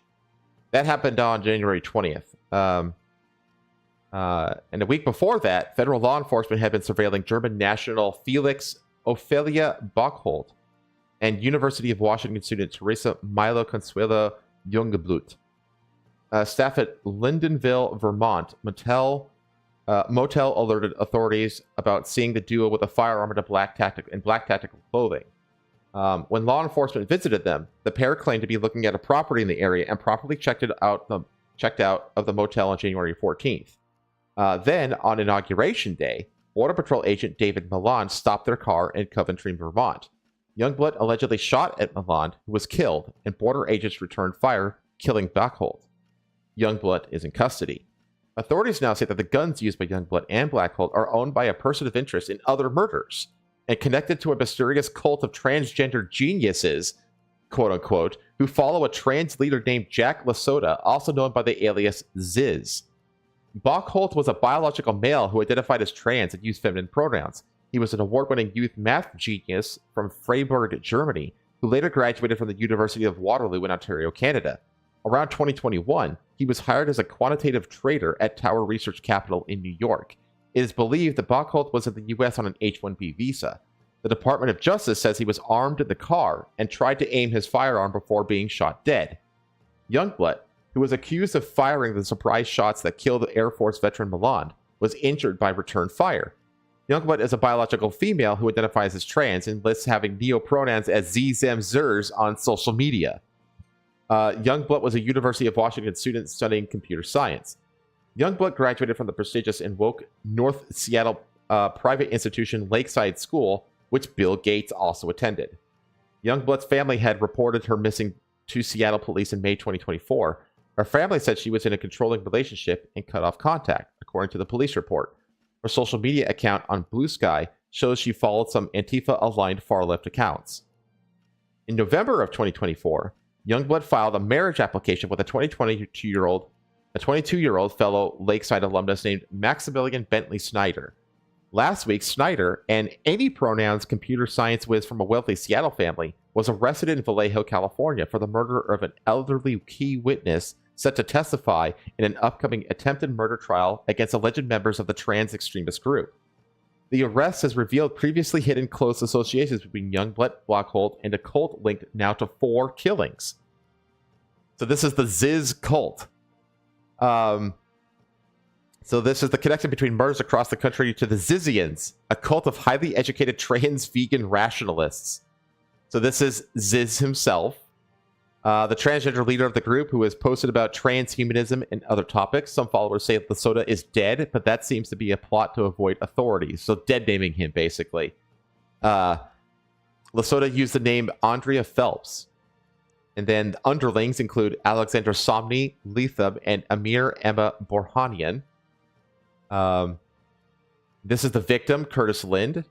So the 2 Zizians who are accused of attacking Curtis Lind in Solana County, California, because they were squatting on his property. Lind, who lost an eye in the attack, shot and killed Borhanian, but was going to testify against Leham and another accused assailant and Ziz follower, Suri Dow.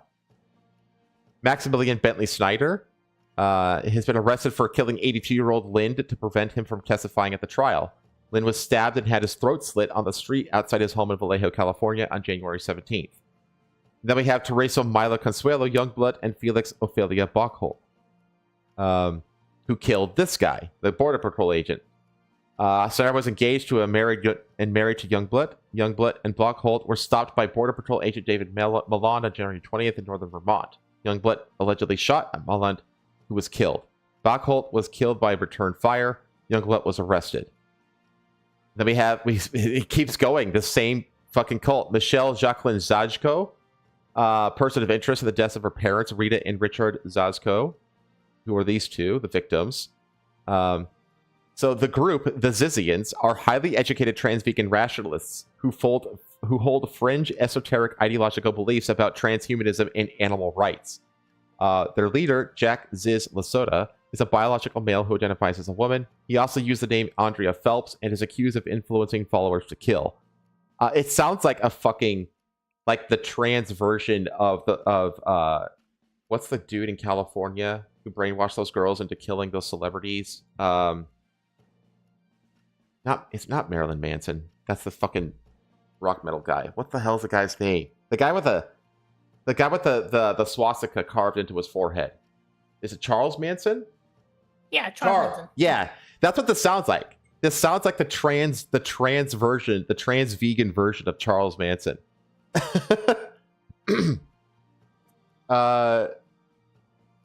So Lasota has a warrant for an arrest in Delaware County, Pennsylvania, after skipping out on court hearings on an open criminal case. His supporters say he died in 2022, but that appears to be based on a fake online obituary to try to escape the law. I wonder if it's like an obituary for his now dead name. You know, the whole dead naming concept. Like, I wonder if it was an obituary for Andrea Phelps. Like that person no longer is alive, and I have been reborn as Jack Lasota. Yeah. A source with knowledge says Lasota was living with Boghold and other members of the group in an Airbnb rental in Chapel Hill, North Carolina since 2023. A January 27th motion by federal prosecutors to deny Youngblood bail strongly suggests links with the group.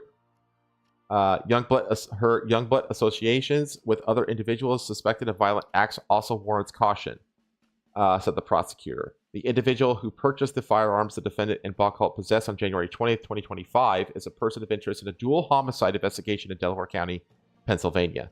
That person of interest is bioinformatics researcher Michelle Jacqueline Zajko, which is this woman. So,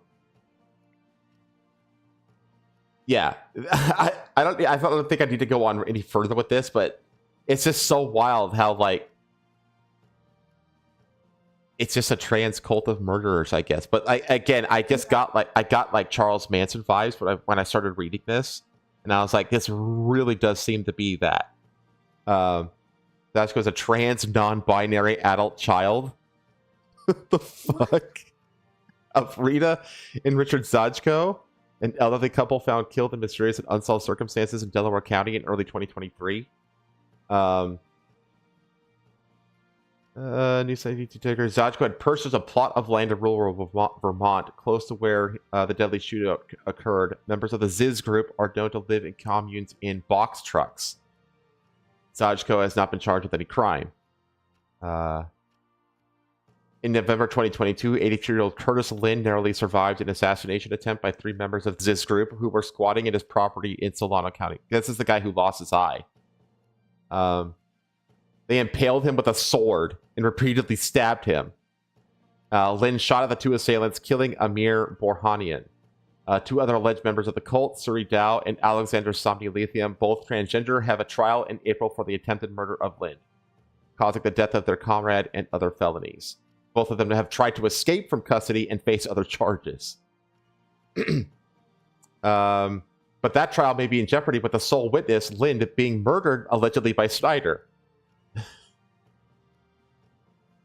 The Solano District Attorney's Office accused Snyder of lying in wait for Lind and then slitting his throat. The victim was a witness to a crime who the defendant intentionally killed for the purpose of preventing his testimony in a criminal proceeding. Snyder's last transaction on Venmo last year was noted for Milo, the trans name of his fiancée.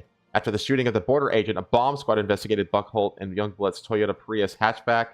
Investigators found 2 pistols, ammunition clips, night vision goggles, 2 full-face respirators, a ballistic helmet, 48 rounds of hollow point ammunition, shooting range targets, interstate lodging information, 2-way radios, and a dozen electronic devices, some of which were wrapped in foil.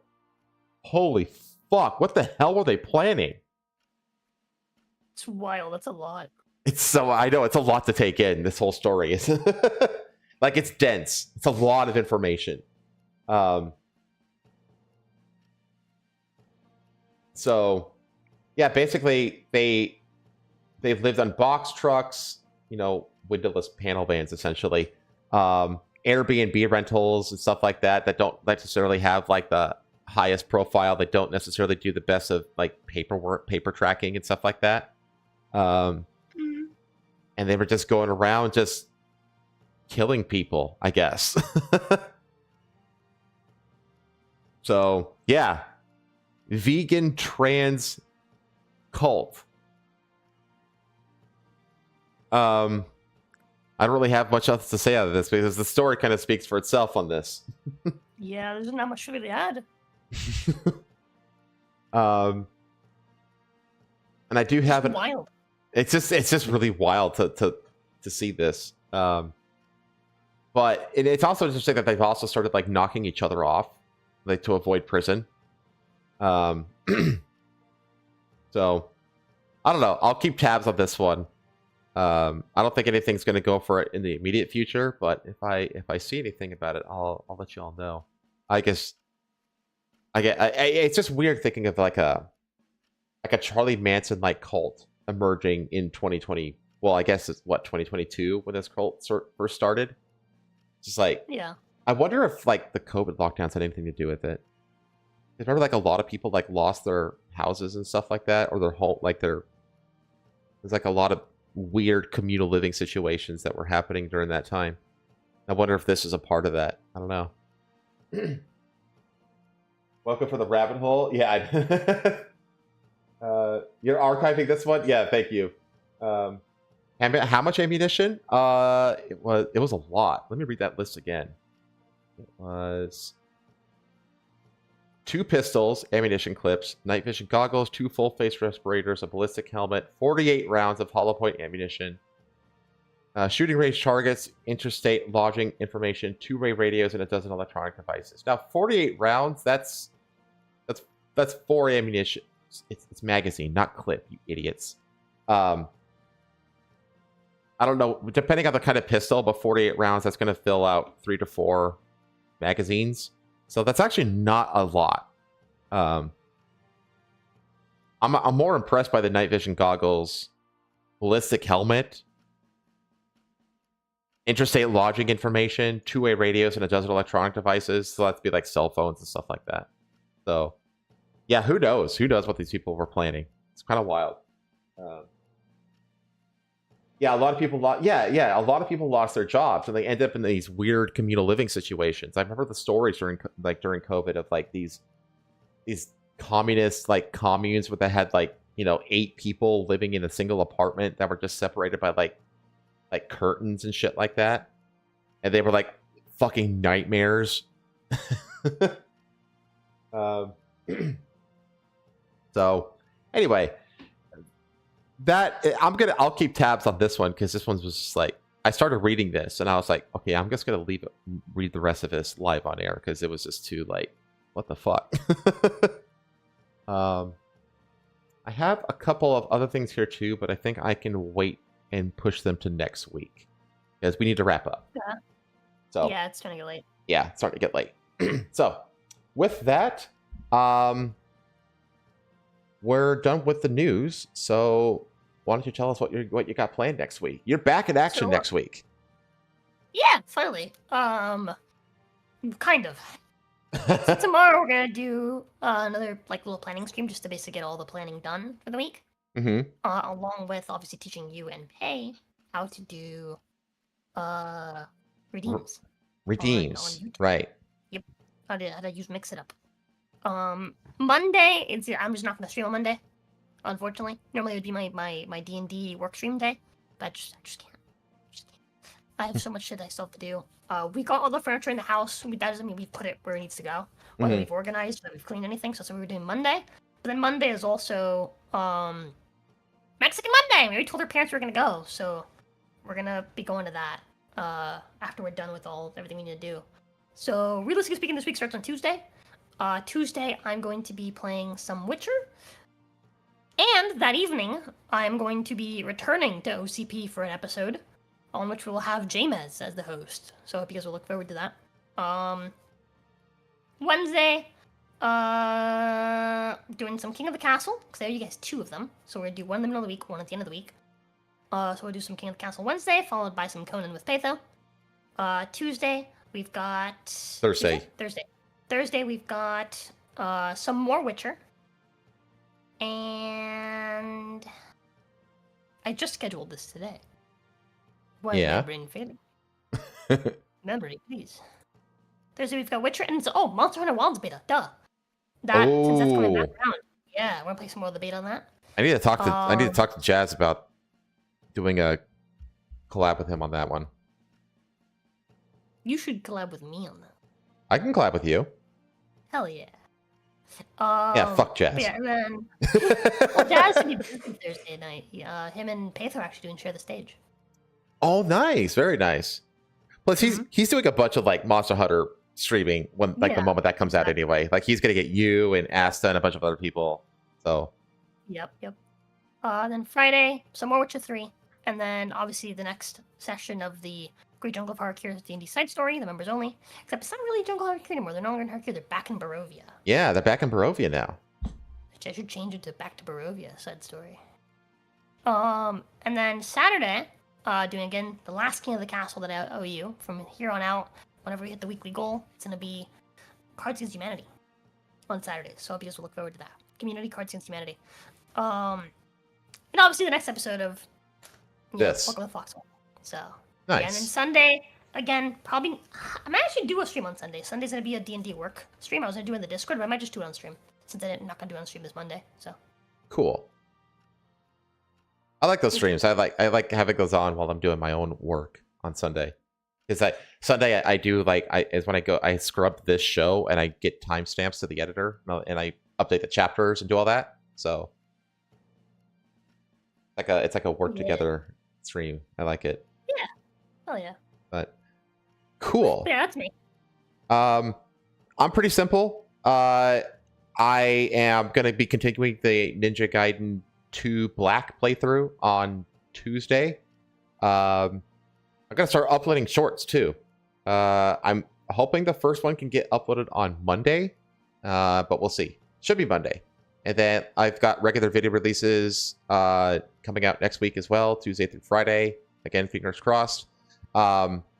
Streaming and continuing with the Yakuza 5 on Wednesday, where I'm trying to get that wrapped up. I'm trying to time it so that I finish it the week before the new Yakuza drops in late February. So I need to finish it in like 3 more streams, I think. Which I think I can do. I think I'm on pace to do that. And then Friday is Red Dead Redemption 2. So it's fun. Very, very fun. I fucking love that game. That's like a game where like I could just be running around doing nothing, just riding around the world or just fishing or something like that and be totally content. It's just so fun to hang out in that world. But yeah, that's me. So with that, I think it's time to sign off. So I guess we'll see you on the next one, chat. Thanks for coming by. Don't forget to go fuck yourselves. Watch this search, chat. Take care.